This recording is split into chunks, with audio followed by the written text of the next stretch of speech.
Ladies and gentlemen, Wisnu AS featuring Mini 1-1. Yeah, 1-1, one of the commanders that deals damage on the board, but Wisnu coming in as our third Indonesian representative. We saw Indonesia being extremely dominating in the group and semi stages, so whether they can do it today against the other opposing regions, especially this guy here representing the EECA division. Let's give a warm welcome to TTTS Floxy with his unorthodox strats, chill attitude, and lethal when he strikes. And has been quite a force to be reckoned with. Shadow Self, Valentina being one of the few signatures that he has put up leading up to this grand final. That will be something to watch out for, especially playing in this latest patch. But of course, we cannot forget our final grand finalist, the fourth representative of Indonesia and one of the top players and favorites to win it all, is Evo's Oppo FXL, runner-up of MRS Season 3 and returning with a single mission to climb to the peak of GO1. Man, this dude is one of the favorite. Everybody says he's going to do it here. GO1, the inaugural championship for Magic Chess GoGo, our fourth Indonesian representative. And Zilong as the commander right beside him. Oh my god, these cosplayers, they're starting at a young age. Yeah, we got some top quality players and some incredibly adorable cosplayers, but we cannot forget what makes this all worth it. The trophy, the final destination of this long and storied journey. We invite Tamiam to the stage to carry the GO1 World Championship trophy to its rightful place. A symbol of success, glory, pride, and a culmination of a long and arduous journey. Ladies and gentlemen, this is all for the marbles. One trophy, one name, one history. This is the GO1 Grand Final. 8 players, 1 stage, and only one will become the first ever Magic Chess GoGo World Champion. Let the games begin.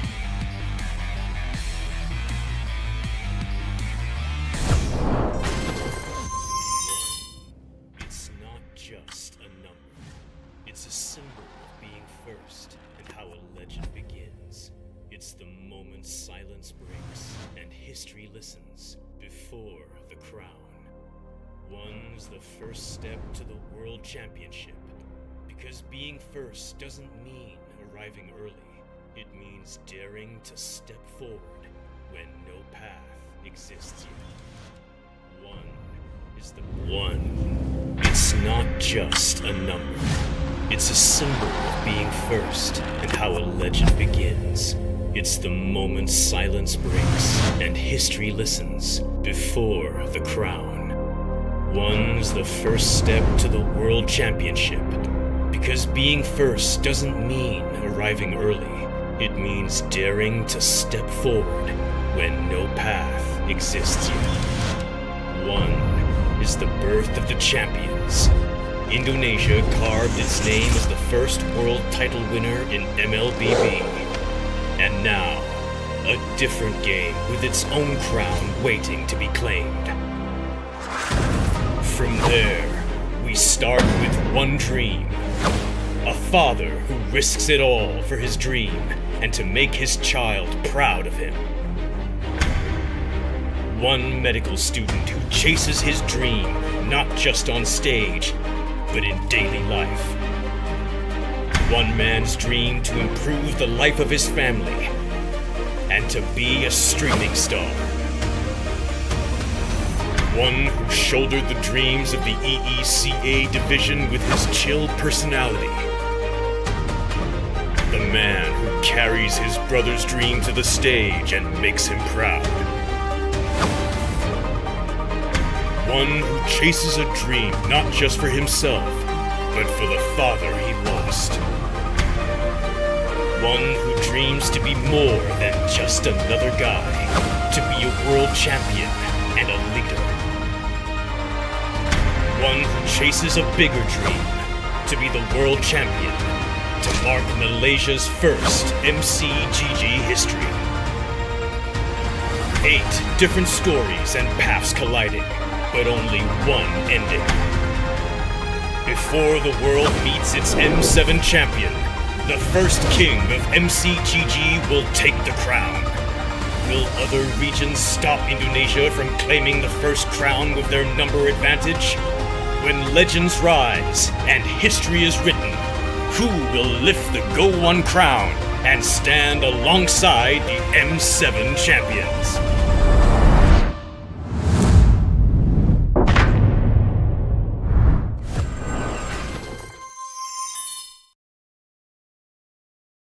Commanders.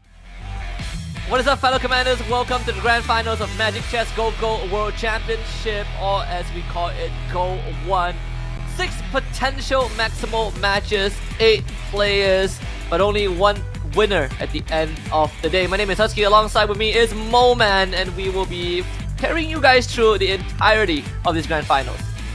Yeah, very excited for today's games. We've already seen the semifinals. We've already seen the group stages, what these players bring to the table. And in terms of the patch notes, in terms of the games itself, there's a lot of changes being added to the game every single day. What kind of new dynamics are they going to bring up to the stage today? But for today's format, as you said before, there's going to be 6 different games that are going to be played. And of course, 6 different games means 6 unique commanders.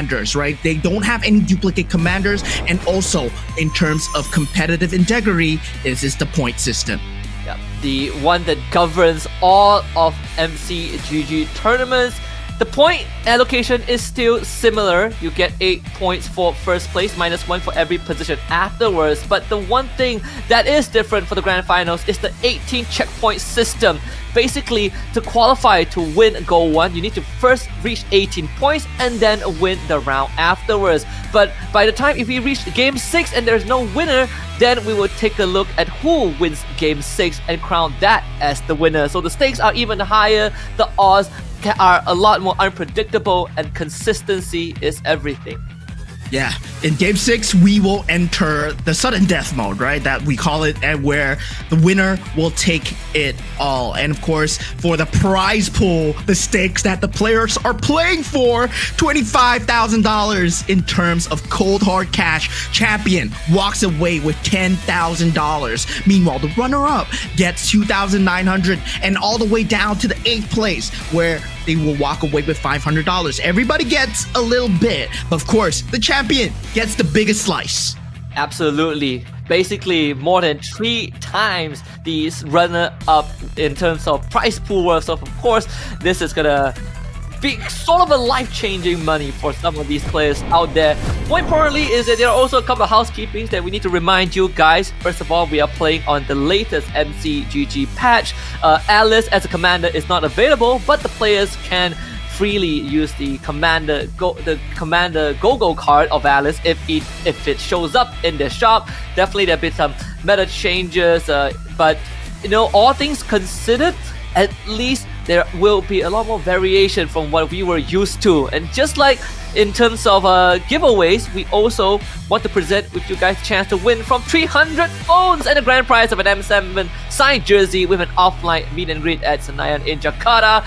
But this will be held in 5 rounds starting at the 15 minutes, so be on standby for when the prompt appears. Yeah, the M7 champion signed jersey with an offline meet and greet. I mean, we haven't crowned the M7 champion yet. The GO1 champion is going to come first. But of course, you guys can be the champions by winning your own phone, and also a chance to walk away with an Aurora PH or an alter ego jersey, depending on who wins, right? Depending on who wins. Yeah, today could be a historical day, a big day for Indonesia, right? They have 4 representatives. They make a half the finalists of GO1, and they make it to a M Series finals in quite a long time, right? It's been quite a while, and with an underdog run too. You know, last year they had TLID, now they have alter ego. We got my man Zephyr there as well. So today it's gonna be a hell of a day, and I'm pretty sure that it's full house now on ground at the carnival. People waiting to watch the grand finals of both GO1 and M7. Either way, it's gonna be a long and eventful day ahead. Yeah, what a great day to be in Indonesia, taking a look at the GO1 trophy, the crown that the champion will be able to take home here. Oh my god, this is magnificent. It is indeed a crown. Honestly, the question is, who is gonna take it, right? Because you know, I feel like this setup is incredibly stressful because you're literally right beside your opponent. We can see them on the screen right now. The draft is going to be underway, and we want to remind you guys how the draft sequence works. In game 1, everyone rolls a dice, and the draft sequence is randomized, and the pick order is randomized. But from game 2 onwards, depending on your placement by the end of game number 1, your pick sequence will be decided. If you finish first, you go last in the second phase. And of course, no duplicate commanders, only unique commanders every single round, and if you have used that commander, you cannot use it for the rest of the grand finals. And of course, the players also have the commander card in their hands to signify what commanders that they will pick for that game itself. Opal goes first, gets the Loyi, Ken follows up with the Fanny.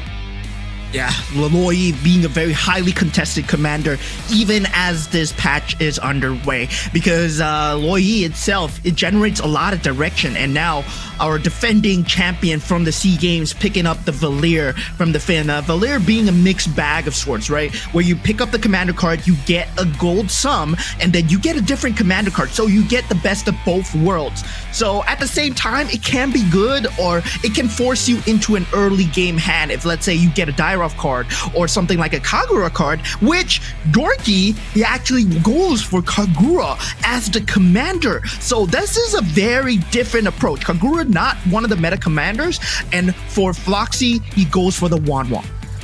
And this now, you know, poses the question, right? The Yuzong, the Minotaur is still up. What is Jerry gonna go for? Because we know that he likes to play it he likes to play a more, you know, in your face sort of a commander option. If I guess a Minotaur, he's gonna try to get those key items and instantly snowball. Wisnu going for the Cho, so some extra economy on top of what is already a very early to mid game focused playstyle that he has brought to the table. Even for Arvin Broby, right? He did say in the interview that he played safe leading up to the grand finals, but he also has posed some problems to some of our Indonesian reps, so I wonder what he is going to get. Jerry picks Amon. Yeah, picks up the Amon. I'm very interested in what RV Broby is going for. Minotaur, the Yuzong, is still in the table as well. But of course, the commander is not the end goal, right? You can still pick up a different commander card. You can re-roll twice to get a different commander card. And Arvin Broby, he does pick up the Gushin here, right? The crystal. That synergy direction that the Gushin gives, it's actually helpful, but at the same time, can be a double-edged sword. Let's say you're going for a direction, but there are only 5 units that will appear in the pool, and those units might not be the crystal that you are going for, but these players are very ready to head into the lobby for the first game. And of course, there's going to be 6 different variations of the commander, but going into the next rounds as well, the commanders, they cannot be duplicated. You cannot pick the same commanders up once you've done so. Yeah, so forward play is also very crucial for some of these players, but let's jump into game 1 in just a little bit while we sort of set up the stage, right? Because I think, you know, with what we've seen leading up to the grand finals, if you go for commanders like Gushin, there are a couple of routes that you can take that is harder for non-Gushin players to go for, right? Just because of the extra crystal. We've seen some variations like the Shadow Cell Bruiser has been one of the go-to as well. 6 Shadow Cell, 6 Bruisers. But with how this current patch has brought to, with the Metro Zero getting a bit of that nerf and Shadow Cell getting some number increment, I'm looking at one key hero, and that's Valentina.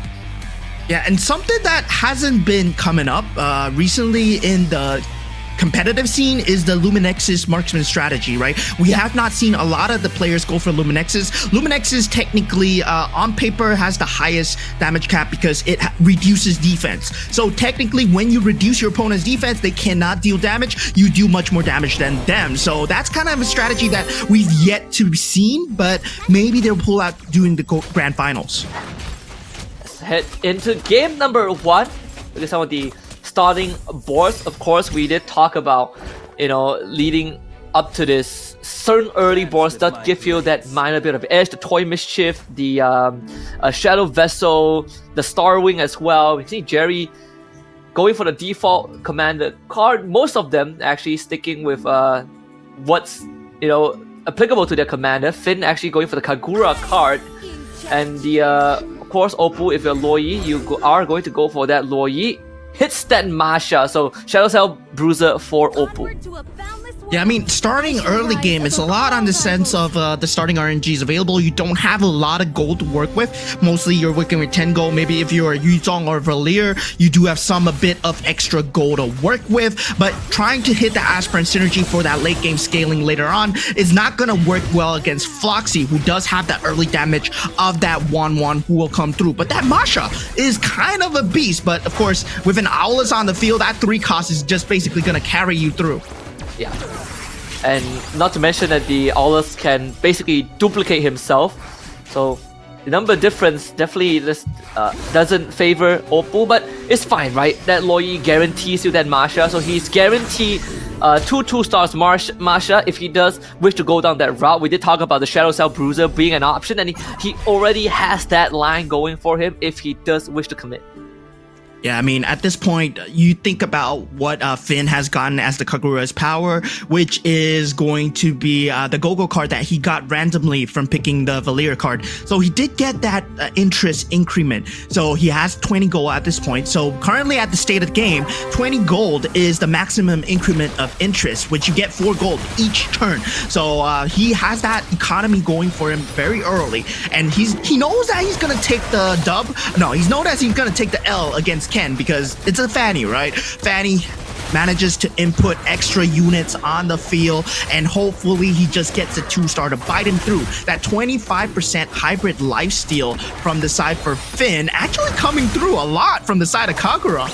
Yeah, and 2-star Matilda and Cecilia on 2, they might actually have that enough magic damage to just blow through Finn's lineup. And that also comes into play with how he positioned the Alice and Uranus, right? The Alice basically takes the initial heat, you reduce the attack speed of the enemy heroes, but not to mention he has to revitalize on the Uranus, and then Uranus gets to pop that ability, wants to get the extra shield. That bought enough time for the Star Wing buff Matilda to really dish out that extra bit of damage. So Finn, being able to win that round is pretty crucial. Yeah, early game, I think that economy very crucial for most of these commanders here. There's not much snowballing commanders. Dorky does get that 3 cost Masha inside, so he has a 2-star Masha on the table already. So early bruiser indication coming out from the side of Dorky. So bruisers, well, we gotta say, right? We hate bruisers, but we love bruisers at the same time, because it's just such a cookie cutter strategy where you pick up the bruiser, you get the 6 bruiser, you almost guaranteed a top 4 in any kind of ranked games at the moment, and we see it really come out in the competitive scene as well.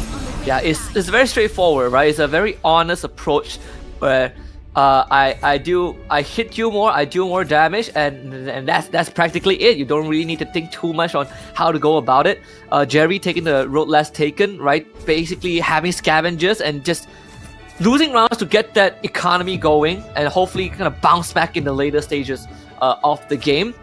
We see the Molina's Blessing by Molina's Gift taken by Floxy, who so far is still flawless with 100 health. Yeah, Jerry going for a very different strategy here. Does pick up the Kadita. Does get that 2-star Kadita here. Oh, he might be going for Stargazer strategy. So yeah, he's going for that Stargazer strategy. Okay, with that 3 scavenger, does have that Hanabi in the backline. That might be an indication of him swinging towards Luminexus later on. This is something that I like to do as well. But for Jerry here, economy wise still okay, but HP wise not very good. But things that we have not talked about is the Amon itself as a commander, right? You want to get the 2 stars, as much 2 stars as possible, collect those mirror shards, create mirror devices, and at the same time that boosts your economy, because every time you create a mirror device you get 12 gold on the Amon. So it's a very interactive commander, unlike what most of these commanders that are mostly going for the economy here. Turn this practice into some real action. Not to mention that he does have the 3 scavengers synergy already. So you not only get a free hero, but you also get some free gold every single round. Again, being able to hit the Kadita, so you activate the 2 Luminexes, and Kadita is one of the few heroes before Irithel that easily applies the tether. But at the same time, when we look at this Aulus right here, basically, you know, for Foxy, I think he's should be able to continue going on this win streak. This Aulus very much decked out with the Toy Mischief, even though it's just a 1-star, but you do have enough front line to supplement it, even alongside with the Arlet too. Yeah, at this stage, you're hoping for natural rolls of that forecast, but looking at Ken as well, his board is decked out with aspirants, but the key aspirant that you're looking for is also that Guinevere, because it gives you a very good leeway to pivot into that bruiser strategy, that very, very popular bruiser strategy, and of course, at the same time, you want to keep your HP high as well. 74 HP, still very respectable, 66 HP being the lowest right now. Not everybody is at the threat of their economy being threatened. They're not forced to accelerate yet, so if they choose to go for losing strategies because it's a creep round, they don't really care about this. Now, the next go-go card round here, this is going to determine their direction moving forward.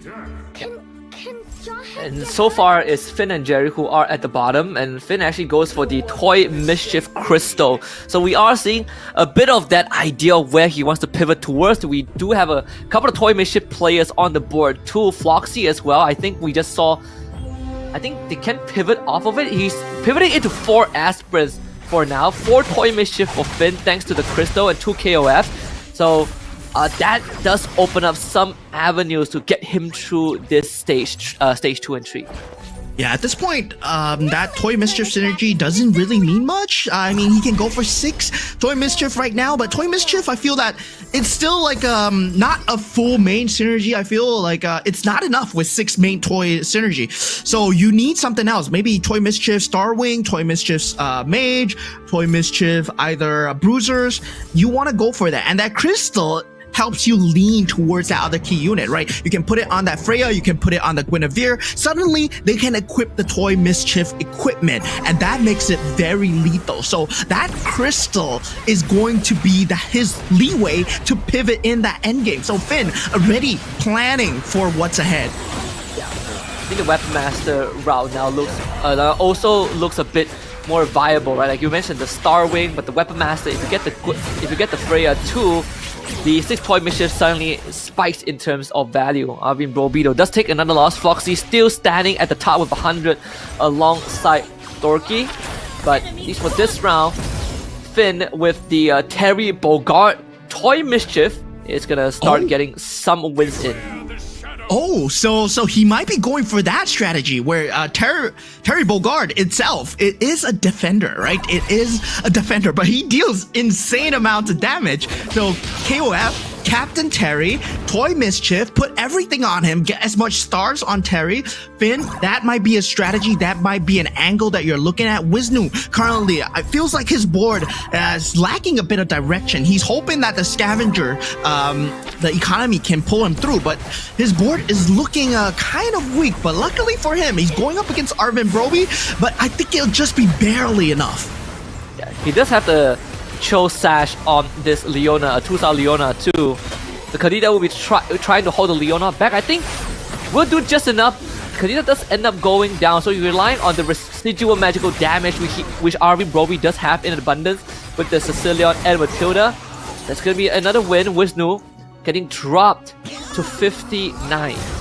Yeah, I mean, Wisnu at this point, his board looks extremely dire, right? Not a lot of direction to go for. Still no synergy to speak of. At this point, people are having 6 to 4 synergies, and before that second carousel is even underway, that 6 synergy is so much needed to carry on the win streak. Especially if you're in low HP, you are struggling to find those directions. And looking at the other players' boards is so important because you need to see the gap in strategy that you can go for, what's available with the rest of the board, but at the same time, what's provided to you in the shop. And one of it was that you just brought up earlier on, right? Was the Terry Bogart.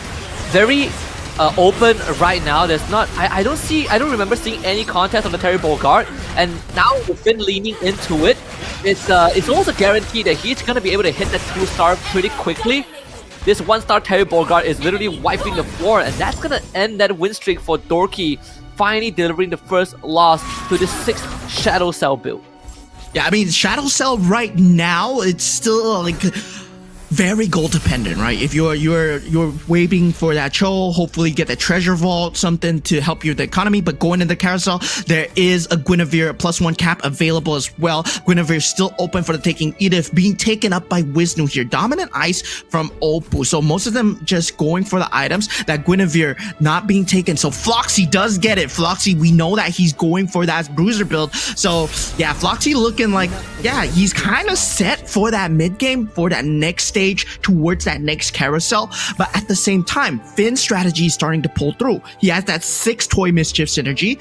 All these items are on the Terry Bogard, so it's going to be very scary to deal with. But yeah, there are people denying his Terry Bogard already. Yeah, and I think that's the correct move forward, right? You want to make sure that Finn doesn't get out of control, because he hasn't hit the 2-star Terry yet, but once he does, then suddenly he becomes a big threat. Then he can start building the rest of his board. When we look at Oppo as well, we did say that he get the Masha from the Luo Yi. Now is able to also start solidifying his board a little bit towards that mid game in that stage 3. Should be able to get the win over Arin Broby. He does have the level advantage as well, as long as this Masha stays alive. Yeah, this Masha, it's not going to be long for life though. Kadita with the rough waves does get him. So at this point, Oppo still denying away pieces, but his HP is not doing very well. Ken, surprisingly, finding himself at 26 HP. We talked about him not getting so much of that board synergy, but Wisnu somehow managed to find the footing. Currently, the 3 Indonesians are at the bottom with only Dorky at the top for game 1 so far. Yeah, even early on, we saw Jerry go for just 3 scavengers economy, and now it's Oppo's turn to do that. But Jerry was able to cash out because he had that Armon. We saw him hit the early Kadita into 2 Lumi Nexus, and now he's on that win streak. Same as Finn, who did have that 6 Toy Mischief strategy.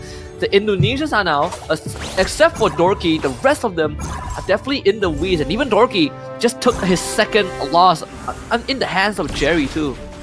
Yeah, Ken trying to force out that bruiser strategy, but still at that 4 bruiser mark, no good items on the Guinevere. So he'll be falling short to just key synergies here. He might have more board pieces at this point. Guys, I'm telling you, you might have more board pieces, you might have all the 3 stars in the world, but Magic Chess is all about the synergy. He activates the aspirants, hoping that it will be his saving grace, but he's on his last legs, 13 HP at this point. Leaning into the 4 aspirants early on for the cash out, but the problem was something that we did discuss, right, about the Guinevere. That is your one power spike if you play aspirants, and until then, unless you have a strong front and a buffed up Leslie, it almost feels like you're gonna get clobbered until like stage 3. And in this case, you can see the immediate pivot, cash out the aspirants, a 300 stacks bounty, and Ken now goes into the 4 bruises, 4 Toy Mischief, and 2 scavengers route as a last ditch attempt, but was able to hit an Akai along the way.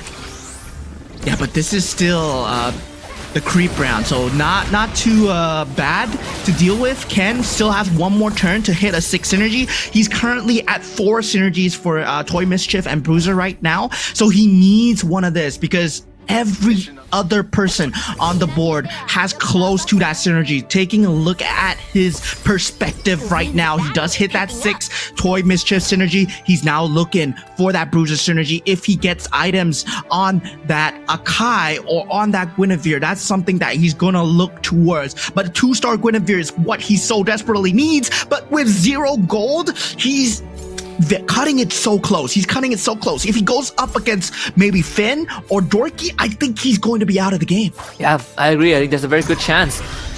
Like his previous matchups has been, he won't go out against Floxy, that's for sure. We did see that play out earlier on.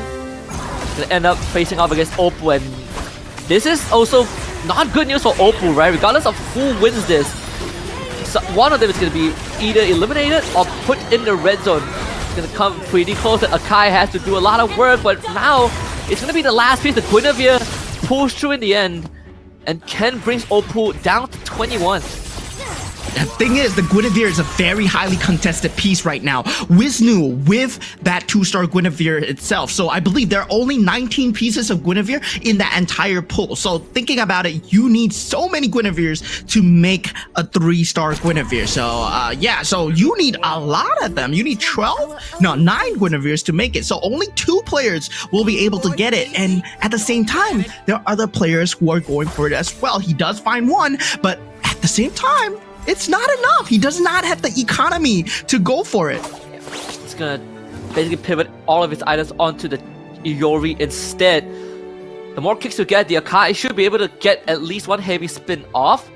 But the Iori now becomes the focal point, even puts the Toy Mischief crystal on him. And this could be his way out. This could be what Ken needs to survive until the next item round, the next carousel. Against Floxy, who does have that 2-star Guinevere. So the winter. We're hoping...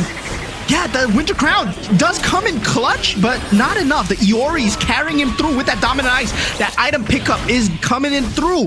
And now for Ken, that was that clutch item pickup. That Dominant Ice actually helped him to mitigate some of the damage from that 2-star Guinevere. If not, his main piece would have been taken out. So that was extremely clutch right there. So Ken still holding on to the last legs. We see Dorky finally being put in to a lower HP position, but Oppo now at 5 HP. One of the favorites might be taken out early here in game 1. Yeah, we did talk about the Iori being his way out. Not only that, the Toy Mischief items too, being able to duplicate himself was also a very crucial part of allowing Ken to survive. The Terry 2-stars are now Alfreya 2-star as well.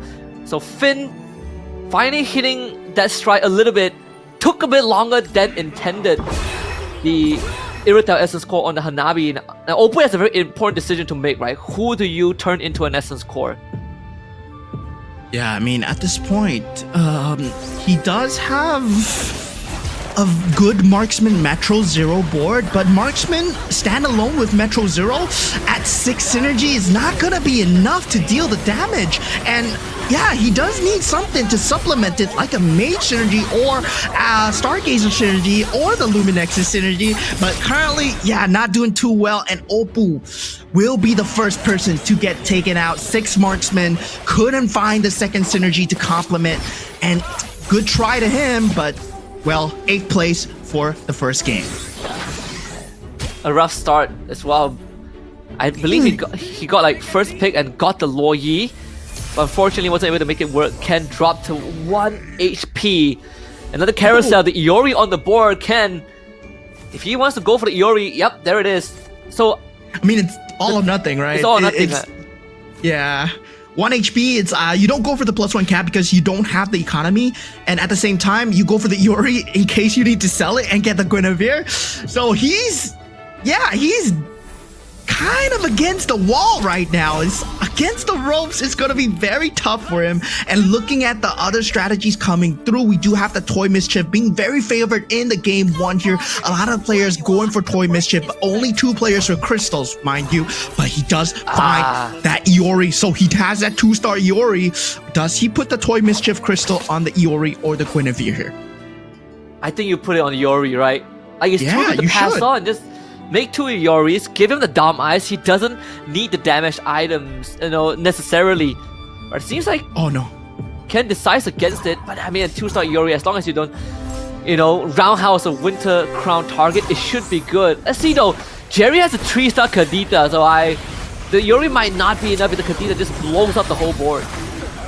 Yeah, that Stargazer build really coming through, but he's not full Lumi Nexus yet, so that minus defense is not enough to shred. So the rough waves, it's enough so far. The roundhouse not enough. Way of the Dragon doesn't come through in time, and Ken gets taken out by Jerry just by a slight sliver of timing. He still had the Winter Crown though, so Jerry, his build is really starting to pull through. 33k damage on that 3-star Kadita. Oh man, Kadita. Yeah, it's the Amon that we never saw coming, right? It's the Amon pulling through as well, right? You did say hit as much 2-stars as possible. You get the mirror device and accelerated his 3-star forecast, Kadita. And now, a quick reminder: it's time for you to scan that QR code and have a chance to win 300 phones and 1 grand prize. If you missed out this one, we still have more down the road. But hey, why would you want to wait for the next one? So don't miss out on this opportunity. Every match, the more you join, the better your odds. So scan it. Hang on, bro. I'm scanning the QR code right now. So yeah, I want a phone too, man. 300 phones, and there's still 1 grand prize. So many things to be given out, but look at these boards. There are Freyas all across the board. Eternal Guard has been summoned by the side of Jerry, but Arvin Broby looks like he's pulling through for now. But the Kadita, the main problem. Legendary so far. The Phase Warper comes through from the side of the Harley. Not enough here. Arvin Broby gets taken out, not even top 4 position, as he will be out in 6th place here. Now 5 players remaining: Dorky, Finn, Jerry, Wisnu, and Floxy. 2 Indonesian representatives, 1 from the EECA, 1 Malaysian, and 1 from Myanmar. This should open up Terry Bogard on the board. Finn, if he needs that Terry tree to have a chance against Jerry. You know, you outlast the Kadita with just the Terry Bogard shoe. Almost a 3-star Gwyn there, as Finn wants everyone else. Floxy, he probably has 1 more round in the bag to get that, and this is a good buffer, right? You get an item, get some items, some economy, and that next round is gonna determine whether Floxy goes further. Yeah, I mean, Finn at this point, it's he's been doing the dirty work. He's always does this, where he spots out someone getting close to a 2-star, someone getting close to a 9-star.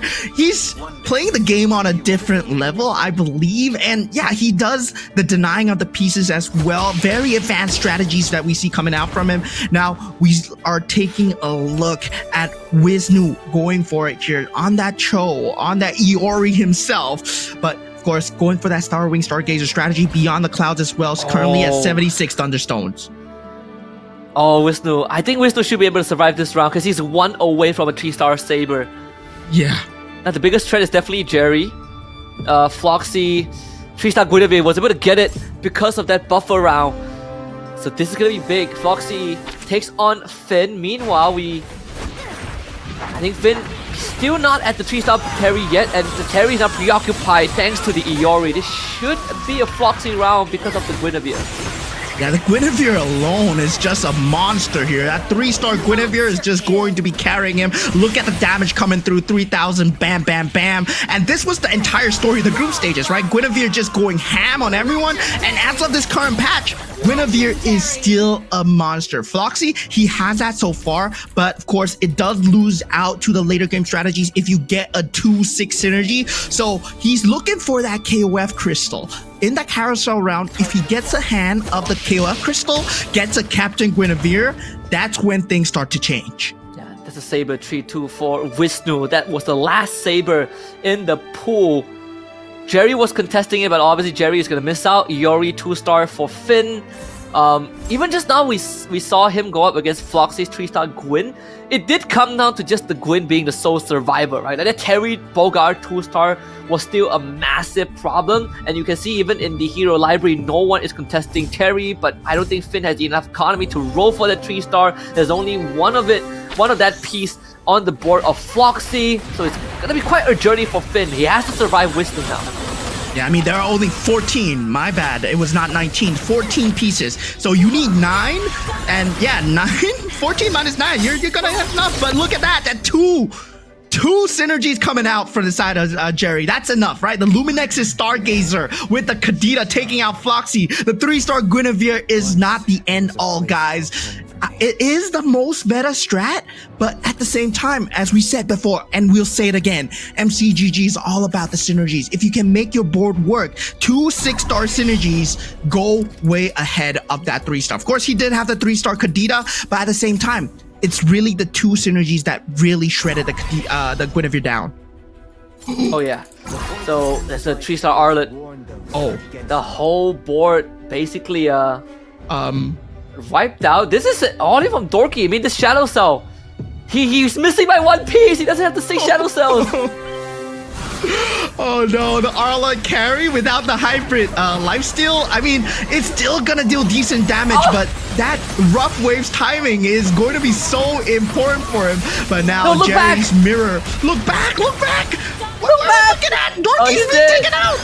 Oh man, Dorky got taken out. So yeah, we saw Dorky not being enough. Rough waves timing, I believe, came through from Jerry. Now Jerry and Wisnu. Wisnu somehow coming up on top. We saw him not having any direction in the early mid game, but he somehow found his footing to get the +1 cap in the final carousel to come. And Jerry right now, spoiled for choice, still thinking about what's the best possible decision moving forward. Oh yeah. I mean, it's between him and Wisnu. Jerry is in such a strong position right now, but you know, with the 6-star wing, I mean, does he have the plus? If he gets like the +1 capacity, I don't think we're not gonna get to that point. So just trying to get the Luminexus in for Wisnu. So basically, it's a star wing against star wing. Yeah, but the difference is the Beyond the Cloud synergy scaling coming through and the number of synergies coming out from Wisnu. He has a Luminexus minus defense, Swift Blade penetration, and also 94 Thunderstones that he managed to plant on that Saber. So that Saber is gonna shred with that Chosash.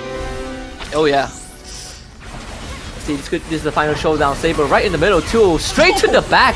Oh no. Does activate the face warper from the Hardy, so there's a bit of distraction there, but Saber is just cleaning up house. It really isn't much. It's down to the Kadita into the Saber, but the rough wave timing is off. Jerry down to his last legs. Yeah, but there is an out for Jerry here, right? Getting that 6-star Stargazer synergy might be the key here.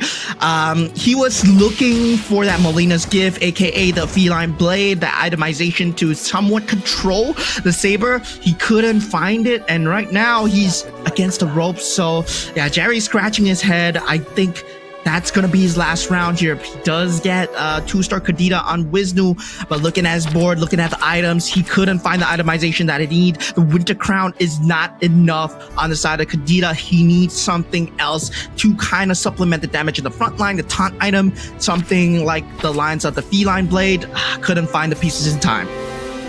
Yeah, but still, very commendable effort from Jerry.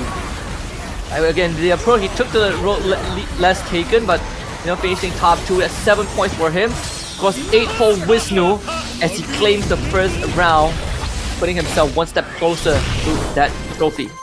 And Cho is a late game monster, right? He racks up the economy, he racks up the gold extremely monstrously in that early game. Of course, you do get the lose streaks, but Wisnu, congrats on game 1. Indonesia going up on top with 8 points so far. And of course, we need to talk about 18 points needed to become the champion candidate by game 4. Yeah, again, the minimum rounds required for a player to hit that condition is by the end of game 3. So, you know, if this continues, there's a good chance that Wisnu just lifts the trophy by the end of game 4. And it's a very scary thought, right? This game 1 definitely has gone down a bit of a unexpected route. I mean, Jerry coming in swinging, Floxy as well, really turning up the heat.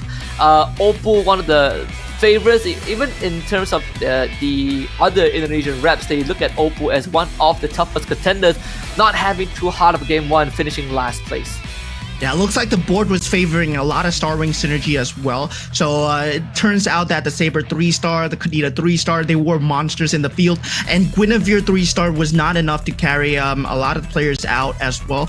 We saw the Guinevere 3-star being a monster in the group and semi-stages. But of course, with the new patch coming in, the Metro Zero has been nerfed from 810 to 911. So 11 synergy is extremely hard, especially if you're not a fanny, if you're not someone who has a lot of economy. But going into the next draft stage, the last player gets to pick the commander first.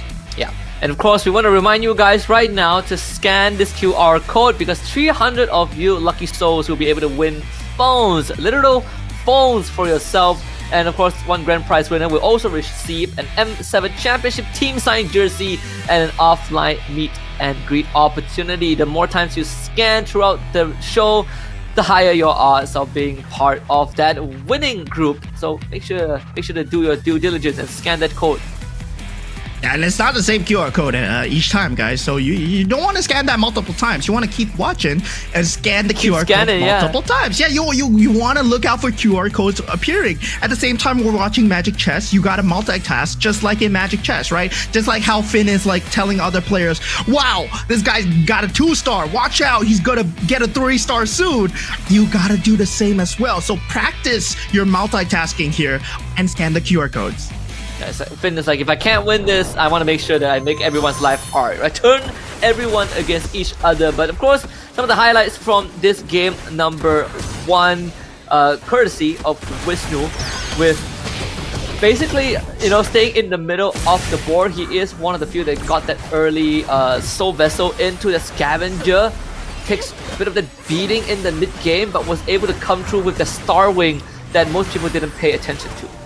Disgusting, man. I mean, Wisnu at that start, he's not having a good start at all. This goes to show, right? What is this Cho all about? Because in the starting of MCGG, Cho was the highly favored pick. He was MCGG's favorite child because he's all about the gold. He's all about racking up the economy. Even with the wins and the lose streaks, he still gets the gold cap increase no matter what. He still gets that maximum interest. And Wisnu making full use of the gold, finding the cracks. As we said, he needs to go for something that no one else is going for, and he managed to find that Saber 3-star. And with that Luminexus and Beyond the Clouds, he managed to find the scaling to pull him through against Jerry as well. Yeah.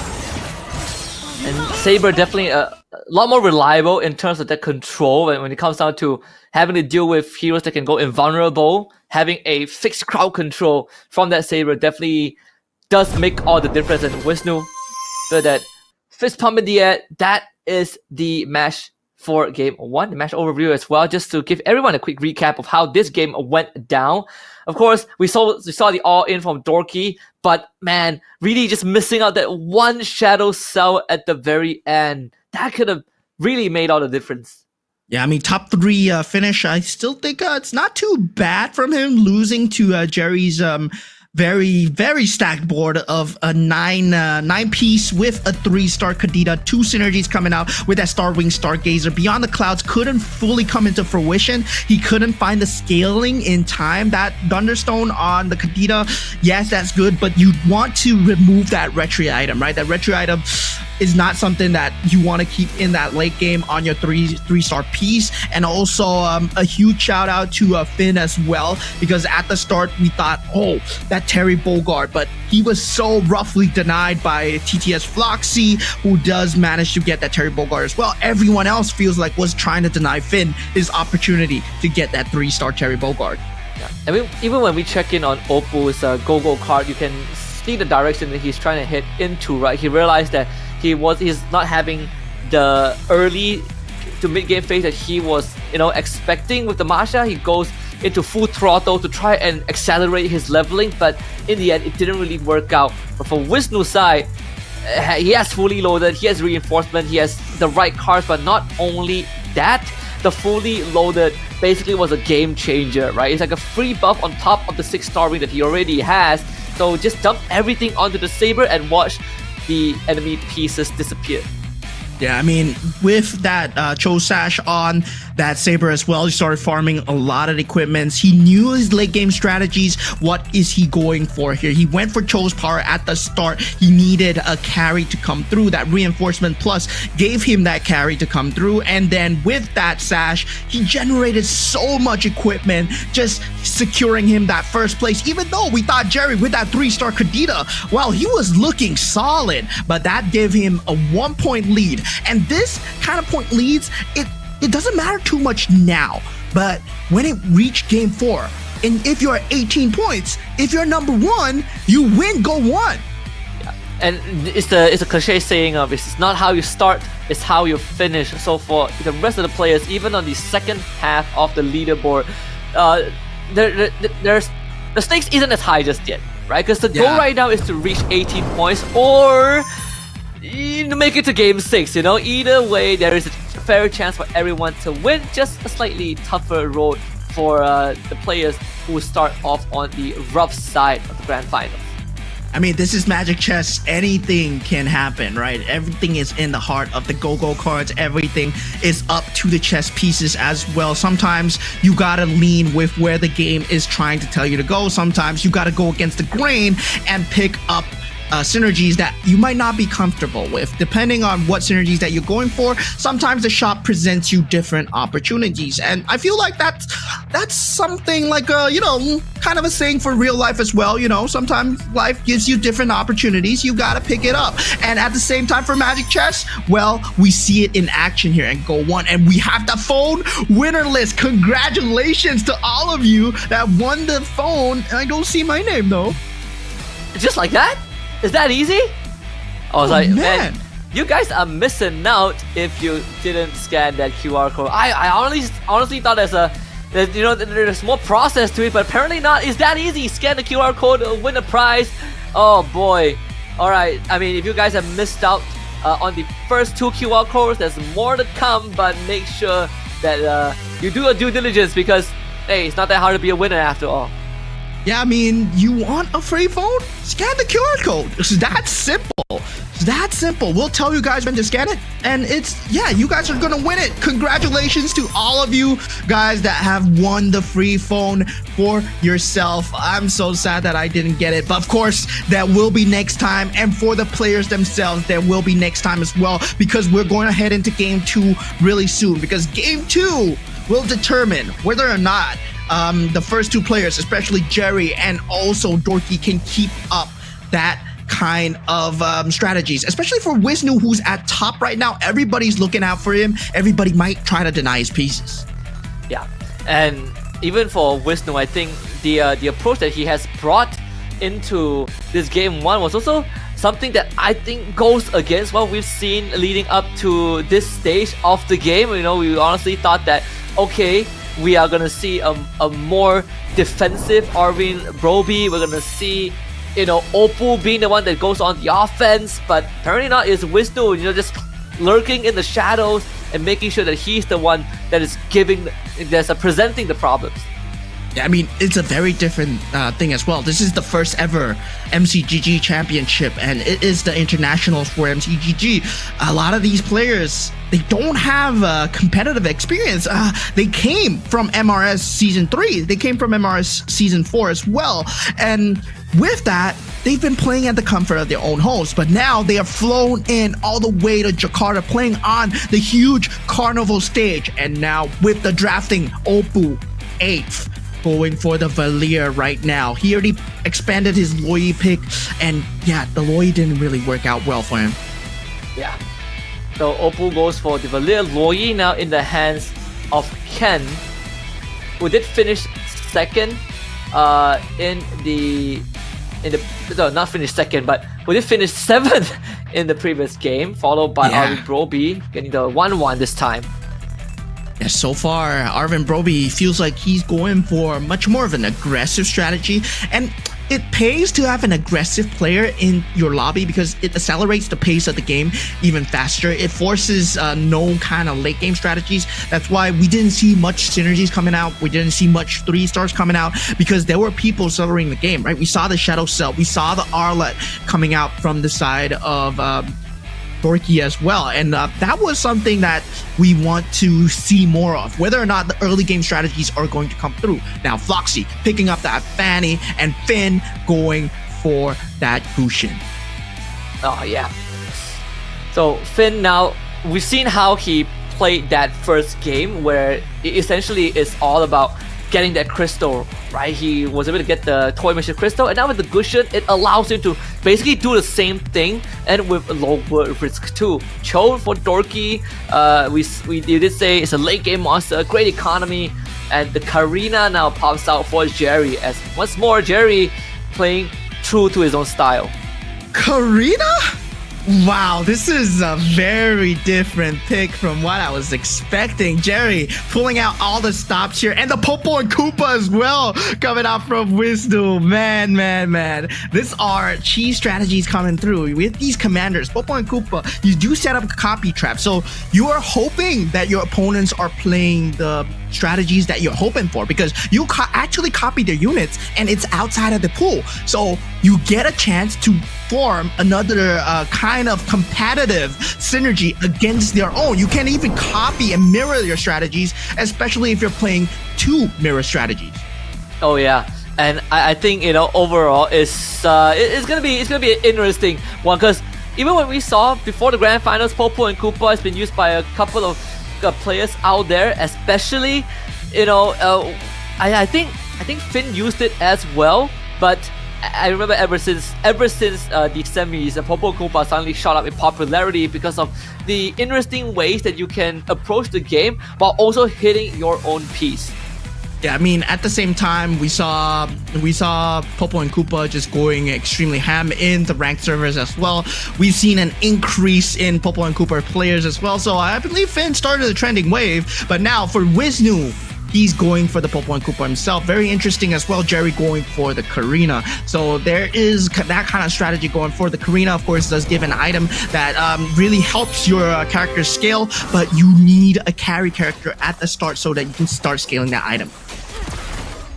Let's head into game number 2.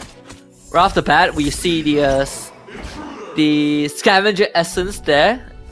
One of the few classics when you are running Loyi, right? Gives you economy it gives you a free hero every 2 rounds, which can translate into economy or an early 2-star shadow cell opening for 3 of our players. So Ken's gonna decide against that. Gets a Xavier too from that Loyi. Floxy? Is he making a statement here? Picking up that Alice card? Wow, he actually picked up the Alice card. The Alice card is a handicap, because you're not Alice Commander. You don't get the 35% hybrid attack. It's only available for Alice. You only get 5 EXP. So Foxy, he's going with a statement. I don't need a Go-Go card to win. I just need 5 EXP. Hey, 5 EXP, I get to my levels faster and I'm gonna beat you off of that. Wow. A bold approach. Ken takes his first loss. Okay, but he does have access to the Xavier from the Loyi, so the beyond the skies, beyond the clouds, synergy becomes an option. We see the Guinevere too for Wisnu, so that is also a very early power spike in terms of the hero pieces. But it's gonna take a while before they can start hitting more of that. The Popo Koopa though could come in handy. Shadow Cell seems to be pretty juicy here for him too. Yeah, that copy trap. Ooh, he already has a Guinevere at the start. Wisnu, 4 bruisers with a Guinevere. Yeah, this looks kind of scary, no? It does. At least in the early game. Although I would say that without items, it's still very manageable, right? 2 bruisers isn't too hard to deal with. 4 bruisers though, it's gonna be a different story when you have a Guinevere punching down your backline.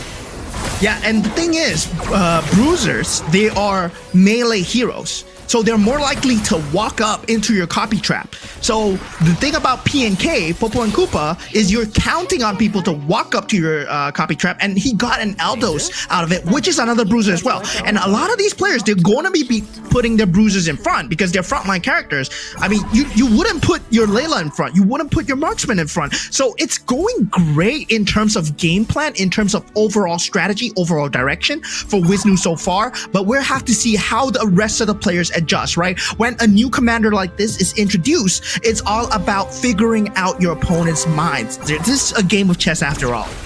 Yeah. Oh. The early saber too for Finn here. Even in the previous game, we saw him go for the Toy Mischief Terry Bogart. Right now, the Stargazer Bruiser. And with a Bruiser saber too. So for some extra damage output. But of course, not the strongest board as of now. So Vessels still powerful in that early game.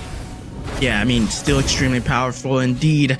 Oppo, at this point, having a much better start. I feel that his direction is way better right now compared to the previous game where he was stuck with a lot of 1-star units. But of course, still second last when it comes to this kind of carousel. But having that Valir, not having the best kind of Go-Go card to work with. Arvin Broby already starting with that Kadida. Does anyone pick up the K here? Does go to the hands of Dorky. So both the 2 4-cost units have been taken up. Wisnu picking up that Holy Crystal. And a lot of the players, they mentioned that the Guinevere combined with that Holy Crystal, it becomes a monster. So, is Wisnu a monster right now? He's a monster for now, for sure. I mean, it's just the super magic, it gives you extra damage, but not only that, the healing as well. That's what, you know, creates the headache, right? Because you ramp up so fast with the Bruiser synergy. You have the Glory League Blessing. It's also one of the few synergies, sub-synergies that we haven't seen activated as much. Would have loved to get that Bruiser, but hey, at least he still has 2 Bruisers going for him. Yeah, I mean, at that point, he's hoping for that 4 Bruiser synergy to at least carry him through the mid-game here. Now, already starting to build up the Beyond the Cloud synergy is Ken on this side. He will be taking quite a bit of damage to his HP, though. As we know, like, Scavengers together with Beyond the Cloud synergy means you have no existing frontline whatsoever. Even if you are able to warp around on that Xavier, it's not going to be enough because there's just going to be too much frontline to deal with. Now we're getting into the stage 2, 2, 2, 3, so those level 6 should be already in order. I just say Floxy, they have the 5 XP advantage. Yeah, that's a great shot from the side of Arvin Broby, but he already is leaning towards that Starwing synergy. He actually has 4 marksman pieces inside that shop. So if he wants to go for the marksman, the shop is telling him, yo bro, you want to go marksman here? We're going to give you more marksman, but sadly, he's already locked in towards that Starwing Defender synergy. Starwing Defender with the Stargazer Kadita, right? It feels like too good of a piece to let go, especially when you have the Stargazer Kadita. You see that, I mean, up against Dorky, in this case, the Kadita might just pull through. The K did do some considerable damage, and I think it's enough for Dorky to clean up the rest of the board as we go into that OT. The Kadita doesn't have the items, but does enough splash towards the end. Yeah, I mean, it's a forecast after all. The Kadita is a monster when it comes to it. He does pick it up first, and we can see why he's prioritizing that. But now with the next Go-Go cards, it is a purple Go-Go card. The Glittering Jewels from the side of Ken. He's going for the reroll. Payday from the side of Arvin Broby. Finn picks up the Trust Fund, and Opal with the Premium Client will be able to reroll as he wishes. Of course, given a bit of RNG as well. And the Payday for Arvin Broby, that's a very aggressive card because you get 7 gold, you get a very huge boost in economy, especially when you hit that level 7, level 8, you start rolling for your forecast 2 stars. It starts to accelerate the game way faster. And Arvin Broby, I love his approach coming into this grand finals. It feels like he's just going for that early to mid game strategies, not really caring much about the late game. But look at that, the Guinevere is available. Pretty much all gas, no brakes, right? And on the contrary, Opal sort of reminiscent of that Game 1 approach where he went for full throttle. Right now, going for premium clients. Sort of cut from the same cloth in terms of the approach. You want to be able to accelerate your board as much as possible, but you know, it almost feels better when you have the health to work with. And just like Game 1, Opal is currently in last with 61 health, 4 bruises, 4 aspirin from Floxy here, so very steady stacks being built up every single round. 40 thanks to the 4 aspirin synergy, but also the 4 bruises will give him this decent win streak to further draw out the stacks before he has to cash out. The thing is, Floxy has 4 aspirins, 4 bruiser, right? And at the same time, that's a 2-star Guinevere that he's holding on to. So yeah, there's gonna be something that's scared about. And he went for fast promotion, which means he's getting the commander levels. And mind you, Floxy went for the Alice commander card at the start. He made a statement. He's like, yo, I don't need a commander card to win. I just need this 5 EXP because the hybrid attack, that 35% hybrid attack, it only works if you're Alice. So yeah, now Alice, nobody can use it. He still picks up the commander card. He's like, yeah, never mind. I can win without a commander card. 5 XP is 5 gold, you know, it is something. It is still money. The 5 defenders now being played here. I mean, all things considered, right? Having a strong front, but also that glowing one on this Kadita does bring you that value because, again, the splash takes away that healing capability. It reduces it, but we saw how much the Kadita can bring to the table. And Finn, behind in levels, gonna take quite a beating. Arvin Broby, the only one on a win streak right now. Yeah, Finn currently still not finding his pace at this point. He does know what he's going for, that Bruiser Crystal already in hand, but he's unable to find the pieces so far. The Ixia Obsidia offered to the side of Jerry here, but Jerry obviously wants to just pump up the Twin Blades, have that Toy Mischief synergy together with the Scavenger, does get the Tree Scavenger combo with the Akai. Now, Terry Bogard on the field here just for that Defender synergy. Not going to be a mainstay, but if he does get the Iori, that might mean a shift to pivot here.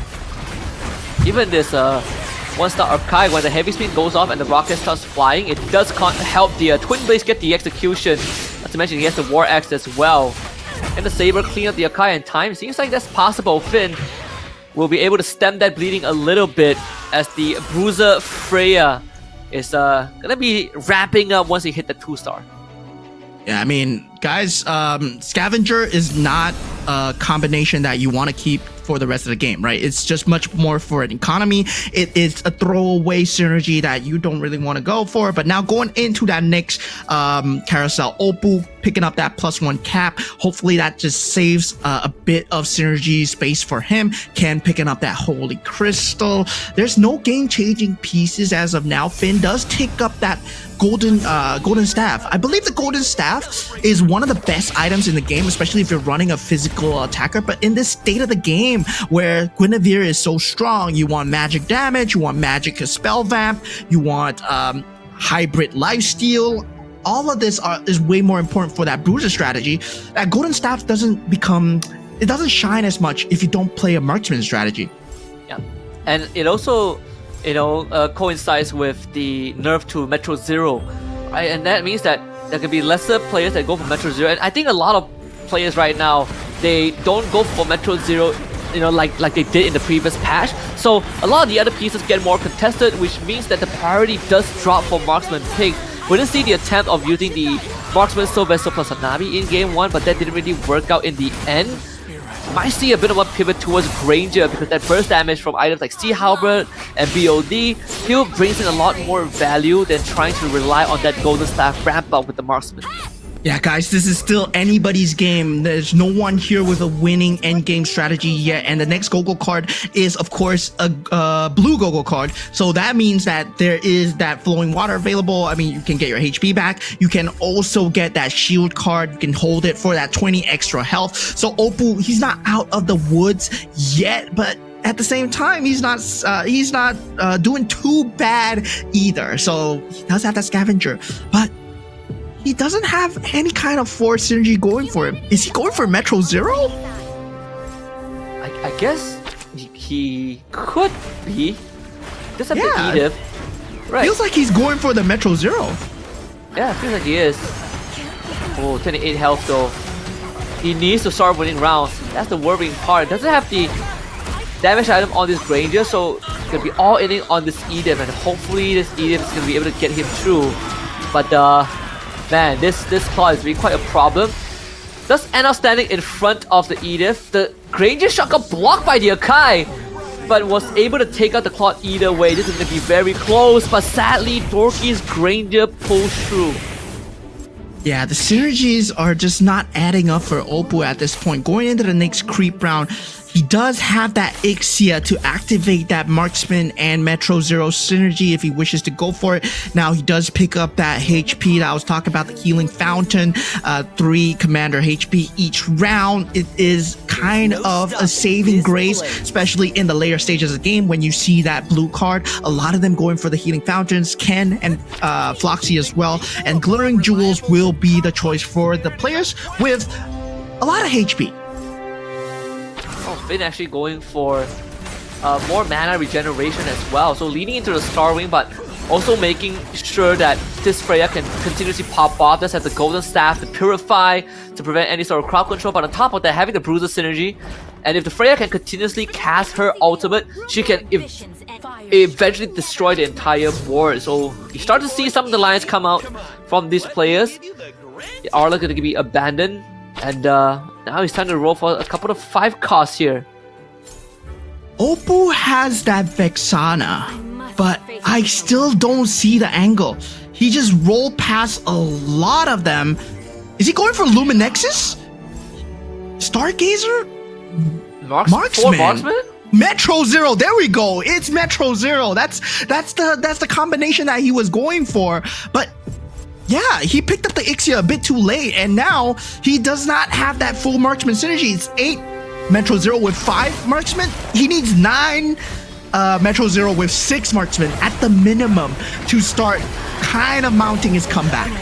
Yeah, he's missing out on one of it, sadly. But it should be, I want to say it should be enough, but he just does not have that. Nah, it's not. That front line, yeah, it's just not enough there. Wisnu is gonna just land Eternal Guard onto Opal, bring him down to 6. Yeah, I know best because I'm a Metro Zero player myself, and when I see this, I'm like, oh man, you're missing one. You are missing one, man. But you guys don't miss out here. The QR code is available right now on the screen. Scan the QR code. You saw how easy it was for your fellow MCGG players to get their free phones. Of course, scan the QR code. No cost, no bet required. And you scan it, MCGG will lead you there. They will give you the free phone if you're lucky enough, or the grand prize. Oh, good stuff from Opal. He brings in the Soul Vessel synergy to activate the Dijang, and then Dijang takes the highest synergy and adds 1 to it. So now he hits the 6 marksman, gets a 2-star Hanabi. Let's see if this is going to be enough. All the items are going to be on the clock. 8 Metro Zero. This is Opal's last ditch attempt to stay in the game, and it's going to be up against Fizz, the Blazing Duet, to the backline. He's going to decimate it, but the crucial piece is still the Saber right there. One last Blazing Duet. The Purify can't save him. Opal gets knocked out and last again. Yeah, Opal not having a great start at all. That 8 Metro Zero, if it were the previous patch, it would be enough. But now looking at another Metro Zero build coming here, it's a 9 Metro Zero build coming in from the side of Dorky. That does give you a bit more, right? That 9 unlocks a hybrid lifesteal, I believe. And yeah, so 11 unlocks a hybrid lifesteal. So 9 unlocks hybrid defense. So yeah, that gives a lot more stats. So he does need that 11 to fully make it work. He still is keeping the scavenger synergy, which I don't really like here at this stage because he's currently sitting on 25 HP. It's never enough. Opal hands on his head after that loss. Arvin Broby is now sitting at the top in terms of the health. He did establish that, you know, he's all gas, no brakes this game. This 2-star Gradient, 2-star Archive. The big difference maker for Dorky, the K was able to make it to the back line, but doesn't have the damage. This Iori, and he gets that one more roundhouse off, takes out the Granger, and is now the Akai against the Guinevere. Yeah, I mean, in my experience, Akai does not win Guinevere. So yeah, Floxy does get the better of him so far, but he's been stuck at this 2-star Guinevere for a very long time. So he feels like it is capped out. There are 2 Irithels and a Benedetta on the field. A +1 capacity will be that priority. And Floxy, surprisingly going for that KOF crystal, has something in mind. I think he's trying to make a Captain Guinevere at this point. So that Captain Guinevere, if he does get that 6 KOF synergy, it is going to pull through for him. I think it most likely is the Captain Guinevere. 2-star Iori now on the board here. For Dorky. 11. 11? Yeah, it's 11 Metro Zero. Yeah, 11 Metro Zero. So hybrid lifesteal unlocked, but 11 Metro Zero with nothing else? That's kind of tough, right? He's still keeping the scavenger synergy. Yeah, I don't think it's gonna be doing good because this Iori, like, you know, Iori is crazy, yes, but Iori's only crazy because he gets that 6 bruiser buff that gives him a double attack. So will this be enough? Will this new Metro Zero build coming out be enough here? And it really comes down to how much space they can buy for this Ranger too, up against Jerry, who has the Karina, the Twin Blades. Was it on the Iori? No, it's on the Barrage. His Iori just found the Granger in the back, so procs to win the crown, buys a bit of time. This Iori has to go as Dorky's Iori comes to the rescue and bails him out of the situation. Yeah, very lucky placement there. You see the placement coming out from Jerry could have ended it if there was a mirror placement coming out. If it was the Iori versus Iori, the Bruiser Iori wins the Metro Zero Iori because of the itemizations and also the sash as well.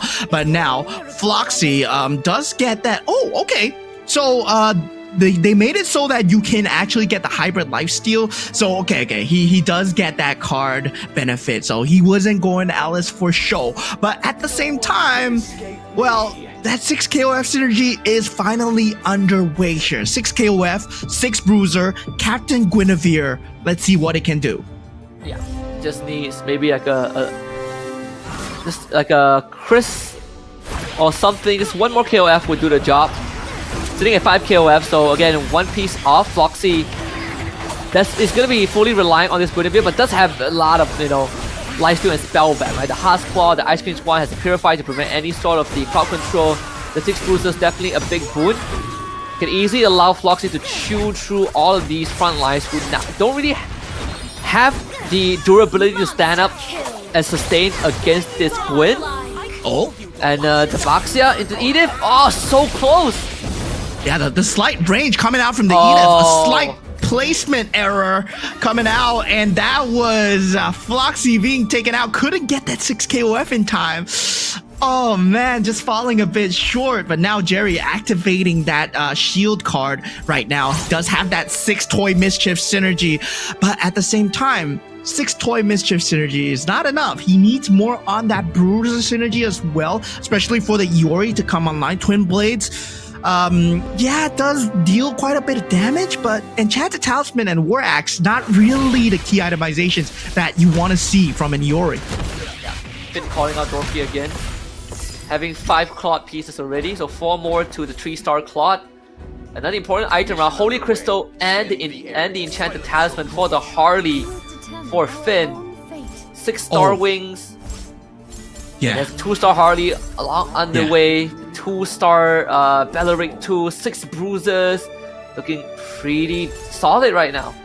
Yeah, Finn's synergy is a monster right now. 6 Star Wing, 6 Bruiser. That Guinevere is not gonna die. That Harley has Phase Warper to deal with for days. So yeah, this is a very disgusting synergy. I just tried it myself. It is a very scary synergy because basically you get double on that Saber and Freya, and that Saber is just not gonna die. It's just gonna keep locking up your back line. We just see a 3-star Granger getting picked up just now, so might have a potential winner on the way unless more 3-stars come out. But this 2-star Harley, it's gonna take a while, right, to start ramping up just to cast his ability. So if frontline can't really survive, then Finn won't have the space to do the damage. Ken takes him out with a flat 20. And Finn finishes in 6th place. Unlucky Finn. He couldn't find the itemizations. He had a monster synergy of a board, but Ken had the itemizations to make it work. The spell damage coming out from the side of the Kadita. I was just saying the Saber is going to lock up your back line, but it was all damage items on the Saber. Just falling a bit short there. But now we do see Ken coming out on top, but now Dorky looking at him with a 3-star Granger. This is a monstrous board. Looking at the synergies coming through, Starwing Stargazer on the side of Arvin, I believe. And yeah, I think Arvin does not have any 3-stars, but has a 2-star Vexana with a 2-star Harley. The front line, I feel, is still kind of weak though. Yep, I agree. If they can blow up the enemy quickly, then probably that's the way, right? You're relying on this Saber and Freya to hold the front and have this Harley infiltrate the back line.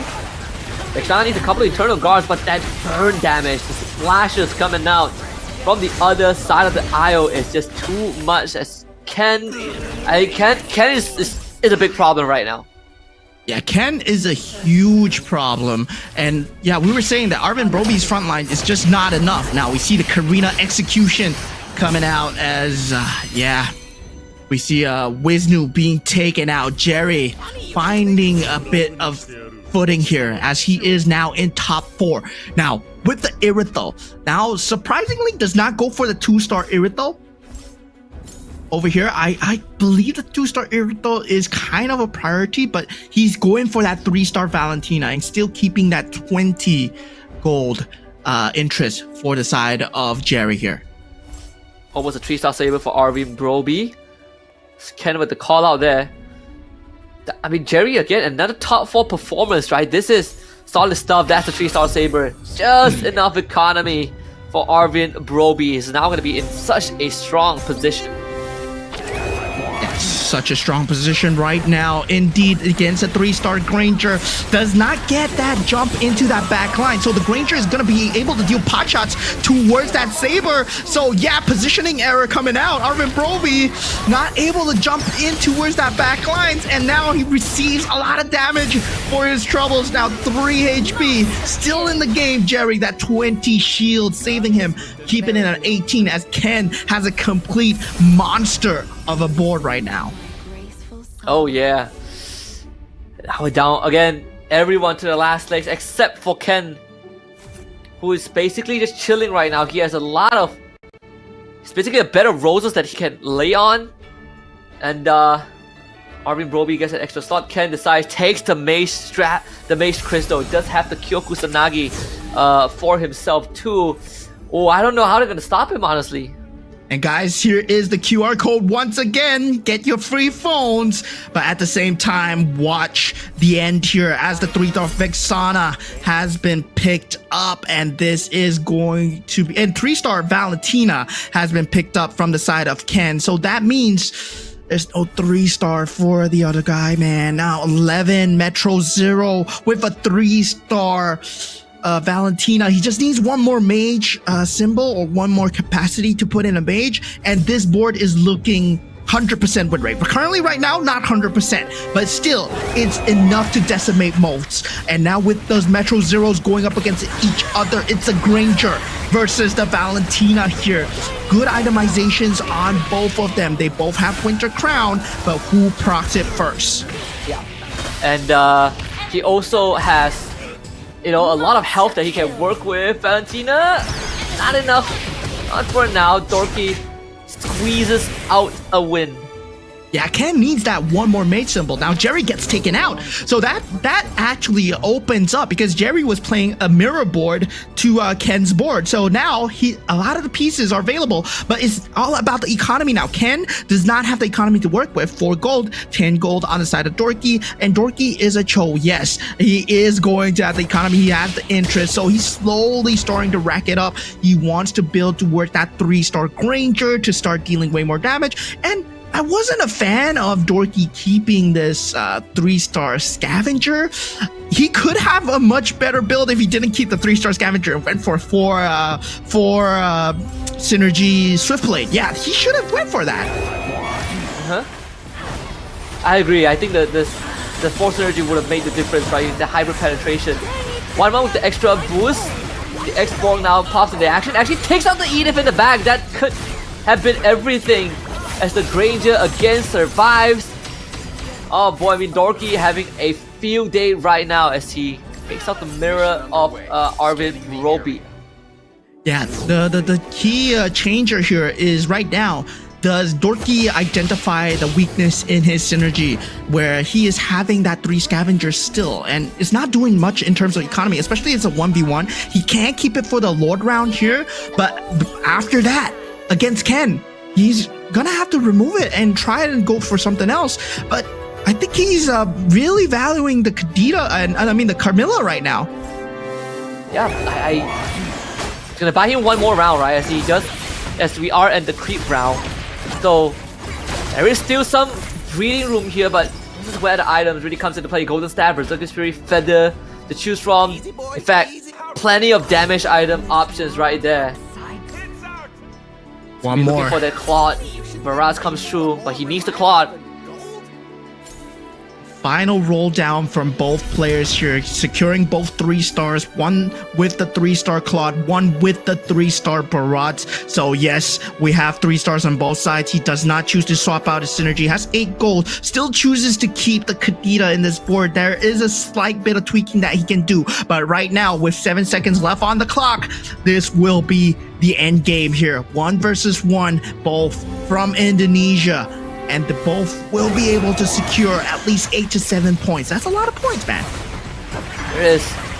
Oh, I mean, it's very needed for like Dorky and Ken, right? This keeps it very competitive because in game 1, Jerry, Wisnu, they were off to a fantastic start. And now the front runners from game 1. I'm gonna lag behind a little bit as Ken takes the win this time. Yeah, Ken had a monster board. It could have been a slight contest if he picked up that 4 Swift Blade synergy to have that adaptive penetration, but with 7 seconds left on the clock, he chose to just go with that 3-star Claude, and Ken getting that first place for himself. Did have an extremely good start. Metro Zero just showing its head here. It might have been nerfed, it might have been taken out of the pool, but the competitive scene still makes it work as these players, they find a way to get the 11 Metro Zero, get the hybrid lifesteal through. And now, again, Indonesia having a hell of a start, right? Now 2 of their reps have gotten first place finish so far. Ken, Wisnu, so big 8 points. We did say the fastest any player can unlock the condition to win is gonna be by round 3. I think there is a chance for that to happen based on the current points so far. Yeah, we are approaching the round 3 very soon. Currently, Oppo not doing very well. He did expand the Loi, he did expand the Valir. Right now, he needs to look at other commanders right now. And for him, it feels like he knows the strategies that he's going for, but I feel like he's forcing it a bit too much. He did have a very nice board offered to him by the shop. He chose not to go with it, and sometimes when you choose to ignore the shop, the game doesn't help you out and give you the units that you need. Yeah, and for 2 games in a row, he has been really trying to all in to accelerate the game pace, but hasn't worked out in his favor. But for you guys out there, this is gonna be an easier task than winning a game of MCGG.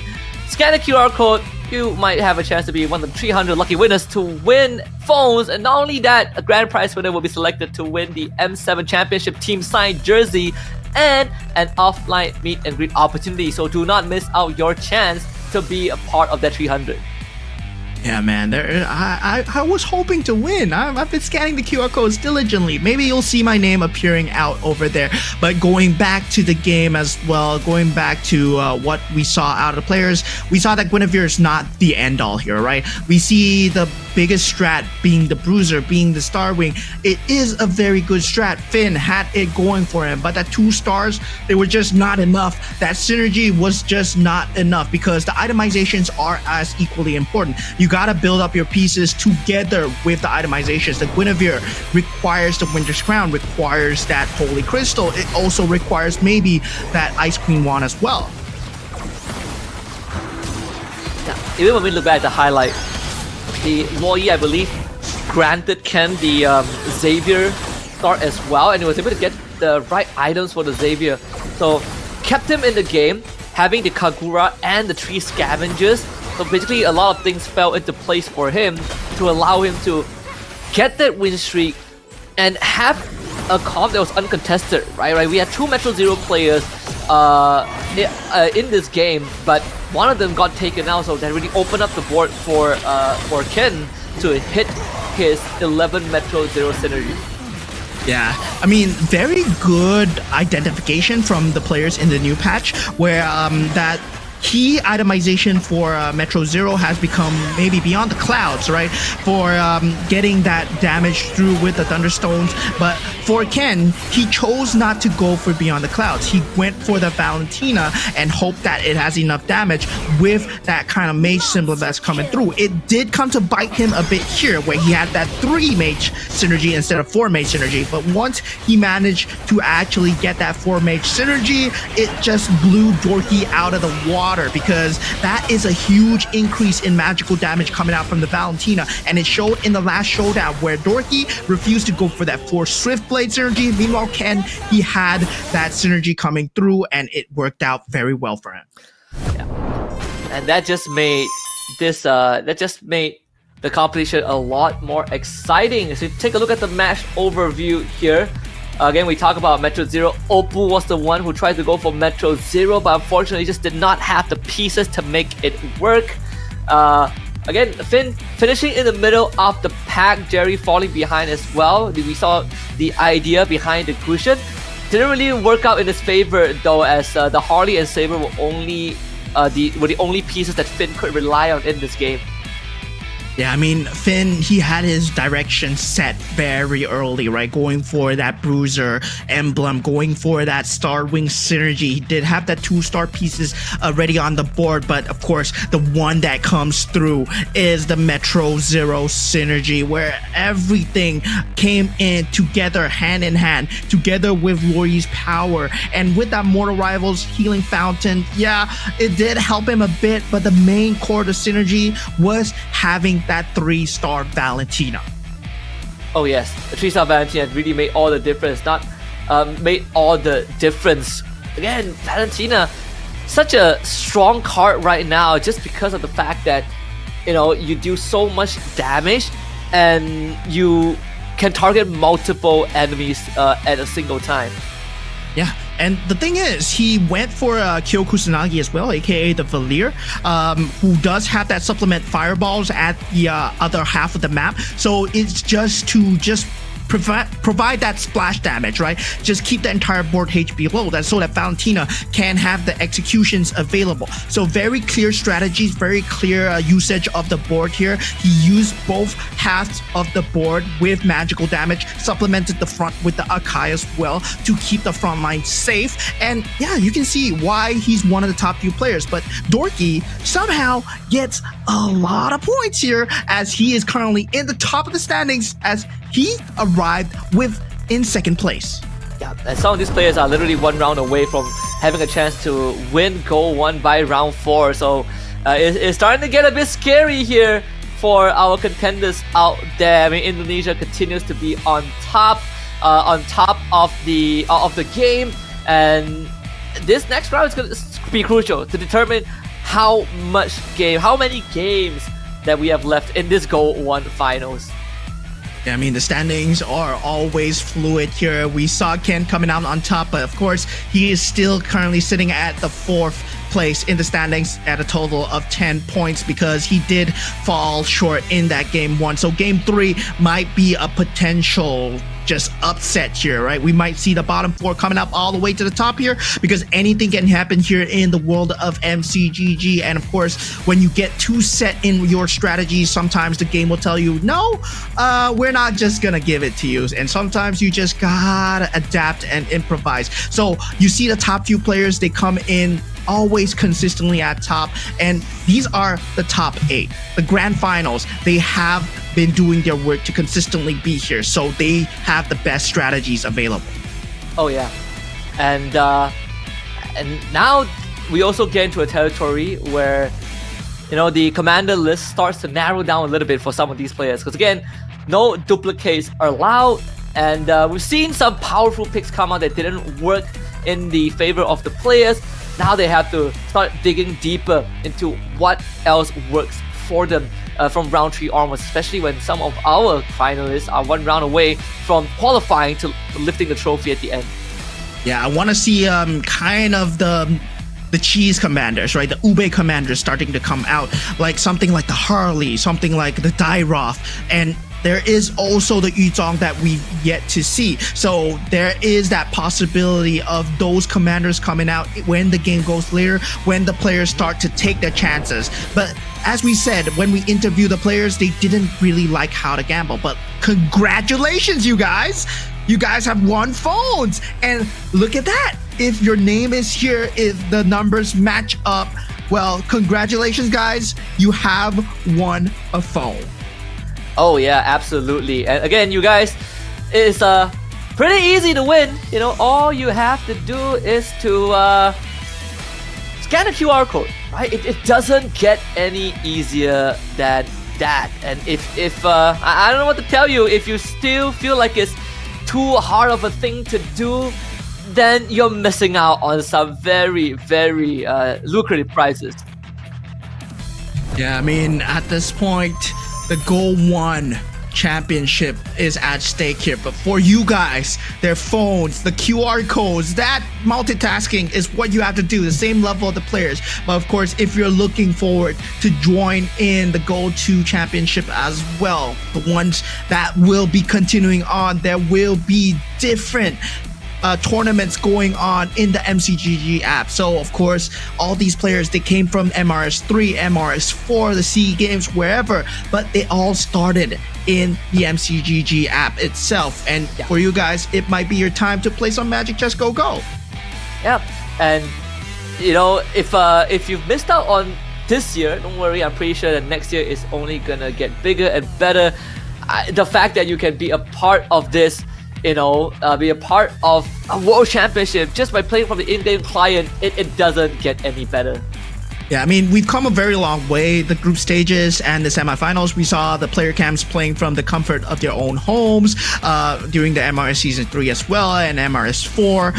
They were just, chilling, playing at their own homes, and we decided top few from over there. And right now, the GO1, the grand finals, it actually happened. It flew all 8 players down to Jakarta, where they're competing at the M7 Carnival as we speak here. And guys, this could be you, right? This grand prize in total is 10,000 USD for the champion, and the prize pool is 25,000 US dollars. Oh yeah, again, just make sure that you are constantly updated with the news, and the easiest way to do it is just to follow the socials, right? Follow the socials of MCGG. It's on Facebook, it's on TikTok, to keep in touch with all of the ongoing, the most comprehensive news of MCGG, so that you will be have a chance to be part of the contenders next year. I want to say next year, this year, right? This season. Yeah, this season, indeed. And of course, unlike MLBB, where you have a team to work with, but once again, whoa, we got more phone winners coming out. The phone winner list, hello, congratulations, guys. We got more phone winners coming through. So of course, do look out, do pause it here if you need to look out for your names here. And yeah, if you see something familiar, if it's your IGN, if it's whatever that you signed up with on the QR code, and if that's your number, congratulations, guys, you just won a phone. Again, we have 300 phones to be won. 300! That's a lot of phones. So if you just spare like 5 seconds, scan the QR code, key in the necessary details, follow the rules and regulations, you might just be one of the winners. It's that easy. I've never seen a lucky draw that is that easy to win. Yeah, I mean, this is the first lucky draw that I've seen that you just win a phone, just right out the bat, scan the QR code, just like that, just win a phone. Yeah, just like that. It's not like you start from the bottom, you get something, you get something small, and then it progressively gets bigger. But no, it's straight up a phone. Yeah, now looking at the players live in the venue here, all the way in Jakarta, we have Oppo going up with that first commander pick, not doing well in that game 1 and game 2, but of course a lot of talents in Indonesia and also Malaysia are favoring him to be the champion. Goes with the Fanny pick to start it off. He will get that Fanny bonus of putting that 1 extra unit every single time on the launch pad, and if he picks the Fanny Gogo card, he also gets an increase in that capacity. Yeah, and Oppo will definitely need a lot of really need kind of a stroke of wonder, right? He's looking for something to work with in this round 3, because he's currently at the bottom of the leaderboard with only 2 points to work with. So, judging by the 3 points to work with, but judging by the rest of the other contenders out there, he is pretty far away from even qualifying to the champion pool. And Floxy, finally picking up the Loi for himself, decides to go a bit on that meta route. Just enough of the 1-1, enough of the Fanny. He did get rank number 2 just now. What I mean points number 2 just now. So he is 6 points, and Finn will be picking up the 1-1 for himself. Finn also one of the top contenders, and as you said, MCGG, anything can happen here as the game starts going later and later. The rounds start going more. The commanders are expended, and Wisnu will be picking up our Gushin here, our game 1 winner, and Jerry picking up the Valir. Jerry doing extremely well in terms of points, but everyone is vying for the top spot of getting that champion, the GO1 crown.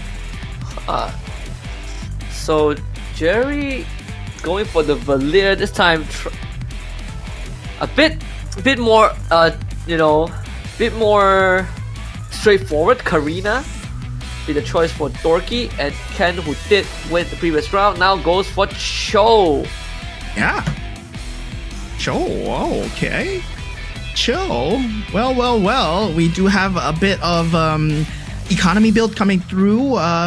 But at the same time, right, guys? MLBB is a 5-person game. MCGG is a 1-person game. So you don't have to rely on any of your teammates. It is a solo decision after all. And you can see this decision making, it really affects you in that mid game. Whether or not you go for the economy, whether or not you want to force a build, does it work out? You gotta know your decision timings at the point. Do you pivot? Do you go with this build? Do you go with this item? And from the start, from the first creep round, that single item choice might actually impact you in the later stages of the game, where we see Finn, he went for that bruiser emblem, yes, but he couldn't get the itemizations for the Guinevere because the Guinevere was itemless. And with that Starwings bruiser, you kind of want to lean towards the Guinevere over the Saber. And sadly for him, all he had was the BOD on the Saber. Yeah. So again, even for Finn as well, right? We see, I think in the previous round, he had the right lines, the right synergy, but again, just not having the right items to work with to allow him to win the rounds. Let's see if that's going to be any different as we head into game number 3. Of course, Floxy was running the Loyi, so have the Face Warper Essence, but just get a full board of Alucard at the start. Yeah, and I was like, that's a 2-star Alucard with another Alucard on the field. So it feels like he might want to accelerate the stage of the game so far. But looking at Ken as well, he's holding on to a singular Alucard as well. So Jerry, with that Valir card, managed to get that PNK card. So that will be another copy trap in the field. Opal here picking up that Layla, very unique hero in terms of just being from set 1. He has that unique little hologram on the board that's able to deal damage, and also the card is able to get you economy with kills. Again, early Soul Vessel and Shadow Cell for Floxy here, but now was able to get himself the Leona too, so Scavenger Essence unlocked. That's gonna help him speed up the game even more. Not only that, if he wants to build into the Shadow Cell, then that extra economy is gonna help him out big time. Yeah, I mean, at this point, that economy is extremely big part of the game. At the same time, you want to get that 20 gold interest. You want to get that 4 gold for yourself. So you don't know whether you want to go for the lose streak. You don't know whether you want to go for the win streak. The HP management becomes very important, right? At which stage do you start to roll, or do you start to go for pieces? And sometimes, if you make your decisions a bit too late, the pieces that you want are already snapped up by opponents. So you gotta be adaptable. Every single time you see your opponents rolling for the board, well, maybe it's not your time yet. You gotta wait it out. Yeah, we're still going for having the Mage Crystal too. So it's always tricky to build into mages in the early game, at least. Even with decent front lines, just due to how you position them, right? You don't want your front line to be in the first row because then it allows assassins to infiltrate the back. And in this case, she does have the Lolita and the Atlas, so it makes it easier for the mages to go to work. Yeah, and a lot of them identifying that there is Shadow Cell on the board. So a lot of them are going for the economy. A lot of them are going for the aspirants, especially in this round. We're going to see a much slower start compared to the previous 2 games. And yeah, it's a very good adaptability coming out from all these players. A good adjustment as well. So now Finn, with that 1-1, he does have that aspirant synergy, does get that 4 synergy as well. So he will be racking up the points extremely early. Yeah. Every 40 stacks every single round. Even better if you win those rounds, and that means you can get to stack up even more. And Oppo, yeah, instantly spots that, calls him out on that 4 aspirants. Oppo himself is also holding a less initiative. Even the 1-1 commander's not gonna have enough damage to chew through this Minotaur, so Oppo is gonna win this round for sure. Yeah, and aspirant synergy doesn't really do too much for you in the early game. It doesn't provide any kind of stats at all. It just gives you that aspirant's energy, right? So you are waiting for that huge cash out.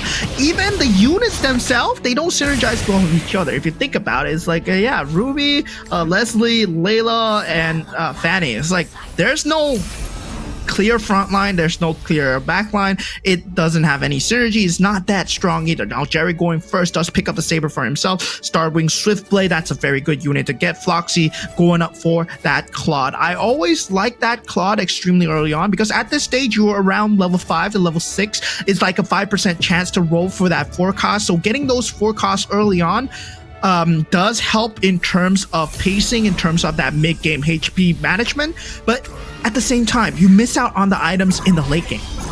Oh yeah. And that makes it even more important to really accelerate that game pace, so that even if you don't finish first, you are looking for like a top 3 finish. Defender Blessing activated here for Jerry. So he's looking for some damage output. Does have the PNK trap. He's going to be using the Harif as bait. Ruby is probably going to be the one that walks on forward. Yes, copy. So 3 Ruby there for Jerry. Yeah, I mean, at this point, it's about, you know, I don't think he's going to go into the aspirants. The Dauntless doesn't do much in terms of Ruby as well. We don't see it in much of the end game board. So yeah, Ruby is just an economy unit for him. He does have that saber to tear through a lot of the front lines, but what I'm worried about is Foxy's HP as the Loi, right? We saw him having a very good start with that Alucard, having that Shadow Cell start, but he's not going to have the economy to work with. Shadow Cell is a build that requires a lot of gold. You need to be someone like Elon Musk to run that build. And yeah, currently it's strong in the patch. Yes, but we saw it work with mostly Chos, mostly Yu Zhongs, who does get the treasure vault. And yeah, I don't think Loi is the type of hero that can make it work. Yeah, you gotta be rich. Oh, it's a free scavenger synergy there for Ken. Lucky him. So now gets to work on the economy a bit, but does have the Toy Mischief to hold down the fort. Damage profile not that much though. He's relying on this Atlas to basically tough it out and stack up the Twin Base to Karina, but the Luminexus will help out a little bit as long as this CC is kept safe. Yeah, but he does not have any damage dealers on the field, only damage producers, and he has like very spread AoE damage, right? So CC itself, it's not a very focused damage dealer, yeah, so he's going to be falling behind. But as a Cho, it's very standard to fall behind because you're just waiting on the economy, you're waiting for natural rolls, you don't really re-roll too much in the early game as well. So going into the next Go-Go card round, this becomes very important, right? Whether or not you get something to accelerate the mid-game, because it is that purple card available. Glittering Jewels will be the choice for Floxy here as he gets 13 free shot refreshes. Now with that Leona, with the Beyond the Clouds synergy that he's going for, I think that might be his scaling into the later game as well, but the Defender's badge being picked up by Finn here. Yeah, really leaning into the Defender. He also still is keeping that 4 aspirants for the stacks. See the 4 bruises show up now for Arvin Bro B. The Dorky buffing out his Dom Eyes. Let's have the Toy Mischief, so very understandable. If he hits that Akai, then suddenly the power spike is gonna really show through with that enhanced Dom Eyes. And can just showing that he's not going for the aspirin synergy, right? Pops the 10 aspirin's energy straight away at the start. We already identified it, but now with that copy trap coming out from the side of Jerry, he has a lot of ways to swing here. There is that bruiser board available for him in that shop if he wishes to go for it. The Bellaric together with the Masha is available in the shop, but Arvin Broby right now, he has a very strong bruiser board, so it's a 4 bruiser, yes, but the most crucial bruiser has been yet to picked up. And at the same time, I'm surprised that he's keeping the Freya in that back line instead of putting it out. Instead he pushes out the Atlas.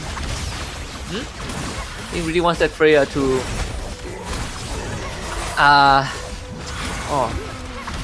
that I think about it, it doesn't make sense, right? Yeah, like 4 costs versus 1 cost. He still wins though. He still wins this. There's no space for it. I guess as of now, there's a synergy that he's not willing to give up. I'm assuming it's Defender? I guess so. For those cursed spirits. Could be a defender, honestly, yeah. Because if you take out like if you replace like the Bellaric, then you lose the 4 bruisers, right? But now he is at 7 slots, so he can throw in the Freya if he wants to. Yeah, that Freya itself does. Okay, so the thing is, guys, when you think about 1 cost, 2 cost, 3 cost, 4 cost, it's not just in difference in skills as well. They're different in stats. So a 1-star 4 cost is very different from a 1-star 1 cost. So yeah, the Freya itself, it comes with maybe 3 times the stats of that Bellaric, or that Atlas. And yeah, he chooses to not use that Freya, but luckily for him, he went up against Finn. Now, looking at Opu's board, Opu is going extremely strong against that Weapon Master synergy into that Glory League. Weapon Master, I believe it doesn't stand on its own, but added together with the Glory League synergy, it just provides a lot of board damage and sustainability, and combined with the Minotaur Defender synergy, there is a lot of knockup in CC as well. So every single one, you can put him on the front line, and that's exactly what he's doing. This time it's Ken being the one on the ropes. Opu turning the face around, right? Again, we see him in the first 2 games really not having anything to work with, but now haven't lost a single round. Arvin Broby as well. Dorky, the top 3 on a monstrous win streak. 4 Stargazers and 3 Scavengers for Floxy here. Still want to stick to that play, but with 0 front lines, basically on that lose streak trade. And we see Floxy pick up Guinevere here. It might be a deny pick here because currently, as of now, he is going for that Beyond the Clouds combo for the Xavier to try and start to scale up in that later stages of the game. He does have that Scavenger synergy going for him. I don't think this Leona is going to be enough to carry against that 2-star Harley coming out from Jerry. Such an early stage of the game. He's already has that 2-star 5 cost. I shall rise above all rivals.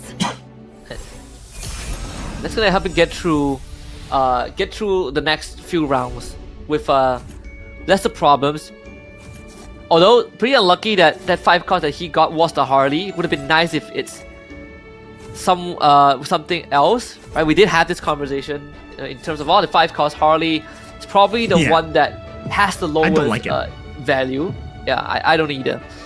I think it needs that Face Warper. Yeah, it needs the Face Warper synergy, which is not really a good synergy as of this current game state where everyone's going for bruisers, everyone's going for sustainability. Face Warpers doesn't really do much because there's a lot of hybrid lifesteal in this current meta. And now, with the state of the game as well, I mean, yeah, it is. You see Ken going for that bruiser strategy, but that bruiser symbol, is it enough? He's at 36 HP right now. Oh, my ancestors. Should be able to pull through. I know, I say that. It's gonna be up against Finn too, who again we early to see is racking up on the aspirants. Now, even for Opu, getting this Fanny, having a very strong backline, right? Plenty of, AoE damage with this Granger and Ixia too. Unfortunately, Dorky still not able to get it going despite having the max fully stacked out Twin Blaze. The Dita goes off, the Harley goes down. Yeah, so generally at this state of the game, when the second carousel is completed, you're looking at somewhat of you either have that 9 commander capacity into the 10 commander capacity. You're looking for either a 4 synergy or at least 1 6 synergy. 2 4 synergies or at least 1 6 synergies. And that's when you know your mid game is kind of secured. And for Ken, he manages to find that 6 bruiser synergy, yes, without the Guinevere. Now, this is a very interesting take. If he can go for that KOF Captain Terry with that 6 bruiser synergy, suddenly this board looks amazing. But right now he's only at 2. Yeah. He's going to be relying a lot on this Belleric and Terry to get him through. Is this a bruiser Terry though? So Yeah, those uppercuts are going to come a lot more often. Should be able to get through Jerry. Again, this 2-star 5-cost Harley, not really paying off dividends.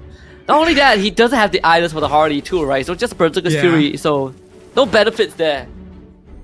Imagine walking around playing a game of ranked MLBB and you see your Harley running around with a Berserker's Fury. Yeah, these are things that can only happen in MCGG here. But Ken, he does get that KOF badge, so he's very close to getting that 6 KOF synergy Captain Terry, and with that bruiser symbol as well. So yeah, that's gonna be very scary. Ken, he is on a Cho, so yeah, there is a timer on him where his HP will fall below that threshold that he wants. So now it's up to the rest of the players to actually speed up the pace of the game to keep Ken down. It's time to ramp up too. They need to stop him, right? Again, the KOF Crystal, 4 KOFs now, and it's a Captain Belleric with the Twin Blade, the Winter Crown, and the War Axe on top. Double Winter Crown. Second one being put on the Masha. Ooh, another very interesting late game build that Oppo is going for is the Manic Slam, the Golden Staff. It actually makes the Golden Staff a lot better, and he's going for Metro Zero build once again. So Metro Zero, right now, as it is, it's a main synergy. You gotta get 11 Metro Zero. You aren't able to get maybe 6 synergy anymore unless you're like a 12 cap on a Fanny, and that's exactly what he is. He is on a Fanny, so he can go for 12 cap. He can go for more Metro Zero synergy at the same time with a Manic Slam. His late game is secured with the Golden Staff. Oh yeah. And as this round plays out, Ken should be able to win off with this Belleric. Just basically just giving everybody the whooping there. Wisnu, there's no chance thanks to the Winter Crown. But you guys can stand a chance to win some lucky prize. And primarily, 1 out of the 300 phones that we're giving away by scanning this QR code. Because plenty of them have been won by previous participants, so if you weren't part of the previous winners on that list, make sure to scan this QR code and give yourself another chance of getting it. Yeah, it's that easy, guys. Just scan the QR code and stand a chance to win. There's nothing required. Just scan the QR code and you get a chance to win the phone. And this is an official channel, right? We're making you do anything with the QR code. So yeah, that phone is up for grabs, and there's still one grand prize to meet and greet for offline with the M7 champions and get a signed jersey from them as well. Now, looking at Jerry's board, he is going for the Beyond the Clouds combo with the Stargazer and the Starwing. He has that full synergy on the board, but he needs Dorky, who has that full Starwing synergy as well. Is that Starwing on that Bruiser Guinevere, but the magic damage just a little bit too much coming out from the side of the Vexana. His Harley finally getting a Holy Crystal. That might be the change that he needed. And not only that, 4 Stargazers means that this Vexana is going to keep dropping the Eternal Guards, and that is going to create some problems, right? The crowd control and the extra body to stall out the round makes it a bit more complicated to take Jerry down. Yeah, Dorky, we mentioned him having that Starwing Bruiser synergy, but his Bruiser synergy was only at 2, and now he does not have the economy to go for that Masha that he sees in the... Okay, he sells a unit to go for that Masha, so now he does that 4 Bruiser synergy, but 4 Bruiser synergy is not something that you want to be sitting at as well. We saw Finn with the Starwing Bruiser synergy as well, right? And currently, there's no itemizations on Guinevere as well. There's only Dominant Eyes, Demon Hunter Sword, and the Sea Halberd, and those are all physical. Yeah, Armin Broby in such a solid spot right now. Dorky will be up against Wisnu. Again, the Eternal Guard is going to be quite a problem unless the backlines can be eliminated, and that's exactly what happened with this Iori. The Damai is really paying out dividends, but he dies mid-cast. And that is going to be a knockout blow right there. Yeah, Dorky at that point couldn't find the pieces that he needed. The economy didn't work out for him, despite being on such a great hero to get an early game to make games start. Well, you're ending up in 8th place as we head up into the next carousel. 2 capacities being taken up by Floxy and Oppo. Now, Jerry, going for that Swift Blade synergy, we do know that the Fanny Oppo here is going for that Metro Zero. So it is a huge deal for Oppo. At the same time, they gotta watch out for Ken. So right now, I feel that the 2 top contenders are Oppo and Ken when it comes to the later stages of the game. Oh yeah. Now the 10th slot does have the Harley 2-star. Nothing escapes. Pretty contested. I mean, there's only like what 1-2 more Harleys in the pool. 6-star wings, 2 Beyond the Clouds, a Thunderstone given onto the Harley with a Swift Blade, and the Face Warper, Essence Core as well. Everything basically banked on this Harley. That's gonna be the direction the Floxy is gonna go down. Yeah, Harley just being that main carrier for everything, but the Thunderstone's still at a charge of 17. If he goes up against Jerry, it's not gonna be good, but Oppo will be his opponent here. But Oppo does have that 2-star Irithel on that launch pad, so already that crossbow is gonna be dealing so much splash damage, but the Saber manages to lock it up, but that Winter Crown, not enough, as Oppo does fall, still not at the full peak power that he needs to be. Floxy manages to put a stop to it for now, as Ken will be taking damage. The 2 top late game contenders actually losing out in terms of just synergies and just star blessings alone. They're not able to get their pieces. Yeah, Terry Bogard looks juicy there. Oh, yeah, indeed. Ken really needs to find a way out. I mean, it is more dire for Oppo than it is for Ken, because Oppo, man, 2 last place. If he bombs out again in 7th spot, that trophy is basically gonna slip away, right? Like he's like 1 foot out the door if he loses the next round. 2 HP and no way back. Finn, Floxy also 1 round away from elimination. This is gonna be close. Let's see who makes it to the creep round. Using the launch pad to put Irithel directly in the corner, and difference is Finn does not have someone to accentuate the back lines here. There's no access. Now with that Irithel free and in charge, able to deal a lot of damage with that Winter Crown and also that enhanced Golden Staff. 12,000 damage on the Irithel, but that's not the damage numbers that you want to see. We saw numbers of 33,000 coming out from 3-star Valentina's. Is still not at max damage cap as of yet, and he really needs to up the Metro Zero count. Yeah, and a couple of players, I believe, Finn got knocked out, so Finn finishes 7th. One of his lowest placements we've seen in a long time too. Not having too good of a game. He got knocked out in the hands of Jerry's Mirror. So 6th place makes it to the creep round, but this is one of the closest games we've had, with the highest health bar being 33, and that's Wisnu. And he's in prime position to make it to 18 by the end of this. Yeah, so now we take a look towards the points. It is going to be Wisnu, Arvin at the top spot so far, but everyone is so close. It is anyone's game right now. Everyone has great synergies. We see Starwing, Stargazer being that top tier that everyone's looking for. Now it's time to get the 2 stars, time to get the 3 stars, trying to max out the rest of their bars. Keep your sustainability high against these high damaging units, but a 2-star Iori coming out from the side of Arvin Broby might mean an end to this Harley. If he gets a Way of the Dragon on this Harley, it is the end of the game here. Yeah. Oh! Not only that, looking at the current points, you know, Dorky, he needs 1 good round to get to 18, but for Finn, if he wants to qualify to win in round 5, he needs to win 1st place in round 4. Something to keep in note for the next round. 3-star Guinevere from Ken, up against the entire world, gets controlled to oblivion by Jerry.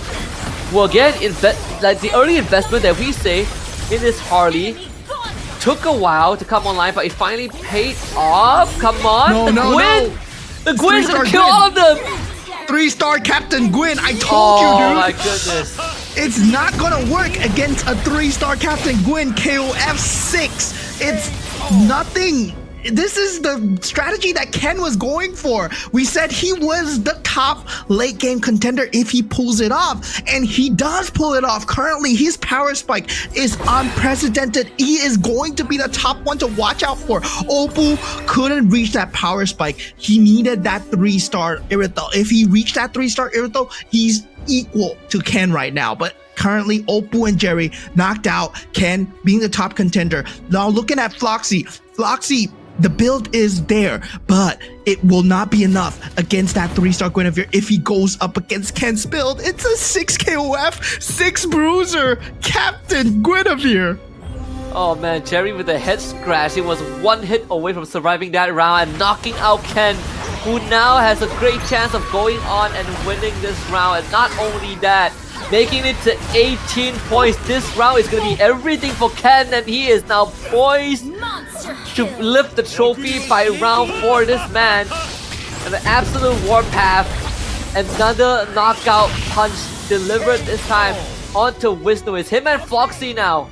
And it doesn't even matter if actually, now that I think about it, yeah, I mean, it doesn't even matter if, you know, if Floxy wins this, because Floxy's not going to hit 18. So Ken is in the best possible spot. Yeah, Ken right now, if he wins, he is a champion candidate, and he just needs to win one more to take away the GO1 trophy. But for you guys to take away something for yourselves, there is a QR code for you guys to scan. And yeah, I mean, right now it's not gonna be much of a battle, man. Captain, imagine Guinevere as a KOF character, right? Being the captain of the King of Fighters, and then with the Winter Crown, with the Twin Blades coming out from that Karina card, just smashing through, and a Purify as well. That's actually what saved him versus the Vexana coming out from Jerry. But again, that lifesteal is just too much coming out, but it's so close. Wait a minute. You hit the wrong target. Oh, doesn't matter. 3-star Guinevere. Oh, the Winter Crown, dude. The Winter Crown. Ken is now a champion candidate with 18 points with this win. 2 wins in a row. Really defying expectations towards the end. I guess the key is still a 3-star Gwyn, dude. And I mean, you say, imagine Gwyn as a KOF character. We have the KOF character that is Gwyn in the main game. Yeah.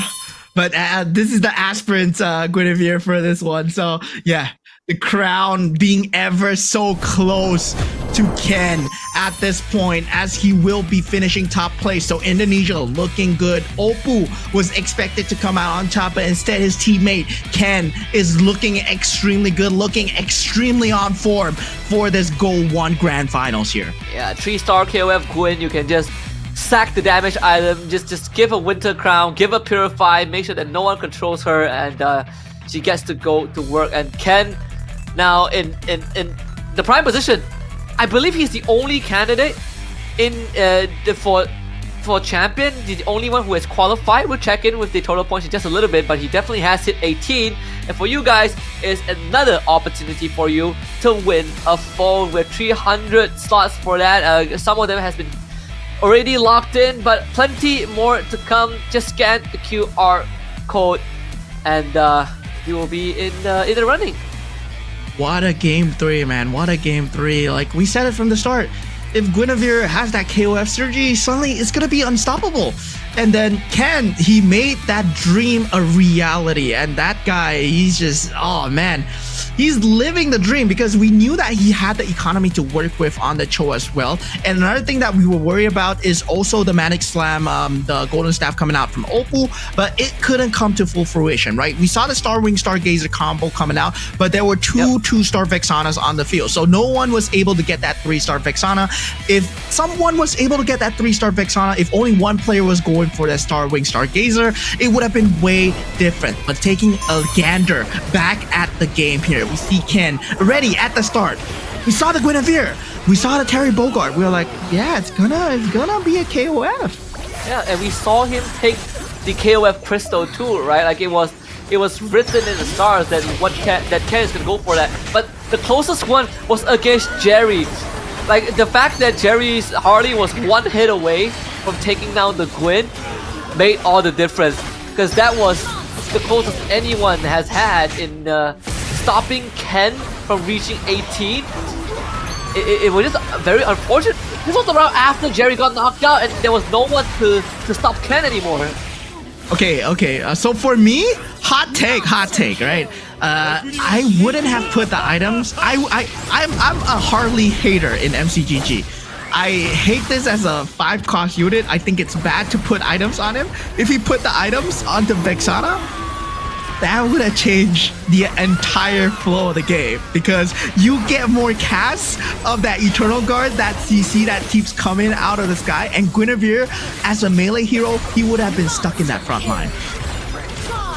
Yeah, that's true too. I mean, understandable, right? Because also the Harley has a phase warper. Although I would say the caveat is, if it was a 3-phase warper instead of 2, then maybe it would have had a different ending. But right now, staring down the barrel of what we talked about at the start of the day, that we could end by round 4, and our candidate right now is none other than EVOS Ken, who showed us the Captain Gwyn, and not only that, with the Karina of all commanders.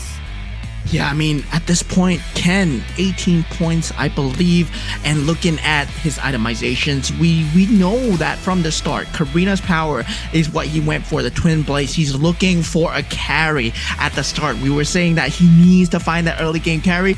The first early game carry that he went for was Terry Bogard with that bruiser symbol that he managed to pick up for himself. And of course, with the last Go-Go card coming through, the KOF badge, Magic Crystal, and also Chris, that gave him the full synergy that he needed. And of course, the Mortal Rivals synergy added on bonus for Iori, and he is a bruiser as well. So KOF and bruiser, they do go very well hand in hand. Another one that tried to attempt that, we see it coming out from Arvin Broby. He did try to attempt that, but at the same time, he couldn't get the similar start, right? No Bruiser Crystal, meaning no Captain Terry, no KOF Crystal as well, so you couldn't cross the synergies. Yeah. Not only that, the Ken was also running the Karina Commander Go-Go card, so extra 40% attack speed with Purify that gives you even more attack speed and 6 bruises. I mean, it's going to be, it's literally a walking machine gun. So, and he has the Commander show too. So at the end of the day, it's just the stars aligning for Ken. We're gonna take a look at the leaderboard like right now, so it's trying to find out who is in 18. Look at that, Ken is the only candidate eligible to win. Oh boy, so the next eligible candidate is literally everyone else except for Oppo. Oppo, if he wants to make it, Oppo's only chance of winning is winning game 6. That is if we get game 6. Finn, he has to win the next game. It's tough, man. It's tough. So currently, right, for the GO1 champion to be crowned, Ken, if he wins the next game, he is going to become the GO1 champion here. And yeah, he stops the game right there. But if the rest of the players can stand up against him, I mean, 7v1, it's still possible. Deny every single piece that he wants to play, deny every single possibility. Well, can they do that though? Because Ken, right now, he's always been waiting, lurking in the shadows. And once again, he always finds the build needed to win at the end there. It's never about him dominating at the start. You can see that it is a roller coaster ride for Ken. He was at 7 HP, my friend. Yeah, okay, so here's my theory, right? So in order for like Finn to have a chance, he needs to win game 4. If he doesn't win game 4, then we have to wait for game 6 for him to have a chance.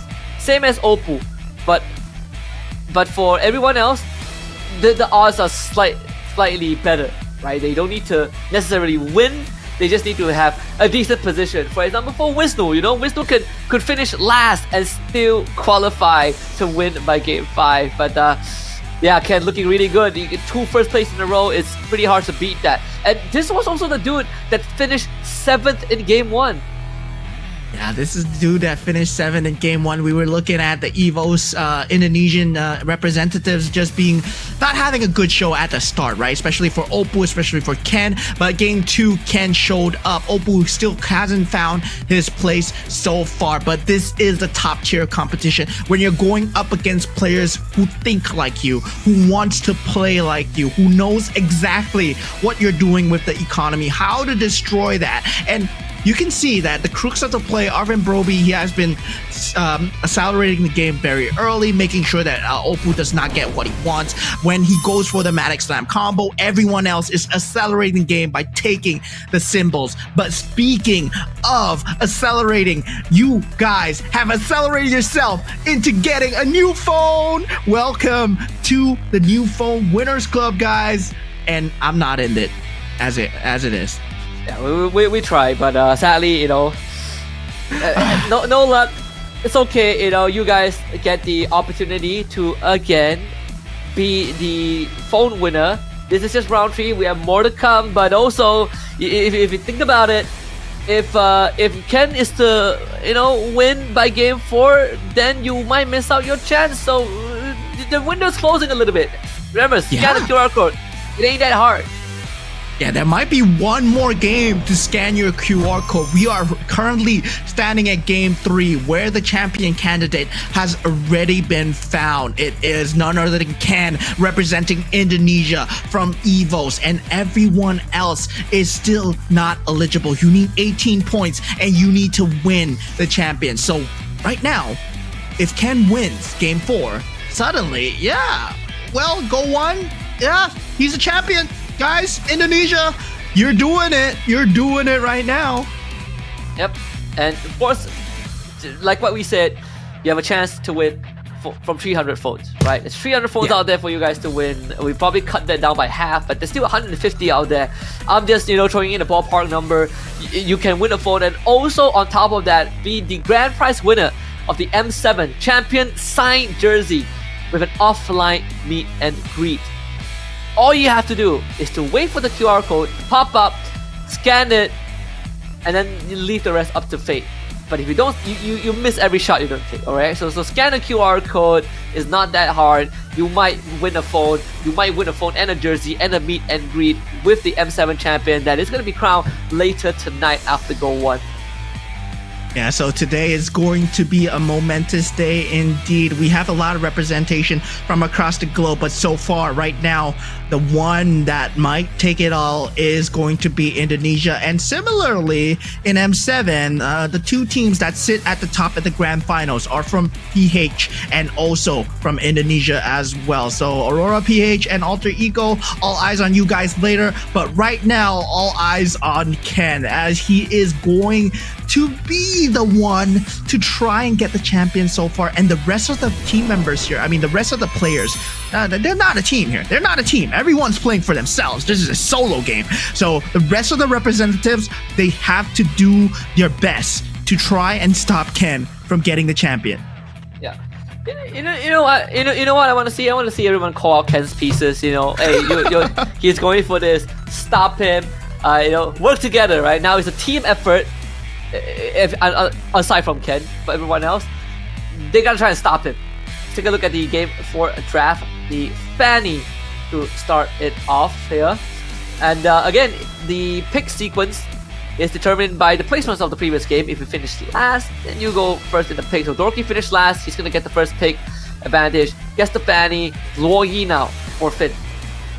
Yeah, Finn going for the Luoyi. Now going for the piece that, the commander that wants to really be in the top tier meta, right? Luoyi is like really top tier right now. It's one of the top few for all these competitive players because it gives you a lot of direction. But Oppo going for the Guinevere here, that reroll, the gambling champion. So yeah, we know the Indonesians, they said, yeah, we don't like to gamble, but then now they're going for the gambling champions. hey, you know what they say, go big and go home. You know, when time is running out, you have to you know, put some of the stakes on the table. That Gwyn though, oh man. When you talk about if you like those rerolls, you go for the Gwyn, but I don't remember ever seeing Gwyn leading up to this point. Karina for Arvin Broby. Even Arvin Broby has been having quite a rocky final too, right? 1 3rd place finish, 2 6th place finisher. We got a Floxy right now with the Yuzong as his choice.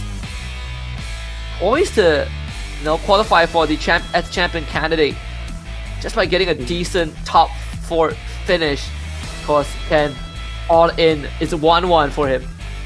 Yeah, all eyes on Ken here, only champion candidate. If he does win this, he does become the champion. But now Floxy, he picked up the Yuzong, and this is the commander that we've been talking about since the group stages, right? It really accelerates the quality of the Go-Go card. You get the acceleration, you get the Black Dragon treasure. It's a certain quality as well. You can get up to 14 gold, you can get units, or you can get a crystal. So there's like one of the three. There's a bit of a gamble involved, but all three are good rewards. And it really sets the pace, it really sets the direction of where you want to go. Yeah, but I think, you know, for Ken, it couldn't be any more obvious, right? With that 1-1 pickup, it's telling everyone it's a declaration. He's about to go fast and he's going to try to end the game right here and then. So it's really up to the rest of the players and how they will stop him. Bruiser is still going to be heavily contested.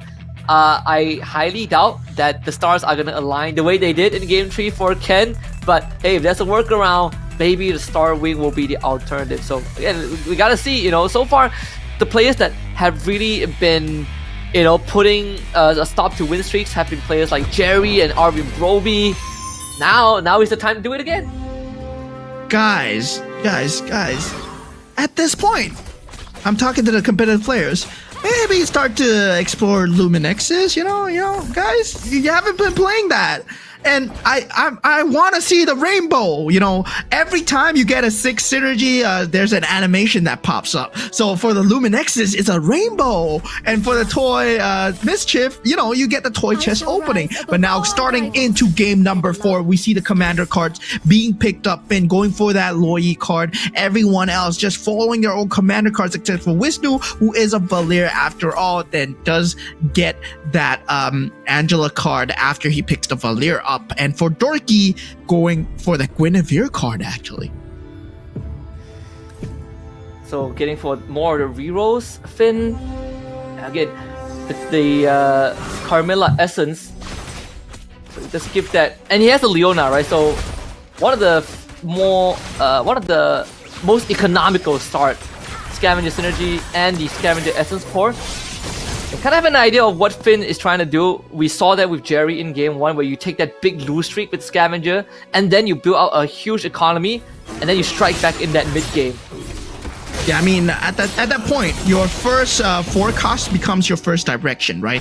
Generally, when you find the 1 cost, 2 cost, 3 cost, it doesn't really set the synergy, set the tone. But once you get the 4 cost or the 5 cost, you're suddenly like, yeah, we gotta play this synergy because we got a very good forecast. And we're talking about things like Guinevere, who is a very key pivot for a lot of direction.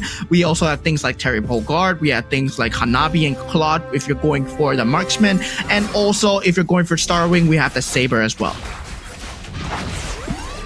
Yeah. 3 Toy Mischief here for Floxy 2 and the Dauntless. So this should be a solid, you know, line to get through that early phase. I say that, yeah, but this Baraz kind of slow on the draw at in the early stages though. I mean, 2 Barats is gonna help out. I mean, if he can split, if he can get that item where it is splitting, but he does not get it. So the Bruiser synergy a bit too strong in the early stages of the game. That Masha just taking out that 4 cost Barats. So yeah, he does get that 2-star Jawhead available in the shop right now. If he wants to go for it, it's a Bruiser, it's Toy Mischief. It's one of the most staple kind of 1 cost that you see always in the game boards. And yeah, it's one of the few that we have not talked about, right? Jawhead is a really good start. It does provide a lot of synergy. It has very good stats and also has a very good skill as well with the CC and the damage. Yeah, that's true. I think here with the Ruby Blue, this could be a Metro Zero angle too for Dorky, right? Again, Fanny is one of the few commanders that allows you to go down that route in a slightly more efficient manner. Dorky is also one of the few candidates that all he has to do is to finish top 5 and he will qualify to be a champion candidate by the end of this round. Arvin Roby really putting that Masha to work. Yeah, but what's really worrying right now is Ken somehow managing to secure that win streak so far. So he is sitting at 100 HP. So that means he will be last for the carousel. The Guinevere is available here, but Opal going for that Winter Crown. Meanwhile, Finn going for that Guinevere straight off the bat. So we know that he has a monster economy with that start, right? He had that scavenger start with that scavenger crystal as well. I mean, the scavenger sacrifice as well into one of his pieces, so he has a lot of gold to work with, so he can pivot into the Guinevere at any time, and now he has that first moment of direction. Yeah. With Arvin Roby, I think for him, he doesn't have to do too much at this point. Yeah, I was thinking if he wanted to invest that gold to get that 4 defenders in, it's probably a better choice. So now you could have a stronger front, but also keep that Masha alive for a bit longer. And then for the next 2 to 3 rounds, you're going to be building on that economy. Same for Finn, who is still taking that lose streak.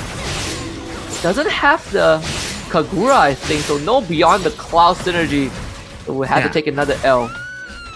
Finn dipping his feet into 2 pools at the moment and currently hoping that one of them will get him a fish, because right now he's looking into 2 different key synergies with that Guinevere and that Xavier. He's hoping for some form of direction. Certainly right now he's still going with the lose streak. 76 HP is still a lot of HP to work with, but this is where HP management becomes more and more of an issue, right? You want to win at the same time. If you want to lose, you want to take out as much of the enemy units as possible. So you need to start to build up some form of synergy here. Now, for defender synergy for the side of Floxy, unable to find any form of direction so far, but he's still level 6. We start to see more movement towards level 7, and that's where Finn is at. Yeah. Then that scavenger is going to be helping him get to where he wants, but at the same time also make sure that he gets decent priority on the carousel as he's coming on in 5 rounds.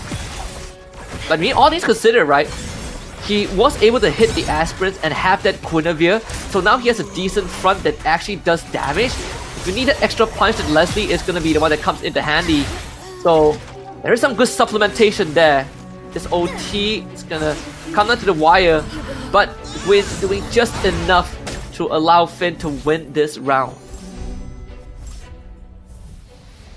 Yeah, very close coming in for Finn there.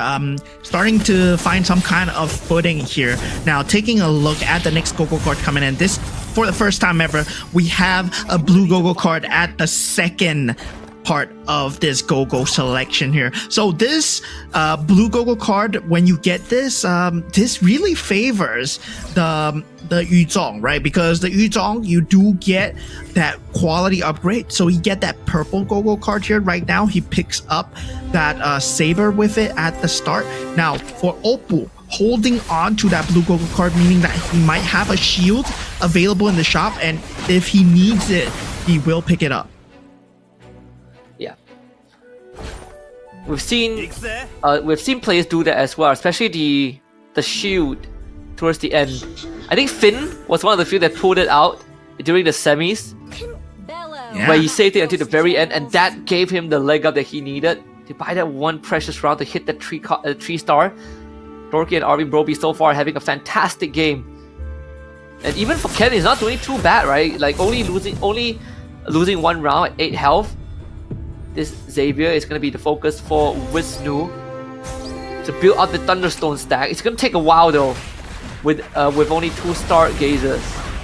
Yeah, it's level 7 for everyone right now, except for Jerry. So this is where the 4 costs start to come into play. We're taking a look at Wisnu going up against Finn right now. And Finn's aspirant board is kind of doing work here because he managed to find a Kadita and gets that glowing wand on the Kadita as well. So yeah, that's Beyond the Clouds combo not doing too hot for Wisnu, as Finn at level 8 he finds footing, and Wisnu as well hits level 8. So this opens up the 5 costs, right? It gives you a 5% chance to find the 5 costs, so there is more possibility to get those 5 costs. When you start hitting that level 7 and 8, that's where I expect some of the roll downs to happen. But even for Jerry right now, the 6 Stargazer is going to look very juicy, right? The whole plan is just to get that Thunderstone stacks up, so you're looking to survive the round as long as possible. And that starts with bursting down the enemy pieces, the best to your abilities. The spell vamp on the Ice Queen's one gonna mitigate some of the damage that Jerry will take. Gets an extra Thunderstone stacks on top, so Jerry now dropped down to 54, but still in quite a comfortable position. He just needs to make it to 7 and then start investing in the front line. What I'm worried about right now is Oppo again in last place. Yeah, Oppo is in last place indeed. But what Jerry's going for is it's the mage combination with the Stargazer and the Beyond the Clouds, right? So he's racking it up. But what I'm worried about is he won't have a very good frontline strategy, especially if he's going for that kind of strategy. He needs that 6 mage to just have that shred through.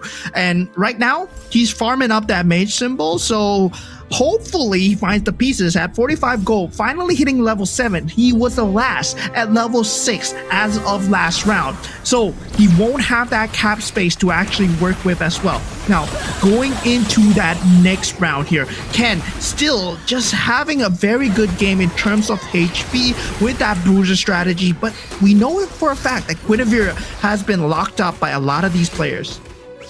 Oh yeah. I mean, it has been the winning ways. You know, crazily enough, we went from Guinevere being the star of the show to seeing a bit more variation with like Valentina, the Hanabi, Clark Granger, Saber, Freya, and now we're back to square one with Guinevere again being the focus. Oppo going for the Stargazer Crystal, Jerry gets the +1. Finn will go for the Edith, right? Again, hitting level 9, the first one to hit level 9, we just talked about the Scavenger and that lose streak economy, but not only that, he was able to go to cut that lose streak and then pivot into a bit of that that aspirant that we saw earlier on and rely on that to power through some of the rounds, and now he gets himself not only to level 9 but is also on the win streak. So Finn also in a decent position to be ahead of the curve. Yeah, Oppo currently going for that Metro Zero synergy with that marksman. That's what I'm seeing. So he wants to go for the X-Borg, but on this Guinevere, I think even with the rerolls, he's currently sitting at 9 gold. And yeah, the synergy isn't looking too good for him. Only having that 2-star Alice and even the itemization is not of the best. But luckily for him, he's going up against Arvin Broby, who does not have too good of an itemization either, but he has a monster of a Guinevere. And yeah, that's not enough. Yeah, it's just not enough, right? That's gonna chew through 12 of that shield. So putting Oppo at 36, man. We can see like he puts the Stargazer Crystal on the Aulus so that Aulus can, you know, trigger the splash a bit more often, but again, it's not enough. He needs a bit more than that. Would have been nice if there's a Toy Mischief or 4 Weapon Master synergy, but like you said, and just 9 in terms of gold, that is just brutal for Oppo right now. Like this entire day, this is one of the favorites coming into the grand finals, but he's having the roughest finals we have seen. Yeah, I mean, he has the Irithel right now, Wisnu, in the shop. He's considering to pick it up, but he does pick up the 2 Sin, not going for the 4 Luminexes because he does not have the build to make it work. But still, at the same time, the Kadita alone can't carry that Luminexes board, but he is prioritizing the Beyond the Clouds, the BTC build. And yeah, he's going for that. Then Arvin Broby, well, we know that he has that monster Guinevere, but there is that defense shred coming through from that Luminexes, and it really affects the Guinevere very negatively, but he does not get an early shred at the start because at 2 Luminexes is only 2 linked together, but it's still enough. Yeah. just enough to, you know, cash in on that win. Once he hits level 9, then maybe he can consider that 4 Luminexes, but then you have to start giving up the Scavenger, right, which we did talk about. You have to get rid of Leona, but Carmilla has to be kept thanks to that Luminexes. I mean, we haven't seen any Luminexes winning out a game at all because it's so hard to build into, but that could be one of the lines to go down, right, if we get to that point. We have 2 players running their Luminexes. Both Jerry and Oppo have Luminexes on them, but just not the resource to invest fully in it. Yeah, so the interesting about Floxy is he gets that gold card because he is a Yuzong after all. So he gets that special promotional shop because the peculiar merchant card. So it means that he either in the shop there is a 2-star 5 cost right now, and the ability to get EXP, the ability to get equipment. Yeah, there we go. 2-star 5 cost. There it is. It's 20 gold, and he does not have that gold to buy it. So right now, instead, he will for Floxy, he will go for. Oh no, he does buy it, and he gets that export again. But the export alone, not enough though. It's not enough. He might have spent his gold in vain here. And yeah, don't really like this. Now for Jerry, on the other hand, he went for the customized merchant, which offers him more 4 cost as well. So Jerry's playing, we said it before, a very peculiar build where he wants to prioritize the mages and the stargazers. It worked in the group stages, but now in the grand finals, the stage of the masters, does it work here? We'll only find out. Only one way to find out, right? I mean, the 4th Swift Blaze is gonna be put in a lot of value to shred the front line. Not only that, I mean, this Shadow Cell damage export absolutely destroys that back line. There's one way to go about it. For Foxy, that Metro Zero line is looking pretty juicy, but not only that, this X-Borg is actually quite a threat to the backline. Oh my god, his decision making is so fast when it comes to these rolls.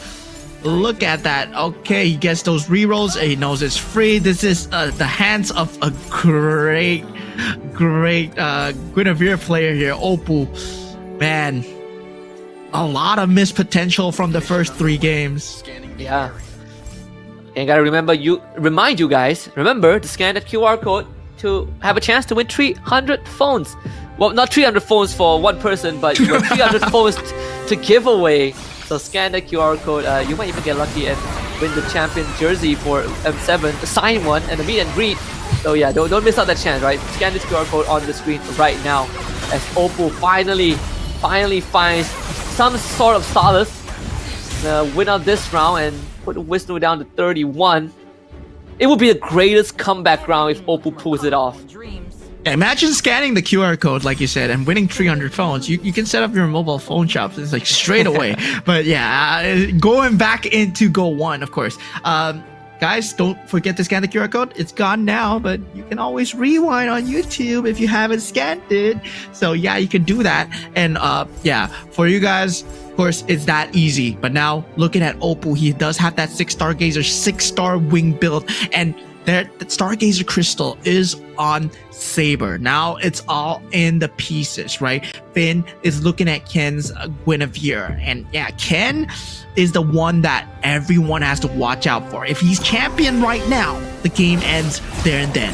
Yeah, the tournament ends there and then. And Ken is again in first place.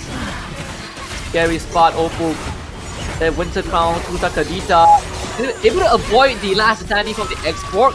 So that is a very, very positive outcome. Now he needs the X-Borg to go down before the X-Borg goes up. But thankfully, the groundwork has been laid out. This should be clean up for Oppo. Another round that he survives. Dorky just took 12 off of Ken's health bar. So we know that Ken is not immortal. Yeah, so right now, this carousel becomes way more important than ever. And for the first time going into this carousel, we have all 8 players still in. Jerry picks up that KOF synergy on the last sliver of health. Wisnu and Oppo pick up the +1 cap. Floxy picking up that marksman synergy. We know that with that 2-star export, he's going for that Metro Zero build. That marksman synergy opens up for him to get that 11 Metro Zero into that 4 marksman synergy. So there's something there. Meanwhile, Jerry, he has found his build, right? Beyond the Clouds, Stargazer, Mage, the same cookie cutter build that worked for him in that group stages. And we said that he needs the 6 mages. But is this enough though? He does not have the 3-star Valentina. It's only a 1-star Edith at the front. And yeah, he needs a 3-star Valentina to make it work because there's no front line whatsoever to speak. It's just damage. Yeah, it's one of the banes of, you know, running 6 mages, right? Like, establishing the front is the main challenge, but we do have the KO Kadita. Now we're looking for items for the Kadita because you want the Valentina to spam as much abilities as possible, but she needs to survive, and then Winter Crown will get her out of the sticky situations. But the Saber turns right back for the assassination.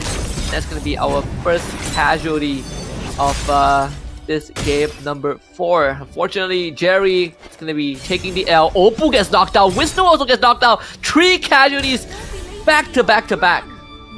Yeah, I mean, I was surprised that there were so many players in that carousel in that first place. Now, everyone is on the lookout for Ken's Guinevere here. They don't want him to win. Guys, they don't want it to end it right here. The tournament will end right here if Ken wins. So everyone needs to band together to deny away the Guinevere. As you see on the space of Dorky, even though he's not running the Guinevere, he's picking up the Guinevere for himself. And this is kind of advanced strategies that, you know, a lot of players you can do when you have the economy to work with. You deny away the pieces because there's a set number of pieces in the shop. And you know, the system is also very friendly, right? It allows you to go into settings and just reveal how many pieces are available, right? You choose to either see the piece, the name, or the amount of pieces still left, and that gives you a very good idea on how far you can push it. And Ken takes another loss from the mirror of Finn, but Finn also took an L just now. We know that there are certain solutions to Ken currently, but again, it hinges on very specific players. Like in the previous game, it was Jerry, but Jerry was again 1 hit away from taking out Ken, who now is still in a pretty healthy spot, and even proceeds to call out Dorky for working on that Claude. Yeah, but at this point, right, Arvin Broby is holding on to a 2-star Guinevere. So if that Arvin Broby gets taken out of the game, suddenly it can have an opening to go for that 3-star. So because he's holding on to 3 of the Guineveres here. But for you guys, scan the QR code, guys. 300 phones to be won. A singular phone for each of you, yes. And there's 1 grand prize. You get to meet an offline greeting with the M7 champions. It could be Aurora PH, it could be Alter Ego, and of course one of you guys will walk away with a signed M7 jersey from them as well. Oh yeah, it's an opportunity of a lifetime. Finn, 2-star Valentina, so highly contested piece as well, but with Jerry going down, the Valentina pool opens up for Finn.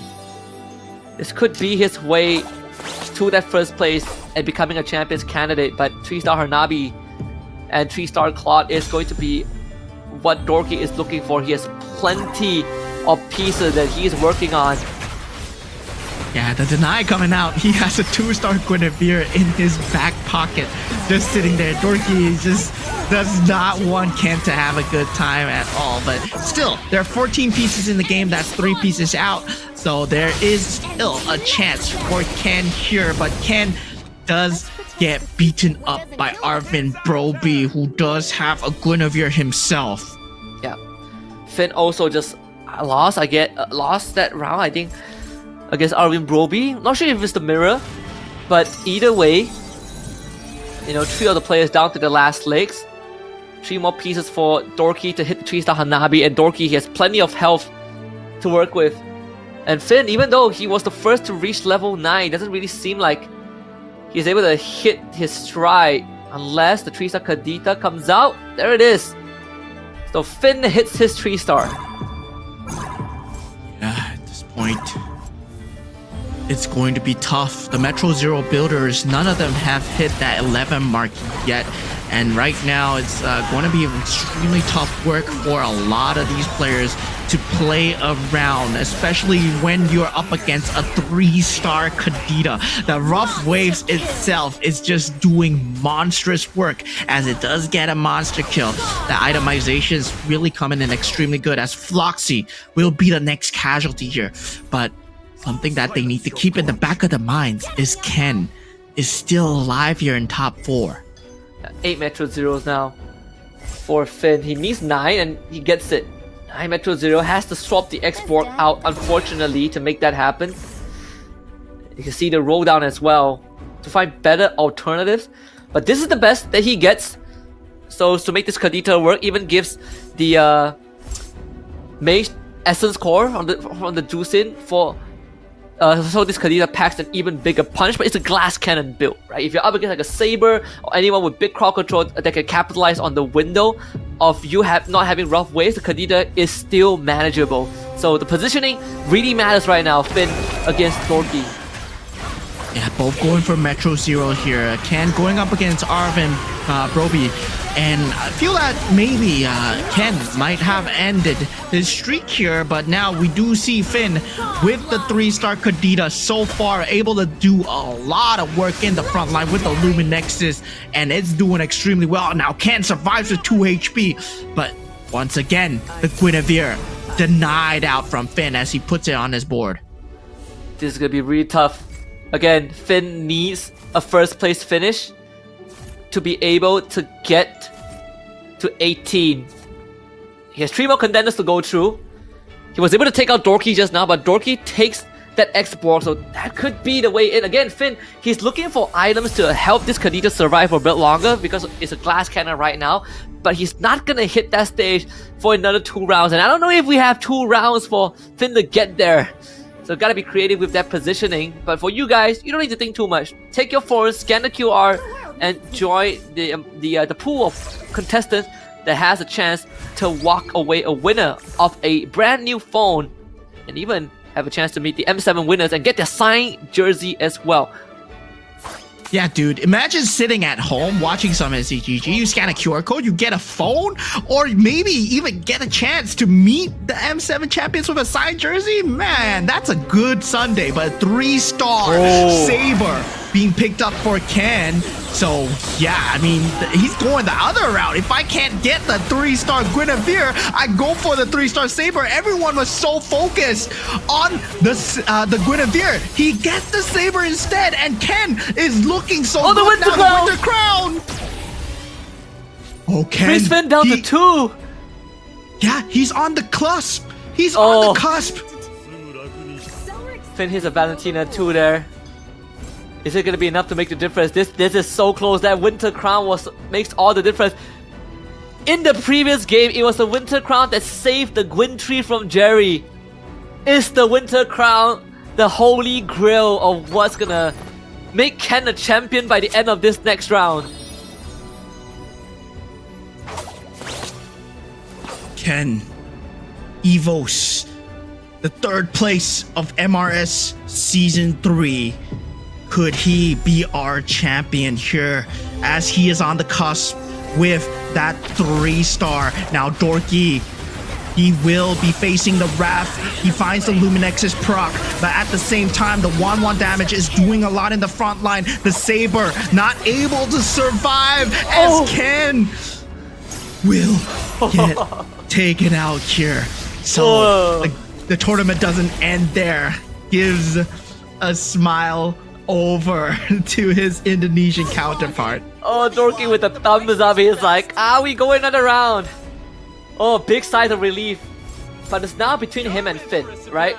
For Dorky, doesn't matter. He can finish 2nd and still be a champions candidate. But for Finn, he has to finish 1st.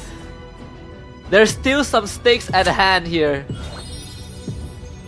Yeah, it comes up to one last round. Oh boy. 3-star Hanabi, 3-star Claude though. If 6 marksman, it's just too much meat shield and too much damage to poke through. Can Finn do this?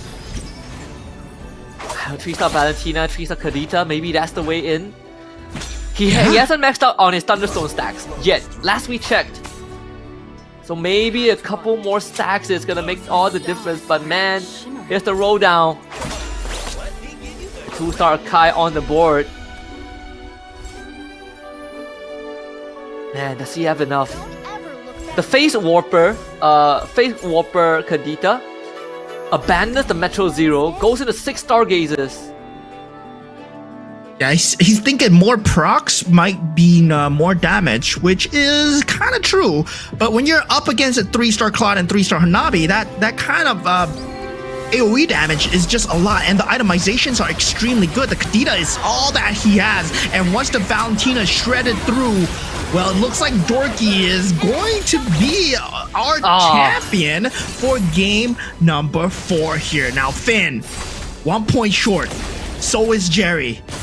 Man, they want to bring it to a game 6. Yeah, the game 6 is the only way out.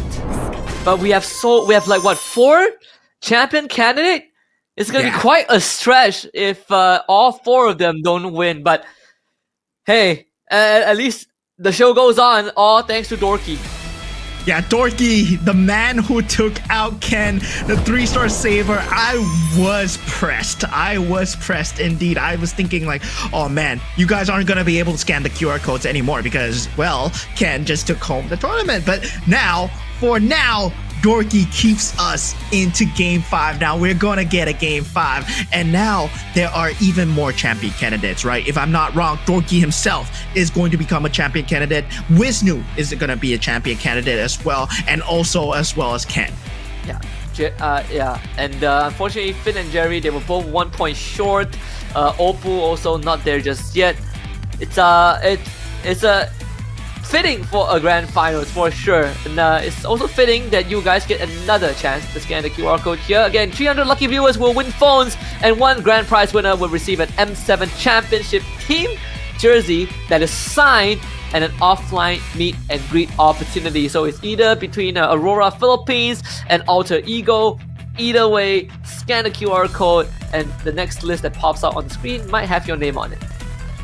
Yeah, of course, and also, for you guys that are watching, this is the GO1 Championship. There's $25,000 US to be won. The champion will walk away with the GO1 crown and also $10,000 in cold hard cash. The top 8, they have fought a very long way to be here. The group stages were grueling. We had to say goodbye to a lot of our representatives, but now we're left with 4 Indonesians, 1 from Myanmar, 1 from Malaysia, 1 from the EECA, and 1 from Latam. And now we get to see who comes out on top in the first ever MCGG Internationals.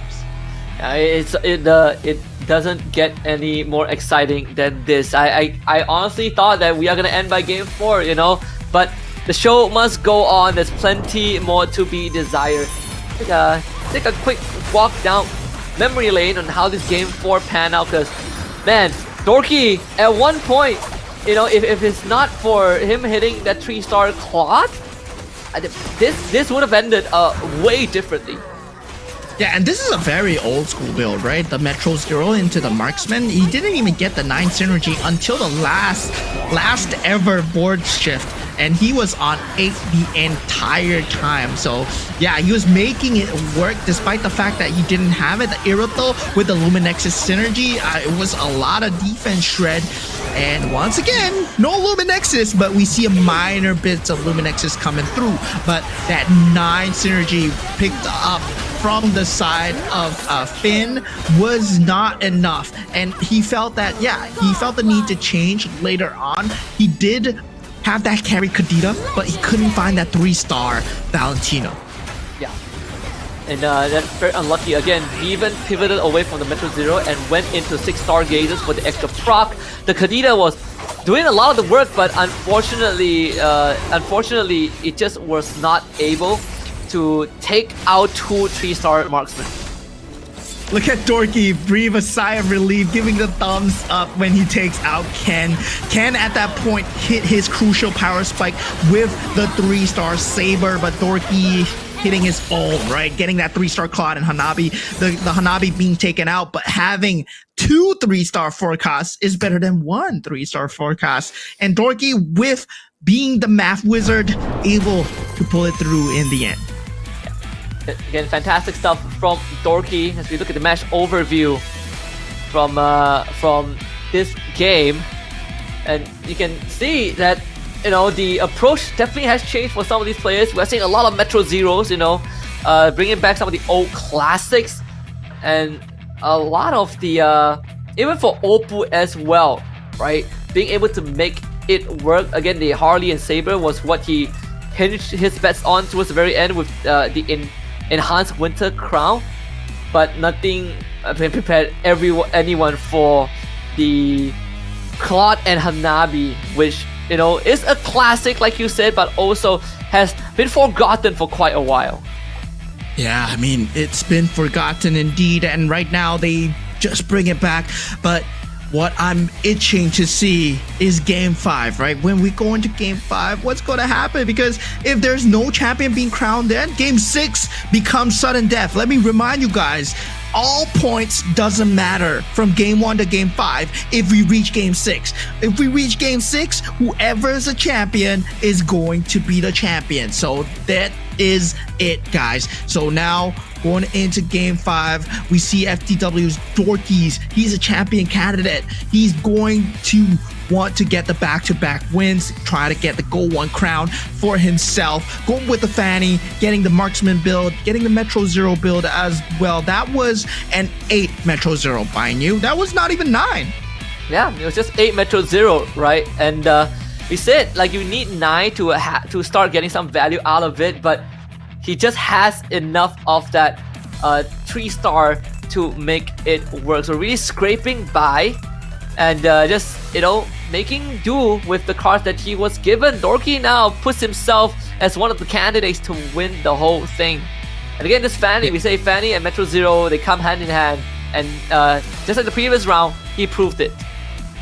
Yeah, I mean, at this point, right, I want to highlight the Gogo card that he went for, because 9 Metro Zero gives you hybrid defense, or aka damage reduction, 5% damage reduction. So he went for Steel Front, which gives 32 hybrid defense to his front line, which was the Barats, the X-Borg, and also the Akai. These are the 3 main pieces that he really needs the hybrid defense on, because there's so much disruption available, so much sustainability available for his Claude and Hanabi to deal the damage. So that was the crucial build, the crucial turning point. That third Gogo card, it was very well calculated coming out from Dorky. He didn't just pick it for fun.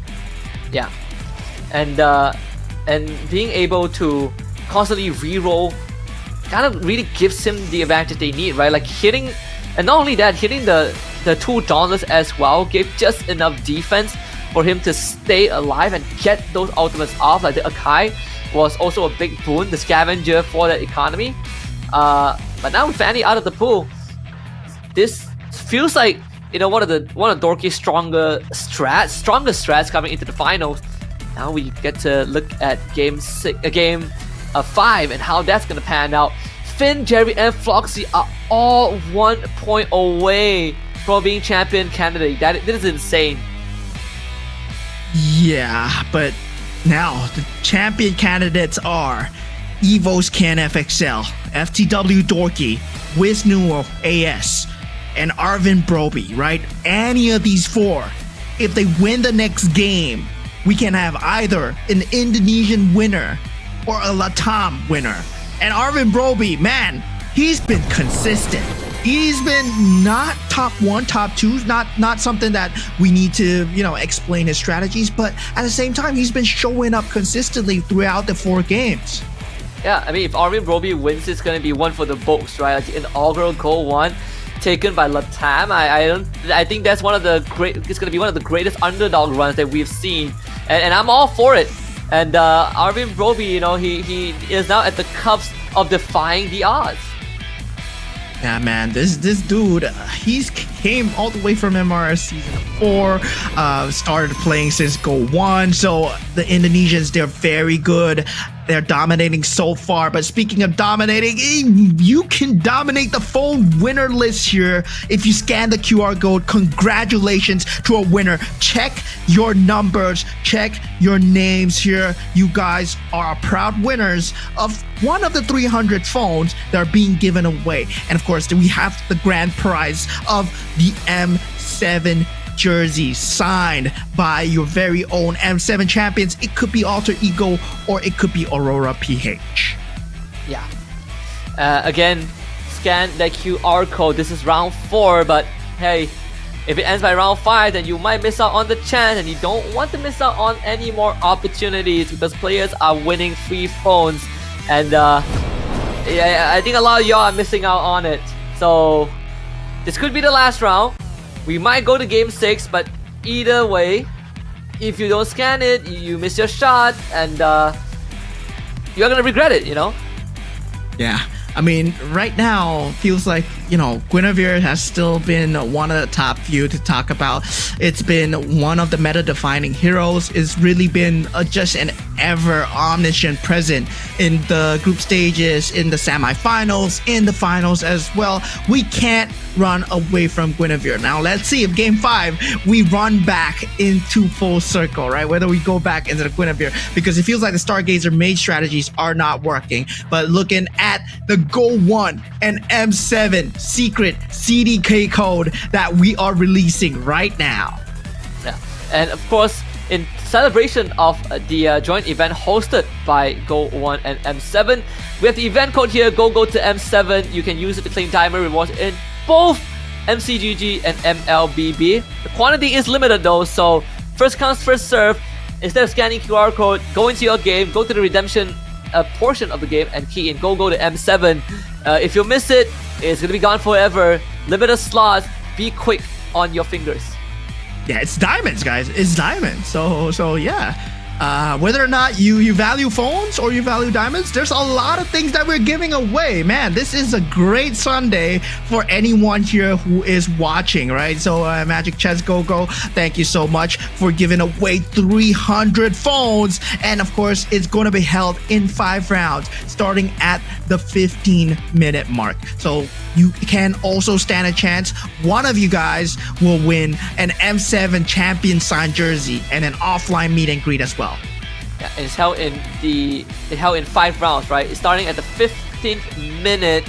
So again, keep your eyes peeled. You know, you don't want to look away. We might crown a champion and you might win a phone on top of that. It's a win-win for everyone out there. Just stay tuned, especially as we are nearing the final lap of this GO1 Grand Finals.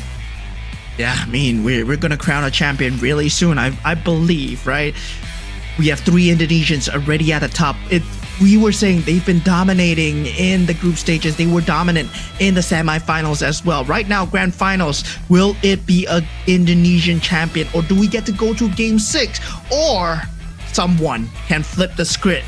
We're looking at you, Arvin Broby, with 20 points. If he gets the champion just one time here in game 5, he's going to be the champion for your game GO1. Yeah, and Arvin Broby, I mean, half the finalists have a chance to win, and that's the best part of it right now. And Arvin Broby is the one non-SCA player that can defy the odds. Let's see if that is going to be the case. Arvin Broby, are you going to be the one that takes down the Indonesians? Again, the draft sequence, they do matter a lot coming into this final game, especially if you know, you get to pick first, as the commander pool starts to narrow down for each individual player. Yeah, right now we go into the banning and drafting phases of this game here. Seems like Paquito will be the choice here for Jerry.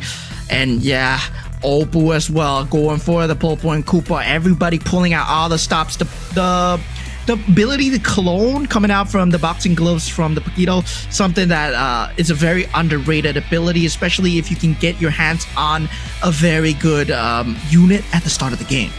Oh yeah. The Popo and Koopa for Oppo The Paquito for Jerry. I was wondering if we would see the Paquito. There it is. Wisnu going for Luo Yi.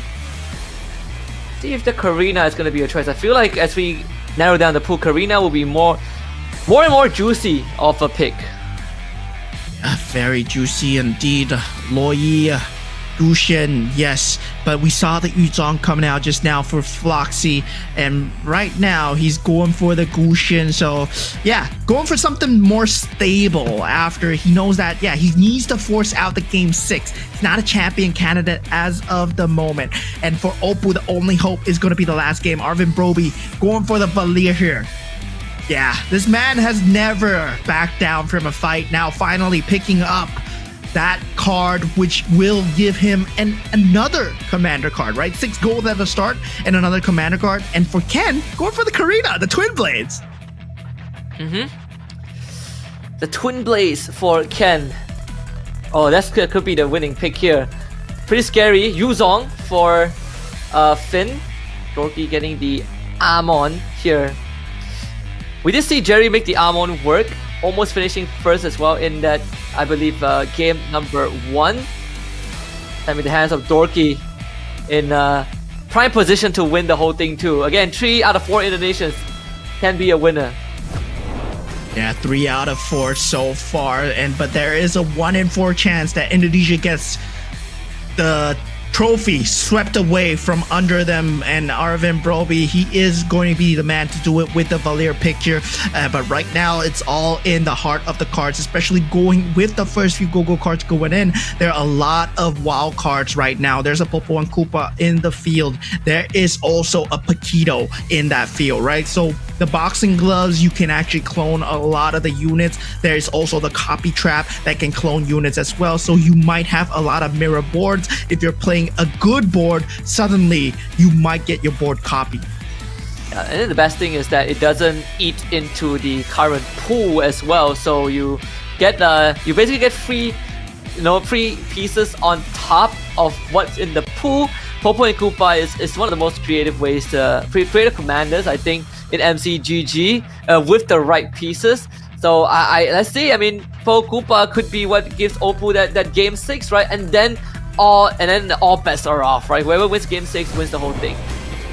Yeah, so now heading on to game 5, we have 4 champion candidates going into this round here. Now, already at the start, we're gonna see what they do get from their starting pack. Of course, you do get 3 random chess pieces at the start, 3 random characters to play with, but also the first Go-Go card selection, which is very important. Do they go with the standard cut and true? And Arvin Broby, actually, with a Valir card, he does get the Gushen card. That's a very good start. A very good start, right? Gives him basically the crystal too. Let's get the 2-star Matilda on top of that. So early Stargazer available. Yeah, so I wonder what Roll Magic Crystal he got, and an extra 3 gold. So that's an extra 9 gold starting out for the hands of Arvin Broby here. So if he chooses to go for the ability to get the interest like Finn is, because Finn managed to get that 14 gold Black Dragon treasure, so he does go for that. And yeah, he's not buying anything, he's just running 1 cost and also the Uranus at this point. Yeah, all about the economy, that's what matters the most right now. That being said, I think if he's going down that same route again, we could see that huge economy build up to allow him to hit that early level 9. Right now, going for a little switch up to get that Starwing synergy in that first part of the board, where now we do see Arvin Broby going for that similar strategy as well. He has the Owless already available, so if he wants to go for the Toy Mischief, it's there, and if he wants to go for the Belleric, the Bruiser combination is there. So he's keeping his options open, but at the same time, his economy is not maxed out. Not yet as of now. Arvin Broby, I mean, Finn has a lot of durability, but see if he can tough out against these Stargazer jaw hit, which is proving to be Yeah. quite a headache.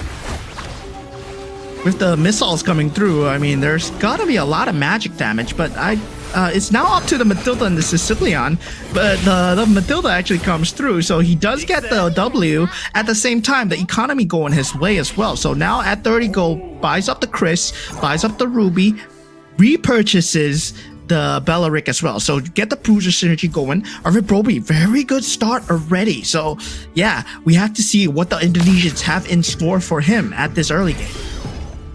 That's gonna use the Dijang as a bait to get people to walk into the trap. It's gonna get himself a free Bellaric. That's good. You could use it as a economy or give himself a way to pivot. And that's a 3 cost right there. So that's a very good economy at this stage of the game. Everyone's still level 5. No one has a 4 cost and no one has the ability to get a 4 cost. So yeah, it will be at the first carousel where the first 4 costs we'll be seeing here. And it feels like, yeah, Jerry will be going into the carousel first because, no, actually Ken will be going into the carousel first because he took the most amount of damage, currently at 73 HP. And now we'll see the next quality of the Go-Go card that will determine the rest of the game. Yeah. There's a Valentina on the board. Winter Crown. Some pretty good pieces. Ken going for Winter Crown straight. Ranger for Jerry. The War Axe for Dorky. No one going for the Melina's Gift. Yeah, I mean, the Granger, a very essential part of a Swiftblade combo that everyone, like 6 Swiftblade if you're going for the penetration combo. And it doesn't really work out until you get somewhat of an attack speed synergy or attack speed item on the Granger because he naturally has a very slow attack speed as a piece in general. So yeah, Jerry, surprising that he went for that here, but still, I believe he does have a plan here. Medical student after all, so yeah, definitely has a plan. Yeah. That's the antidote for any sort of situation that he's in. You know, Wisdom still sticking at level 5, trying to build out a more solid economy too. Yeah, Wisnu with the Bali board, so yeah, so he does have that Bali board. Of course, one of the countries in Indonesia as well. Now Finn going up against him as well. So this is actually a board that's up for a draw right now. So you can actually draw this, the GO1 board, and also the Aspirants board, I believe. So yeah, those are the 3 that's available in the store right now. So now with Oppo actually having a great start with the Popo and Koopa. It's now still eyes on Arvid Broby though. He had a very, very good start. Yeah. Honestly, for me, my favorite is the Bali board. I think the Bali board is like one of the coolest ones. In terms of design as well. But yeah, it took me a while to get it, you know? I like the GO1 board. I like the GO1 board. The GO1. Volleyboard's nice because, but maybe it's because I played a lot of KOF as a kid. It gives me a lot of PTSD. I was like, oh man, I used to get beat up. Good old times. Although, right now we should be able to hang on to this, right? Let's have the Toy Mischief, so overpowers the board of Dorky. A solid 12 too. Yeah, Jerry, only with that 2 Swiftblade combination and only an Inspire on the Granger, not finding value from the 4 cost so far. Wonder what's the boxing glove choice when he does get it. But now in the next Go-Go card selection, Finn does get the party's opening, which is increasing the capacity by 1 and also gaining 3 gold. Payday coming out from the side of Oppo, and we have Apex weapons from Floxy, who is aiming for that late game here because it only rewards you just a lot when you get to level 8 and level 9. Yeah. Let's see. That means he's gonna be rushing that level. I mean, this Forbidden Power too for Jerry, really trying to all in on that damage profile. Yeah, I mean, he wants to go for that Swiftblade very early, right? You see the Fanny pickup, you see the the Granger pickup, but he's not able to find the rest of the pieces. The only thing that he has is Amon, and the blessing actually lands on the aspirants. Not exactly a good HP space. He's not at a good HP point to just run the aspirants right now. Has no front line whatsoever. So Jerry's in a bad spot. Yeah, and the fact that he is sacrificing his the health of his pieces for the extra damage means that he at least doubling down on that. Again, high risk, high reward. Jerry, he was 1 point short of winning, of being a candidate to win the whole thing. It's understandable why, you know, he's trying to all in on this. And again, his positioning doesn't matter in this game as long as the 4 champions candidate don't win this round. That's the most important thing. The only person who will not be a candidate will be Opal, right? Because he doesn't have enough points. But everyone else, they can finish last. And as long as the other 4 candidates don't win, we will go into Game 6 and play sudden death. So Opal, he has to win. For him right now, he wants to win because he wants to go into Game 6, right? So now having that 3 triple scavenger still at 100 HP, getting the Akai on the board, level 8, first one to do so. He looks very poised to be the champion here for this game, at least. Not a champion candidate, but yeah, looking good for him in terms of economy, in terms of game strategies. He has a very comfortable fallback in terms of having that Stargazer Starwing combination. He can go into Luminexes as well. Opal with the Molyneux gift also helping him out too, making sure that that extra disable is going to be enough. And I think for him, he's just here to ruin the party. Oh well, at least for him is it doesn't matter, right? He just just to make sure that the other 4 don't win, and then Opal suddenly has a chance in Game 6. And that's the craziest thing, you know. You make it to Game 6 and suddenly all bets are off. Everyone is a winner. Everyone has a chance to win the whole thing, and all the effort put in by every other player before that seems to matter lesser. Yeah, I mean, now something that we need to be scared of is Finn having that 2-star Freya, Ken having that 2-star Freya as well. So the Starwing combinations, we know that Freya is similar to the power levels in Guinevere when carrying boards as well. But Wisnu having that 7 Owless pieces already, very close to the 3-star Owless, and that's going to be extremely scary to deal with. Now Jerry, at this point, I feel that he has not found a lot of synergy, but at the same time, he's making the pieces work. But this Terry Bogard and Obsidia are doing so much damage to him in the backline. Yeah, and the it's getting dangerously close to the point where he might start losing out on that tempo. I mean, he's already at 30 health, right? And that's not good at all. But more importantly so, he just does not have the pieces that he needs. This has to be one of the worst second carousels available.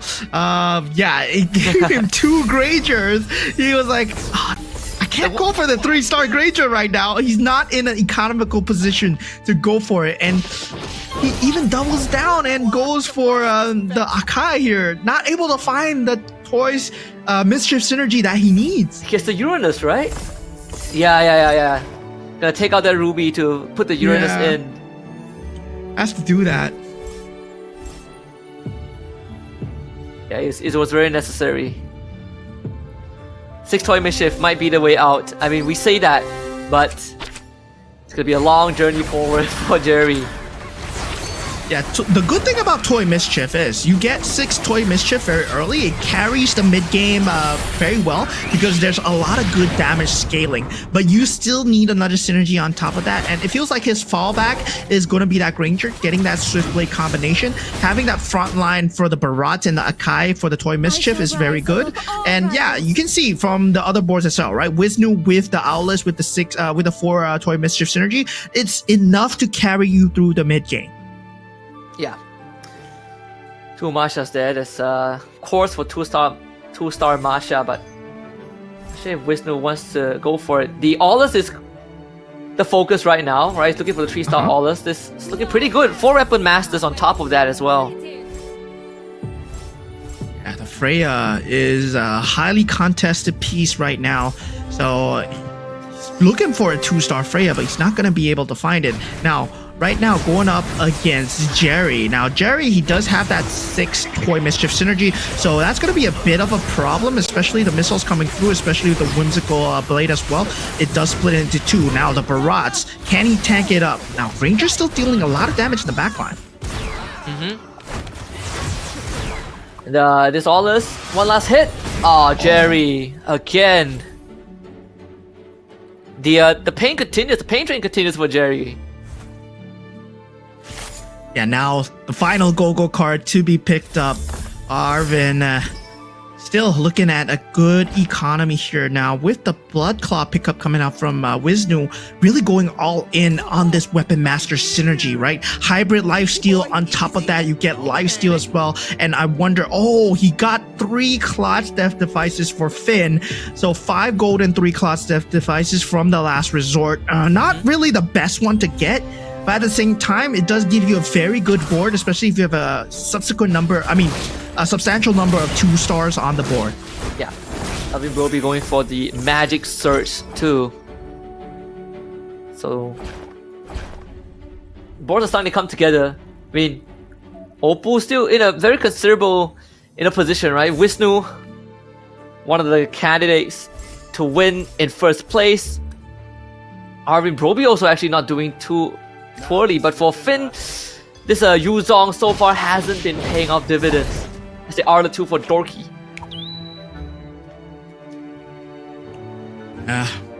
It's going to be tough, but now Wisnu with that 3-star Owlus, with that Haas Claw, he's gonna start accelerating the game at a crazy pace here because he has a lot of lifesteal on his Owlus and it's going to deal a lot of damage to most of the boards. Nobody has a board to deal with this 3-star Owlus as of this moment. Yeah. See, Jerry, can this parry Bogart pay off? It's a full damage parry with a 6 Toy Mischief synergy, but sadly doesn't have the crystal, so Terry is going to explode if he gets hit by another ability, but thankfully the rest of his board able to pull through.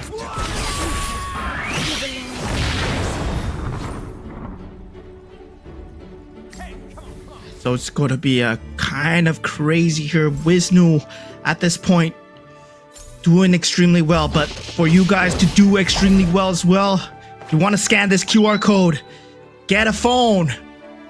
1 of 300 phones to be given away, and of course 1 grand prize to meet and greet the M7 champions offline with a signed jersey from their team as well, and that's what everybody is hoping for. Yeah. Even, even for a lot of these, a lot of the viewers who just, enter MCGG, even like the players who primarily watch a lot of ML, they want to be able to meet some of the players too. So, again, don't miss your chance. Dorky, take this is gonna hurt for Dorky as he gets taken out by Wisnu. So, again, chances of winning for Dorky, for now, it's gonna be nullified. Yeah, Dorky out of the count here for the GO1 champions, not in the race anymore. Now, 3 champion candidates remain. Jerry falls to 3 HP as Finn falls to 1. And Jerry and Finn, at this point, they're not champion candidates, so they want to take out the champions as much as possible. But right now, only Floxy and Oppo can stop the GO1 champion from being crowned here in this game 5. Yeah, only Floxy and Oppo. I mean, Finn has a chance too, slipping at 1 HP. It's not the end of the road just yet, but it's getting dastardly close to that. Scary territory. I mean, Wisnu looking so healthy. Oh man.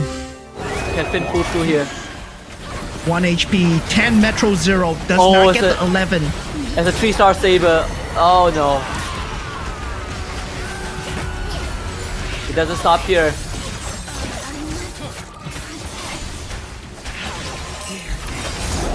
Yeah, Finn is out.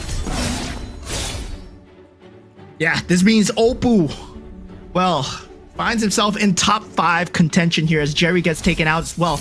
Loses to Floxy's mirror. Now Floxy being one of the candidates to take away the champion candidate's chance to get the GO1 championship. Now Arvin Broby picks up that +1 capacity. So does Floxy. Evo's Opal picking up that Swift Blade synergy here. You know he has that saber, so it's gonna be more penetration. Yeah, I mean, Ken, Arvin, Broby, and Wisnu, they all have a chance to win. Oh, the Terry Bogard looking so juicy, but Ken doesn't have the economy.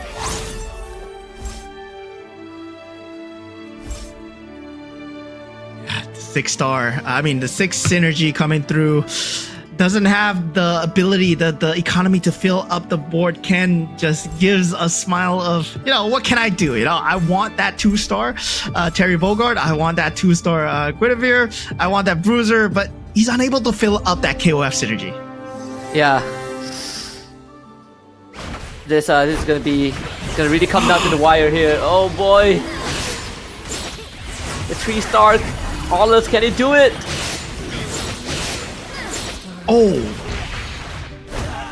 Guinevere might actually be doing it. Captain Guinevere for Ken. Once again. It's the Guinevere. Yeah, but it's not a 3-star Guinevere as we've seen, right? It's still a 4-star KOF. And luckily for him, the Guinevere's rotation landed on that Aulus. And that was just so close. So now, filling up the rest of the board, does get that Starwing synergy in hand. Thinking about putting the Guinevere in front because everything is a melee unit on his board right now. Might lose out in terms of damage if the Guinevere is running around and not doing anything at the start. All eyes are on Opal and Floxy to give us a game 6. I mean, chances are looking pretty well. I mean, Ken right now, definitely in the weeds. This 3-star. There's 2 3-stars. Oh my goodness. Man, Opal is hitting some mad 3-stars because of the copy trap. And it is really putting it through. Continue attention to the Gwyn. The Gwyn somehow survives, but the Vexana takes the Gwyn out. And that is going to be lights out for Ken. As Opal slowly but surely works through the ranks. Yeah, QR code available to be scanned, guys. So, guys, one of 300 phones to be won. An M7 grand finalists. You will meet the champions. You will get one of their signed jerseys, and it's only one of you who will take home that prize. So do scan the QR code. Even if you're watching now, a chance is always a chance. There's always hope, guys. And looking at this right now, Opal, Yo, and Floxy, the only ones who can pull off an upset. They take out the creep minion, yes, but now at top 4, Arvin B-Rob had a great start, but not looking too good right now. What does he pick up for himself? The Feline Blade might be one of his outs here to take away one of the 3-stars coming out from Opal. Or so, can anyone stop Opal right now? 2-star Iori for Wisnu. The Akai comes out as well. I mean, Opal is looking in a prime position, and it doesn't help that sure he has 2 3-stars now, but the copy trap allows him to get pieces like this Kadita if it dives in, if the Harley steps on it as well. The trade never ends, but this 6 Stargazer could be the key for Arvin Broby to start taking on the backlines. Now he's gonna be up against Opal. It's the moment of truth. But the Feline Blade is gonna polymorph the Harley at the start. Let's give the Saber enough time to get on top of the Harley. Yeah, but we see Opal just powering through at the end. The Harley's not gonna be enough. Arvin gets taken out. Opal, he might force a game 6 here, guys. Wow, it would be crazy if Opal wins the whole thing. Right? Just think of how much he had to do to get to this point, finishing last place twice and only having 7 points by game 5, but now having a good opportunity to basically reset the state of the finals to square one. Yeah, Wisnu currently the only champion candidate here. Now, Floxy getting that 3-star Valentina, but Ooh la la. at what cost here? He needs 6 mage, he only has 5. Can Floxy survive this round? Oh, this is gonna be so close. I mean, Floxy survived this round, then sure, right? And then, oh well, never mind. He's out. It was a good attempt though, I'd say. Now we see if Wisnu can take care of Opal's mirror. If he can, then there's still a chance for Wisnu to win it. But it's so close, man. This is way too close. Wisnu extremely close here. The man doing it for his family here. And right now he is very close. I mean, at this point, I feel that if he puts the itemization of the Haas claws on the Owless instead of the bruisers, he might actually have the sustain to pull through the damage of the Kadita and the Harley. Man, Finn is calling out Wisnu's game. He wants a game 6 too. Yeah, Opal now diverting to that 3 Swiftblade 4 Stargazer, but has that trap put in front of the Xavier. See, he's gonna be thinking about economy as well. He's gonna get a copy of the Barats. The 3 Barats on the way.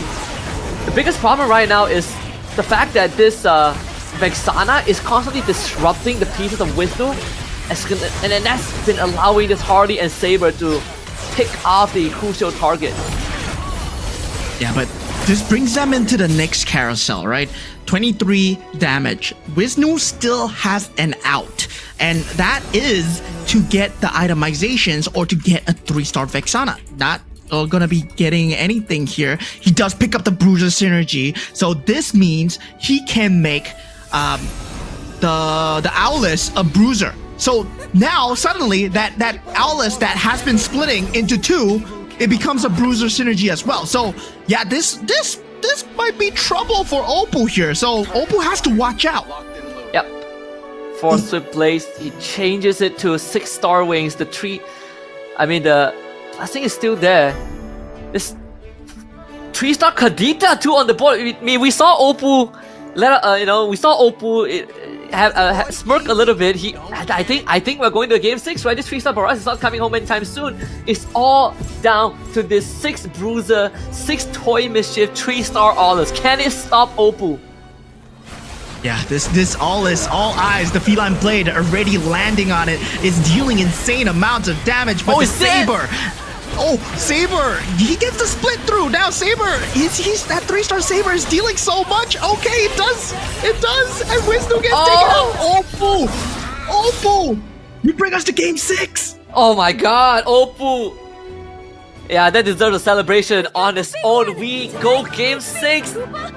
All bets are off! Whatever points that these players have, it does not matter anymore. It is sudden death, King of the Hills. Whoever wins game 6 wins GO1. And Opal, the one who had the roughest start to the grand finals, but also the favorites to win, has given himself that one final chance. Yeah, so right now, it is sudden death.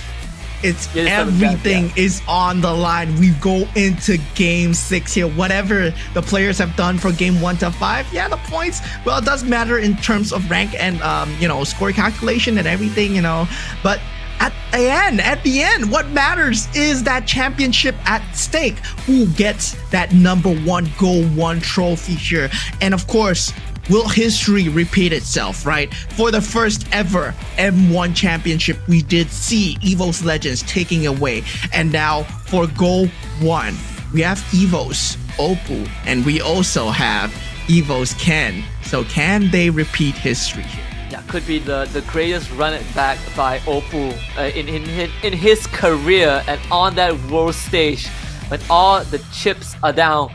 But it had to be this way, right? It wouldn't be a satisfactory, inaugural world championship if we don't go the full distance. And right after this, the Carnival is gonna keep on going, and we get M7 finals, and hopefully that one gives us 7 games in total, so we enjoy a full day of entertainment. But for now, there's a lot of thinking that needs to be done because I think even you look back at Game 5, there are certain plays that just didn't work out, right? Jerry Paquito with the full send, that one was a bust.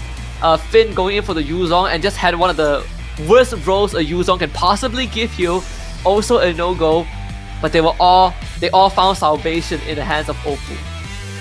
Yeah, Oppo just saved all the other non-champion candidates from a terrible loss here. Right now, everybody has an equal chance. They start again on equal footing, and unluckily for Ken, our first champion candidate was unable to claim that throw. Nobody was able to climb to the top of the hill. And also, this is a show of consistency here. This is a marathon, not a sprint. As we see in MLBB, best out of 7, best out of 5. Now we finally have a sudden death where, you know, the stakes are equal for everyone, and only one person will be able to take away the $10,000 that lies await at the top. Now, taking a look at what went on in the previous game here, Evo's Oppo, very good start with the copy traps and very good economy to work with. He was just rolling in the dough, but the commander card that he took, right? The interesting thing about the Alice Commander card, it gives 35% hybrid attack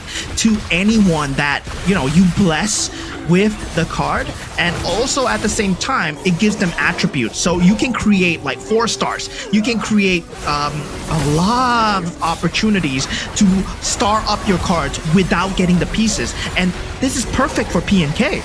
Yeah, and not only that he hit his 3-star early, but at the same time it also allows him to supercharge them, and I think overall it's just a great time to be alive, you know, for Oppo. Just witnessing such a run it back and just perfect positioning with the copy traps. Like, he hit the 3 stars very early on and just snowball out of control. Yeah, I mean, if you manage to get a better 3-star, not an Owless, maybe a 3-star forecast, the fate would have been different for Wisnu, but sadly for him, he was locked into it extremely early, right? He was going for that 3-star Guinevere. We see the Feline Blade, we see the Golden Staff out on the Guinevere trying to do as much damage as possible, but unable to find the Toy Mischief synergy, and that just led Oppo to have the edge when it comes to game number 5. Yeah, it's good stuff from Oppo, everyone else. Again, now it's time to, you know, get ready for game 6, right? The final game to decide who wins the whole thing. But of course, we also have the match overview. We see even Wisnu with the all-in, even taking the powered up Haas Claw. Unfortunately, didn't work out. Yeah, so game 6 going in, everything is reset. But now we see all the commanders, well, that you've used before. Suddenly, it might come to bite you back, because now you can't use them again.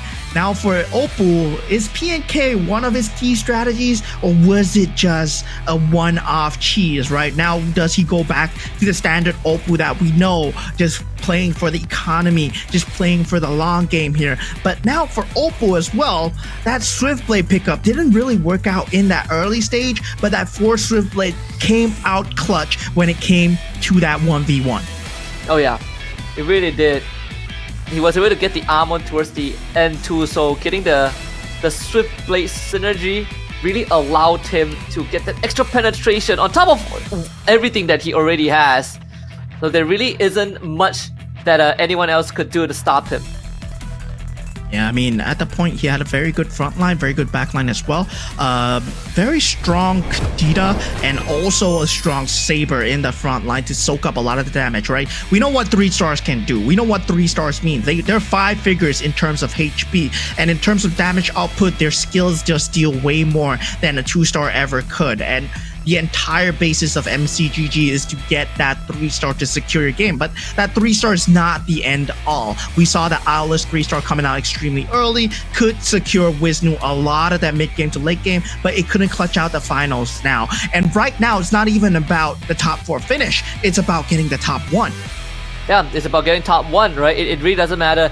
Now it truly matters who wins. If you win, you win. It's that simple, right? We are back to the most classic, the most traditional way of the competition. It cannot get any easier than this point onwards. All you gotta do is to win this final round, and then you are through.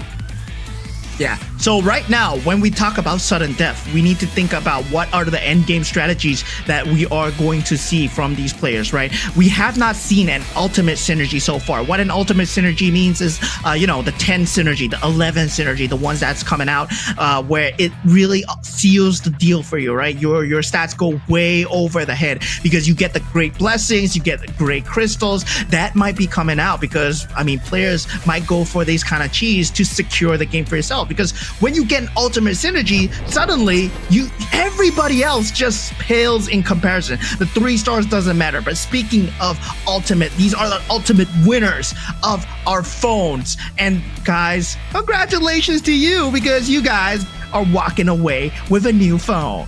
Yeah. And again, this is due to your efforts of scanning that QR code. Thankfully, Oppo gave us a round 6, so I believe there's one more round to play with, right? To get that QR. So if you didn't win this game, don't worry, you got one more chance to do so. And of course, we'll be announcing the grand winner of the prize here on stream as well. So do stay tuned. Do look out for the QR codes that will be coming out within the stream itself. So guys, look forward to that and make sure to follow us on our Magic Chess Go socials as well to find out. But looking at the grand prize, it's gonna be none other than Monarch. Wow, congrats, man. You stand a chance to meet either Alter Ego or Aurora PH and get one of their signed jerseys as well. Yeah, congratulations to Monarch. You are now the luckiest person ever. That's what I gotta say, right? You get to meet and greet the players, and not only that, you also get to get a signed jersey from the N7 champions, which we don't know who they are just yet, but we will find out later tonight. So there's so much things to look forward to, and for the rest of you guys out there, congratulations if you are one of the winners. Yeah, the GO1 trophy awaits here. This is the final game. This is the culmination of the entire hard work of MRS3, MRS4. These players have gone through so much. The SEA Games, the group stages, the semifinals. Now, we are here live at the M7 Carnival to crown the first ever champion of the GO1 Championship. And it wouldn't have been possible if Oppo didn't bring us to this final game. And now it is all for the marbles. It all starts with the draft. Let's see what these players have in mind. Yeah, the very last draft that'll be coming out. The Loyi being picked up straight away. And it seems like, he's like, I'm going for number 1, huh? I'm going for Loyi this game. And right now, we have the Fanny being picked up by Jerry as well. So, this is the ranks. The previous game doesn't matter, but the commanders do. And Popo and Koopa coming out for Finn. Oh, okay. I'm liking this, Finn. Popo and Koopa was what gave us that eye opener during the semifinals. Now we get to see it again. This is it. It's the Popo and Koopa. What's gonna give Finn that win? Because his approach was incredibly creative when we first saw it. Yeah, Arvin Broby went for the Yuzong and also for Floxy going with the Kagura here. Getting that shield early. That's gonna be a really niche strategy. And also the Lunox coming out from Wisnu. Wow, guys, everybody's going crazy here. But we have the cut and cookie cutter, the build coming out from Oppo here. Going for the Gushin, getting the crystal, not going for the gamble in the last game. Everyone is basically going big or going home right now. And I'm liking what I'm seeing here as they prep for the final game of this GO1 finals. Yeah, finally, we are gonna see who gets to go home with the GO1 crown, who gets to go home with the $10,000, and who is gonna be our first country's representative of the GO1 champions here. Will history repeat itself? M1 champions were EVOs. We got two guys from EVOs right here. I think this is what they were aiming for, and now Oppo, he just sealed the deal. We saw what's he capable of in Game 5. Right now, Game 6, will he show his full potential? Yeah, and if anything, it can is it going to be the unorthodox playstyle of Jerry that's gonna pull him through, or is it going to be Arvin Broby? Is he gonna fall back to the same playstyle like everyone talked about, and or is Oppo gonna give us another miraculous round? Yep, I mean, at the start, we are looking for a lot of the late game strategies now because everyone wants to go for the throne. So we need to start looking out for bruiser builds. We need to start looking out for Toy Mischief builds, Luminexus, Marksman builds that secure the end of the game. Here we go, ladies and gentlemen. This is the final game of GO1. It all comes down to this. Whoever wins, whoever finishes first will become the champion of the inaugural Magic Chess Go World Championship. Yeah, straight away. First up, the Go-Go cards. The Commander Go-Go cards have been picked up. Floxy going against the grain, picking up the Karina card here. Finn with the Popo and Koopa card. Oppo, Gushin. Now Jerry. Wow. That is a Harley card that I'm seeing out of Jerry, and Jerry is gambling hard indeed, because what this does, it opens up that forecast shop. It gives you ability to get the forecast, and Jerry really loves the Granger because he picks it up straight away. Yeah, instantly gives himself the 2 Swift Blade synergy too, so that is gonna get him ahead. If he plays his cards right, it seems like he has a dang good chance of making that happen. Now at this point, we start to see the main synergies starting to build up here. Right now, we start to see what players want to go for. Soul Vessels being that early game choice coming out from the side of Floxy. And meanwhile, for the rest of the players, we have not been able to see just yet. But for Jerry, we do know that he's going for that Granger build. Yeah. Here we see the Karina Twin Blades on the Aulus already. So, 2 Toy Mischief, 2 Scavengers for Floxy. We just see Finn scouting out his board just a little bit. It's Popo and Koopa. If there's anything we learn from it, is you're not too worried about the early game, but if you get a good early game, it accelerates you as well. People getting, high cost pieces indirectly benefits you in the long run. Yeah, so bit of I think we are having a bit of a UI issue here because I believe they're trying to fix this, and yeah, we aren't able to see the other players, and I can't see the players' HP suddenly, but I don't know what's happening on ground because I'm all the way back home here. But of course, for those of you guys that are at the M7 Carnival, yeah, I hope you guys are enjoying yourself. Meanwhile, this GO1 championship, we're gonna crown our first champion ever, and hopefully it goes to Indonesia EVOs. Is that what you guys are hoping for? Because guys, the home crowd, it has to be going crazy right now. Yeah, I mean, it would be quite a story to tell if it goes to EVOs. I mean, it kind of goes full circle, I'd say, right? And right now, there's a very good chance for that to happen. Again, the points do not matter anymore.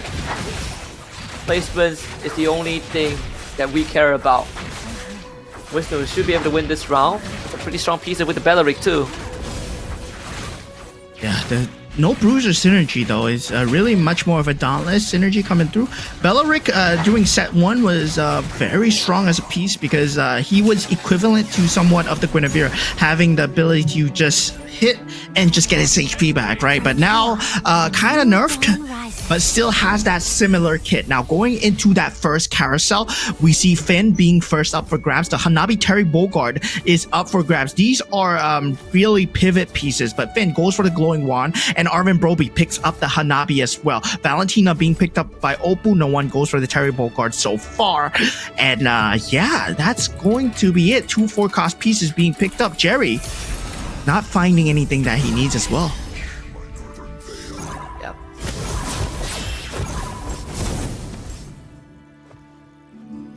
If you're right now for Jerry, the Granger is definitely paying off. For Finn though, yeah, having to take a couple of L's in that early game just so that he can get a couple of copies in. He's obviously looking for some good pieces on the board, so has to manage that health economy just a little bit.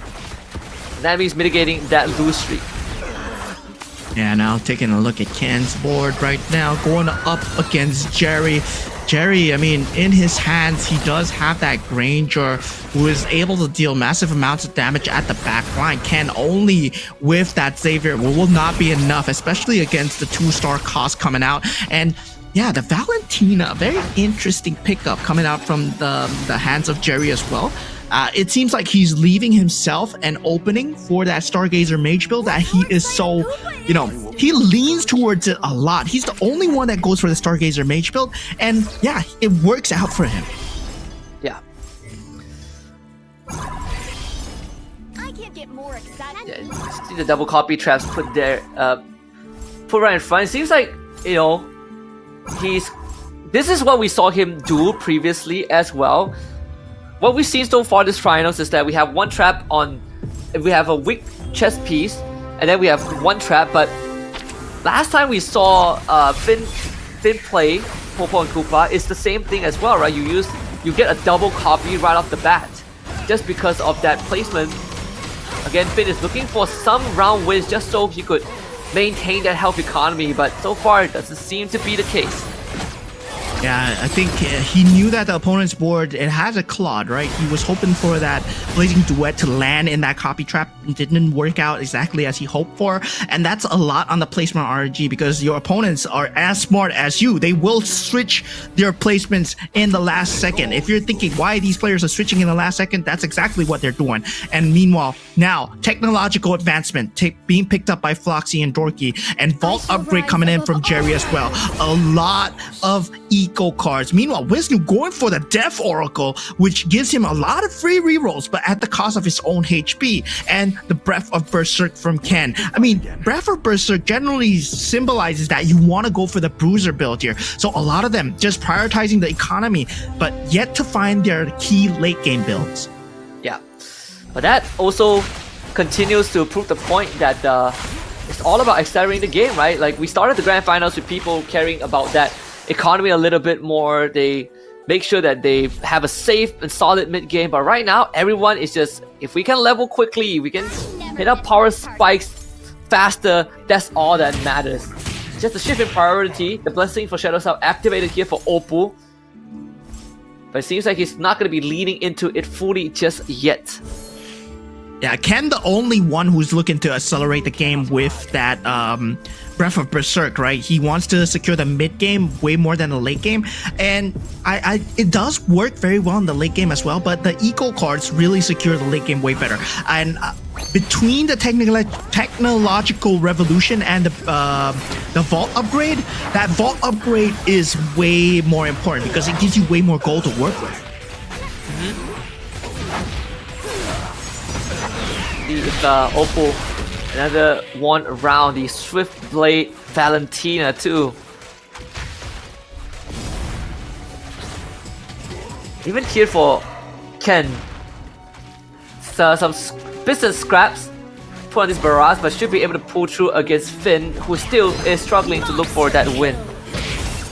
Yeah, and I'm struggling a bit too because I want to look at the synergies, but apparently I'm being shown the damage here. So yeah, yeah, we do see the Toy Mischief synergy and the Scavenger coming out. Okay, now that it's still not a forced synergy coming out from the hands of Ken so far. So the Breath of Berserk, not really ideal as a card, but feels like he's trying to roll into the Guinevere. He's just not having the luck so far. Yeah. Kind of reminiscent of the previous game on the Yuzong as well. Big risk but low reward, sadly. At least there is the Feline Blade for Ken, so that's gonna smoothen out this mid game a little bit and give that Barat a little bit more of that agency.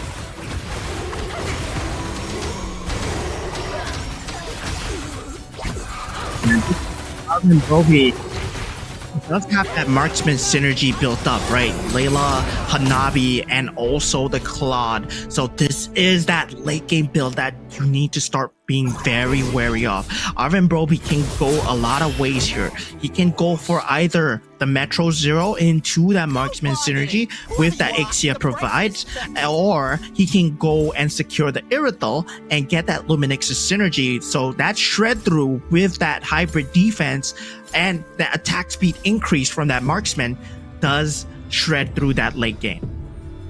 Yeah. 3 toy mischiefs here for Dorky too. He's looking for number 4 for now, but there is that 6 soul vessels on the other side for Wisnu. We haven't seen this for quite a while, as it wasn't the most popular mid to late game, but it does get you through tough times if you are able to land the pieces. That's a very good job of holding the fort for the Hanabi to come online as well. Yeah, the problem with the Yijang as well is that it does a lot of damage, yes, in terms of AoE, but it's a set amount of damage, right?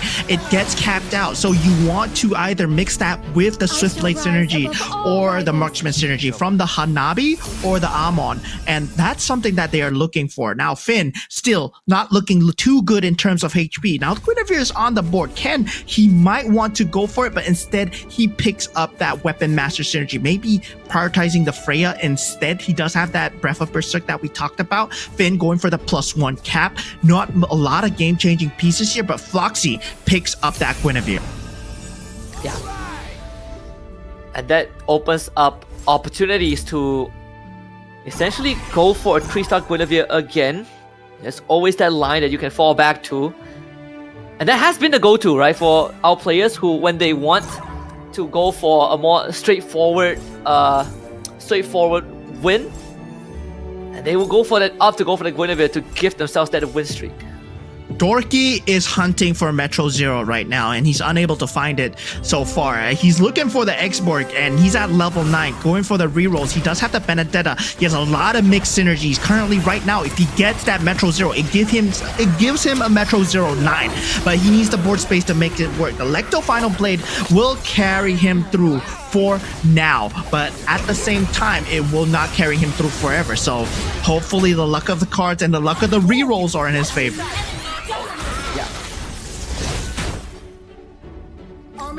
Yeah, I mean, Finn's still struggling to find anything, to get anything done, and this is starting to enter, you know, a scary territory for Finn.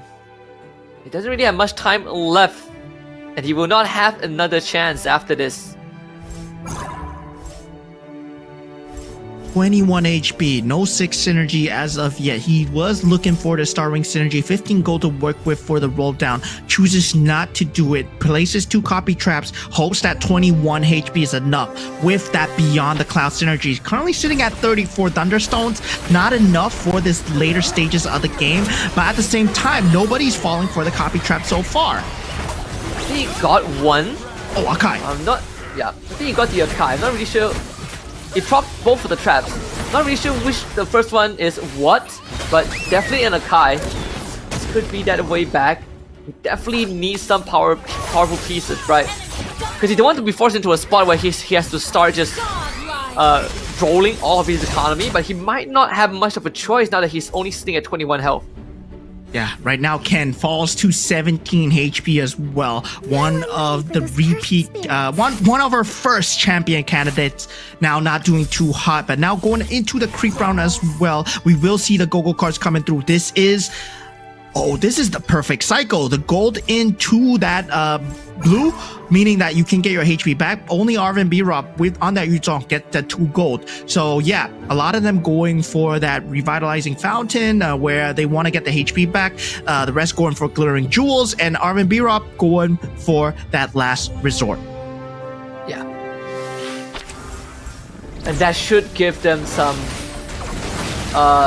breathing room, right? Especially for Finn. He really needs that. Really needs the extra health to work with. The economy, of course, is important, but more importantly is having that health to survive for an extra round. So that brings him from 21 to 24. Excited to get going now. More space for the Popo and Koopa to function too. Going for the reroll here. Ken at 17 HP. Still not able to find that 6 weapon master synergy that he sought out to do. I mean, he does have the Roger in the back line, able to sell out a piece. He's gonna put it in. Is he gonna put the CC in? No, he puts the Harley in, hoping for that 6 Starwing synergy instead. And he's chasing 2 rabbits at this point, and both are escaping. Currently, he does manage to put that 6 Starwing in the end. Yeah. And just saved by the bell here.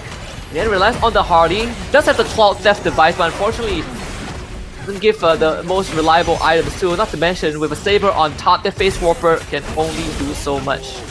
Yeah, going for 2 synergies and double-edged sword, he could have perished right there. Only on 17 HP, but did have that shield card, so has 1 more round to breathe so far. So that is going well for him. But Arvin Broby falling down to 10 right now. He's the only one without that blue card. That last resort was not enough to save him out. Oh yeah. Looking at some of the lines coming together, this 6 soul vessels still paying up pretty well for Wisnu, you know, in the grand scheme of things. Whereas for Opal, 6 mage, 3 beyond the clouds, and the 4 stargazers also coming alive, and Finn able to survive for another round, so now brings him to 27 health. Yeah, beyond the clouds still only at 8 thunderstones. Opal right now hoping to find that Valentina piece that he so desperately needs, but 6 mage will be dealing a lot of damage, especially if this Vexana keeps going on that rampage path. Now that Granger in that back line is going to be a problem, but does have that Eternal Guard to work with, so Opal no problem at all in getting through this round so far against Jerry. But now Jerry proving to be a problem as Arvin B-Rob gets taken out of the running on that Yuzong, the last resort not being good enough. Yeah, Arvin B-Rob, no more chance to win this. Just Guinevere on the side of Floxy, keeping him at 94, ever so healthy. Built upon trust. Finn survives another round. That health increase is starting to be more and more valuable for him. But down to this final 7, Ken on his last legs. Point Dorky with only 1 Guinevere to work with. Meanwhile, Floxy has a 2-star Guinevere, but at this point, no KOF Crystal, no crossing of synergy so far. Only 5 out of 6. He's hoping for Captain either Guinevere or hoping for a Bruiser synergy to put on that Terry Bogard. It's Akai. And again, another heavy spin-off. No, let's get executed by the Twin Blades. They need to take out this Guinevere though. That Granger shot, unfortunately not enough to get Winter Crown. Ever so clutch as an item. Floxy continues that win streak. Yeah, Wisnu, I mean, at this point, he has a lot of sustainability, but he has no damage, right? He has a lot of shields. Yes, I mean, with the Soul Vessel and the the Dauntless, yeah, you get a lot of chonkiness, but the Mage build is going to shred through. Now, Wisnu, being the first to go, does see that Kyo. He's not going to pick it up. He picks up that Dauntless synergy, so he wants to put his shield either on the Dijang or something else. Now, that Kyo is not going to be being picked up by anyone, so that +1 cap going towards Jerry and Dorky at the same time. Floxy still leaving it to the last second here as he goes for the Iori. Question is, who can stop Floxy? That is gonna be the next question, right? We did float the idea. What if a non-SCA representative wins GO1? Floxy, he is the final and only candidate. EECA on the board, 94 health. Looks almost impossible to lose from his position.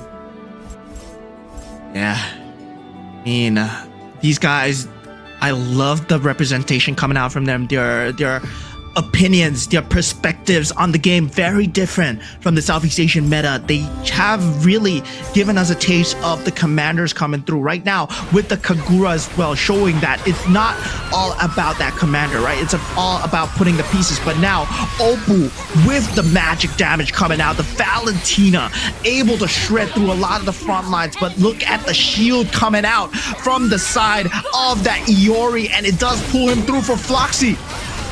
Oh my goodness, Floxy with the perfect board to potentially lift the trophy. He has the bruises, the Guinevere, the Iori with the Karina twin blaze, and then TQ with their introduction. But you did say what makes Iori incredibly strong is that bruises synergy.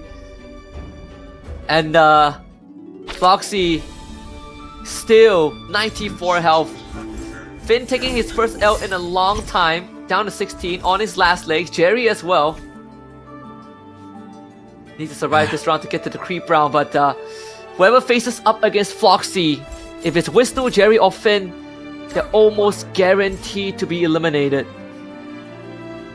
Not interested in the damage, man. I want to see the synergy, and yeah, I mean, at this point, the Dijang has the itemizations, the Golden Staff, the Berserker's Fury, and the Demon Hunter's Sword. But now, at this point, I'm not even sure what synergy Wisnu has. Is Dauntless and Dauntless and Soul Vessel for sure. So we're gonna have to see what comes through from here.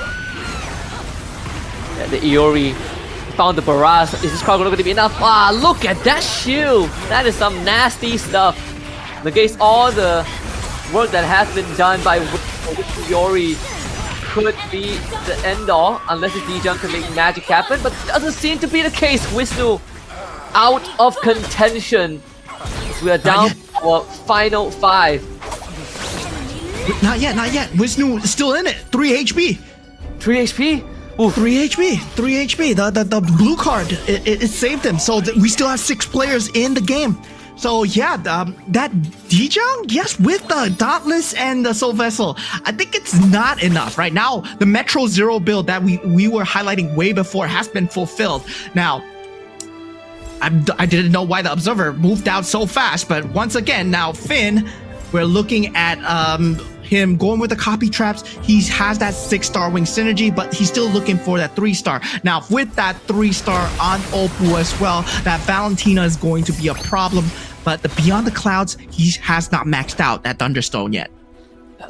But it does get compensated slightly with the Swift Blade synergy, the crystal that he obtained earlier on, he put on the Valentina. All for the marbles right now. Oppo, is this the greatest comeback ever? Now he has a chance, right? If he can just tap the Iori and kill it off through that shield of Floxy, that Oppo gives himself a dang good chance. The 3-star Kadita out for Finn too. All the 3 stars out at the right time. 99 stacks on the Thunderstones. Yeah, Finn actually has a chance with this, especially if he gets one of the mage synergies or one more Stargazer synergy, right? He's looking for that +1 cap. He's currently at level 9. He does not have the economy to level up, so he's not going to get it now. But at the same time, that 3-star Kadita might actually stall the time to bring him there, because he's gonna win. He's gonna win Floxy. Yeah, Kadita, that's the build that we've been looking for. Has the Winter Crown too, so nothing to worry about. The Hardy also gets the job done. Floxy finally gets dealt a blow. So this is Finn's chance right now. He's staring at the GO1 throne.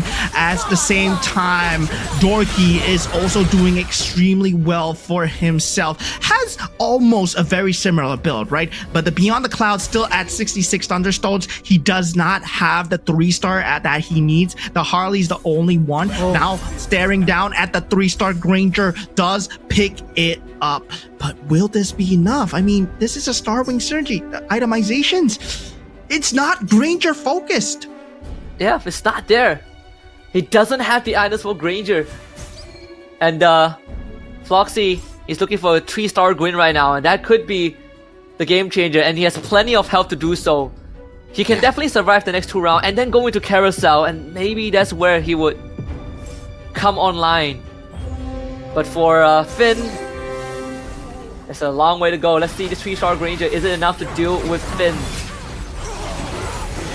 And right now, Finn with that 3-star Kadita still out on the board. The Granger dealing so much. The Thunderstones actually dealing a lot of work.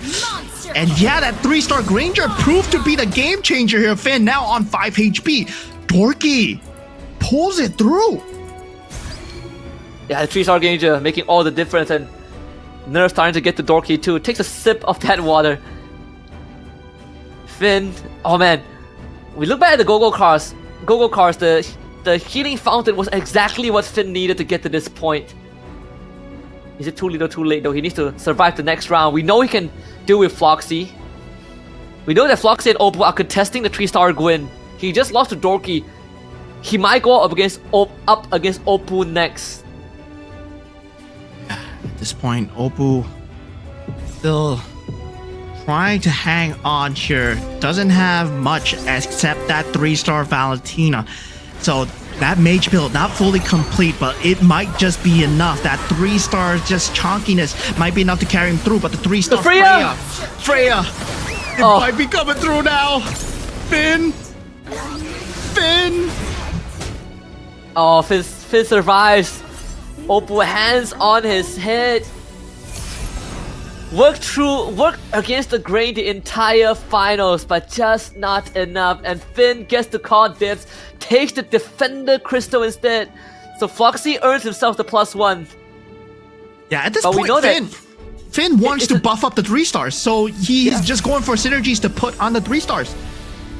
It's a 3-way too. Finn deals with Floxy. Floxy deals with Dorky. Dorky deals with Finn. Comes down to luck of the draw. Thunderstone 75 stacks on this Granger, but it's only 2 Beyond the Clouds. The 3-star Guinevere out for Floxy. Is this it? This might be a game changer here, but we do have that 3-star Freya and 3-star Kadita that can potentially shred through that Guinevere, especially if the Winter Crown is procced extremely early. That Guinevere can't deal any form of damage, but it has to be the luck of the positioning here. Finn, Floxy, he switches it at the last moment, puts it on the at the left side. Is he gonna make contact? The Freya's gonna be the one that tries to hold it. Freya, can he get one more property out? Doesn't seem possible though. The Guinevere now access the backline.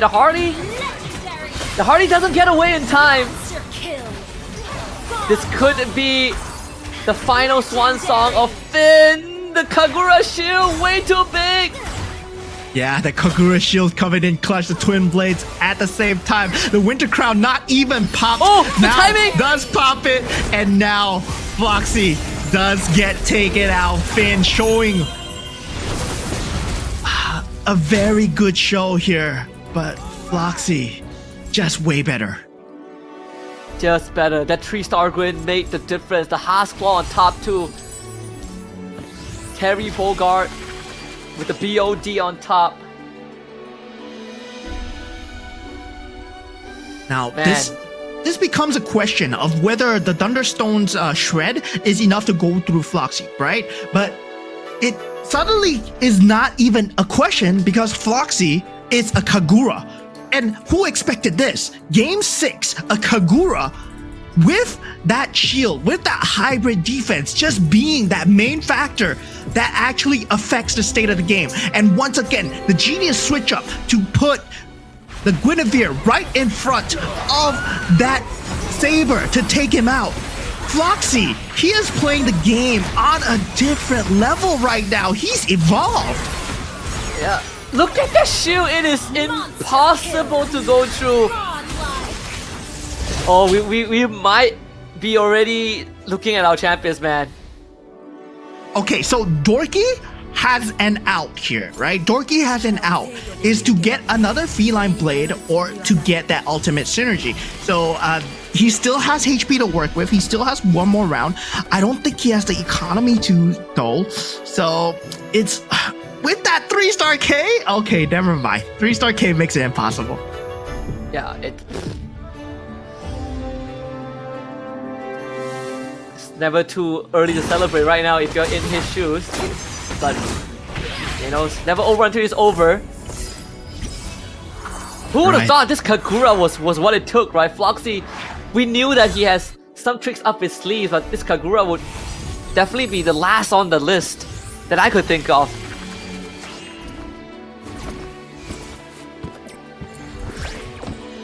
I mean, now it boils down to the last fight here.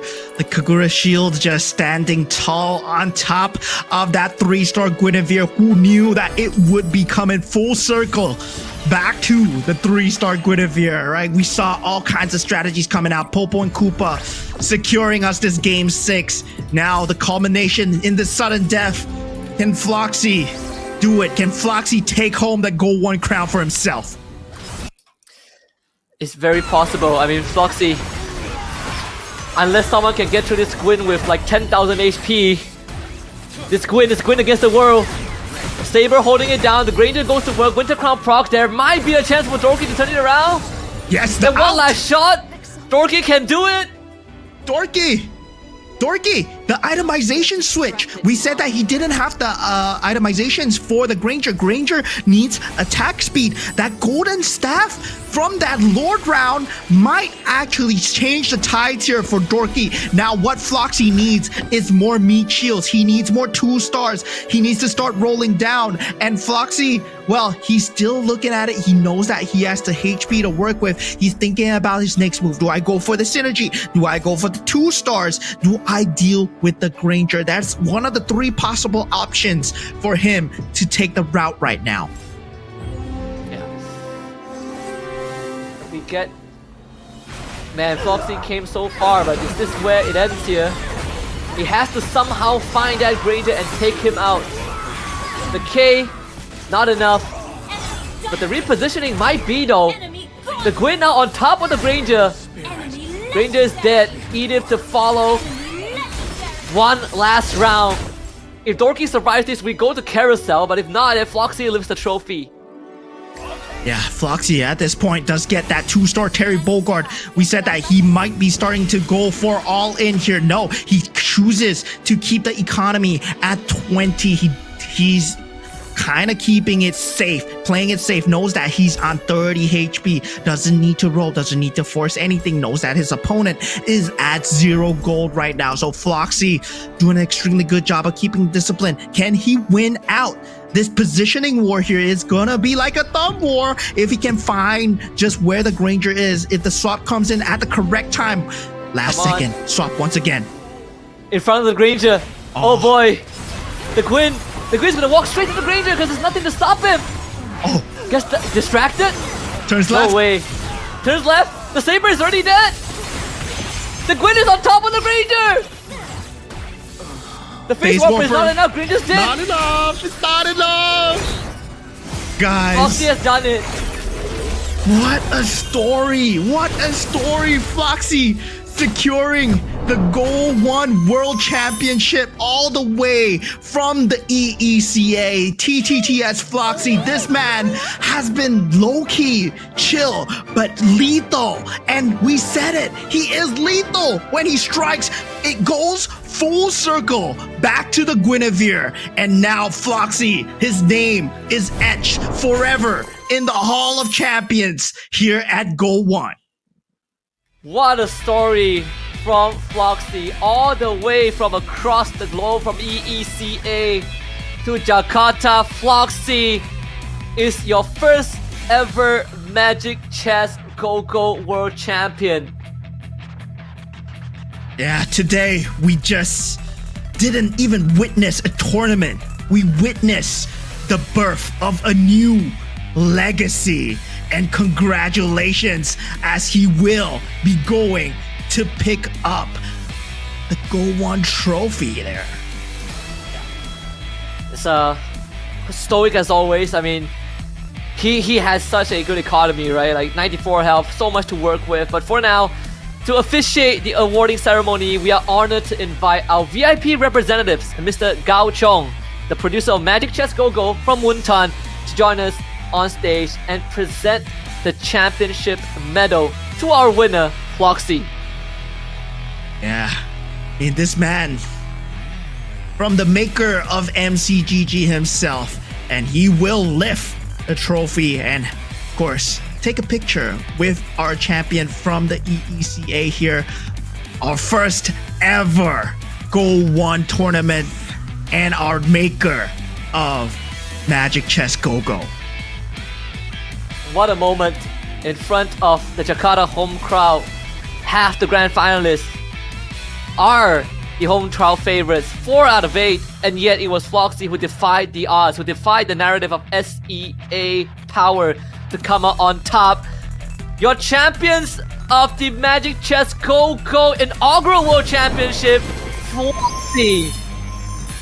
What a powerful sentence, powerful win that is.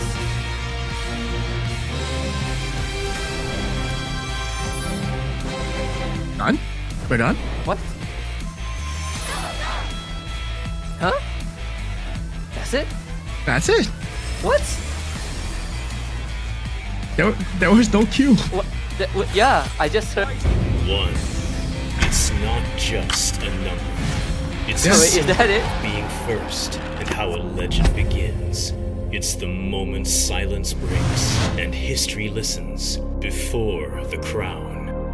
1's the first step to the World Championship. Because being first doesn't mean arriving early. It means daring to step forward when no path exists yet. 1 is the birth of the champions. Indonesia carved its name as the first world title winner in MLBB. And now, a different game with its own crown waiting to be claimed. From there, we start with one dream. A father who risks it all for his dream and to make his child proud of him. One medical student who chases his dream not just on stage, but in daily life. One man's dream to improve the life of his family and to be a streaming star. One who shouldered the dreams of the EECA division with his chill personality. The man who carries his brother's dream to the stage and makes him proud. One who chases a dream not just for himself, but for the father he lost. One who dreams to be more than just another guy, to be a world champion and a leader. One who chases a bigger dream, to be the world champion, to mark Malaysia's first MCGG history. 8 different stories and paths colliding, but only one ending. Before the world meets its M7 champion, the first king of MCGG will take the crown. Will other regions stop Indonesia from claiming the first crown with their number advantage? When legends rise and history is written, who will lift the GO1 crown and stand alongside the M7 champions?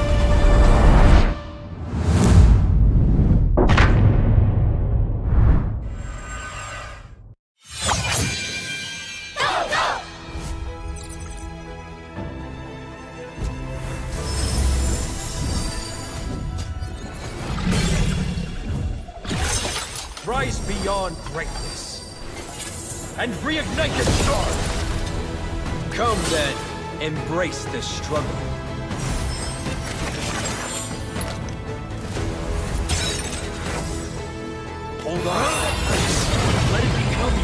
strength.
Oh!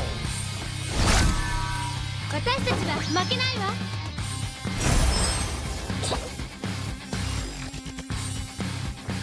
やっ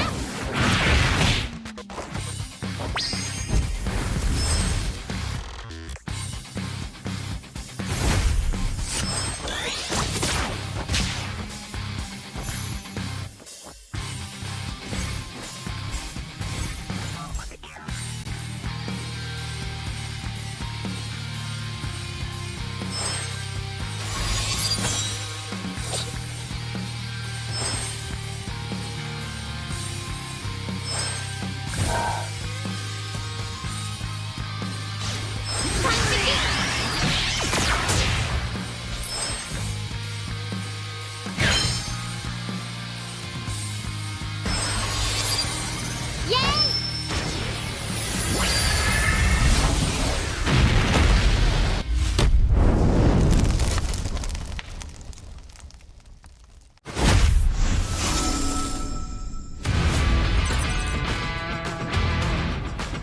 すぐ楽にしてやる貴様の死をもってな。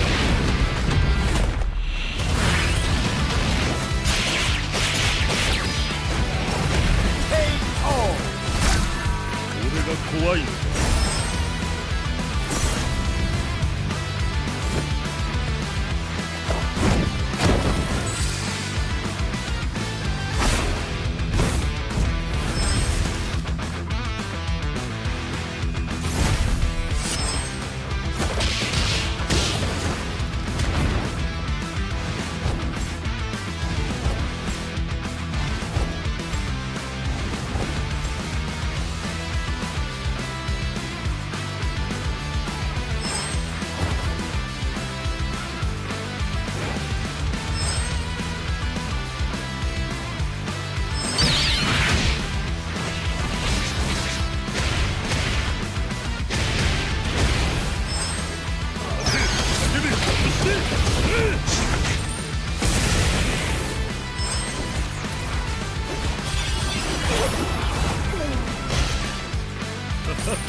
楽にはしないぞ。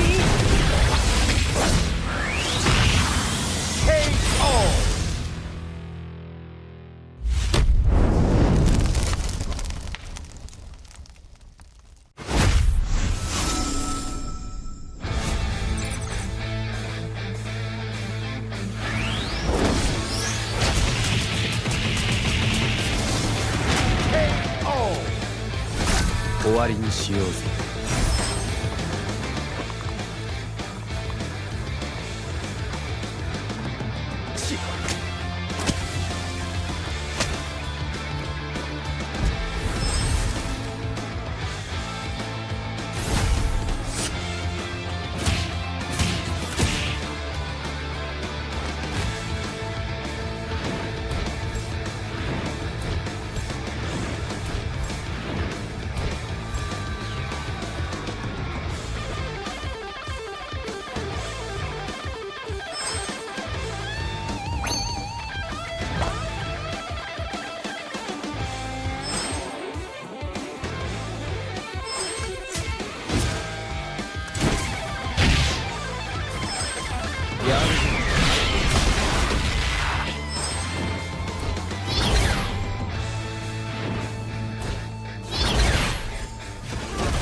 なめんじゃねえてめえ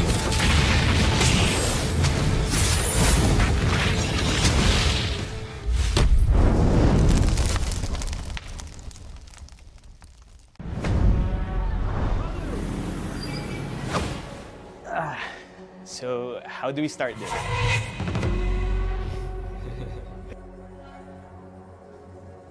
The ingredients for winning the MCGG GO1. It is You have to play with whatever the system is giving you. Luck opens the door, and it's the skill that kicks it wide open. And now for the players. We have Finn, Mr. Confident. Jerry, the RNG God. Opu, Mr. Go9. Dorky, Mr. Rage Bait. Floxy, Mr. Chill. And we have Wisnu, the Mad Maniac. We have Ken, the Giggler. And then the last one, we have Arfan Drop, Mr. Good Guy. even people feel that Oppo has like crazy luck when it comes to Google cards. Yeah, he's so lucky.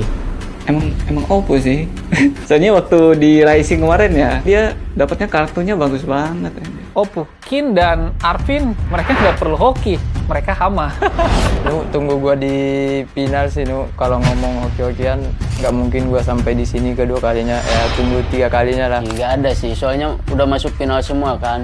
Luck tuh bila di tournament is second. Sebab sebelum ni yang dekat SEA Games terlalu easy. Sejujurnya terlalu easy. Передать ему, что я их по сути переиграл без карт на турнире и отправил их индонезийцев домой. Indo masih di atas sih. Buat Lupin, lu tuh cuma hoki, tunggu gua di grand final. Gua bakal bantai lu dah. Dia di SEA Games itu lawannya cuman KOL.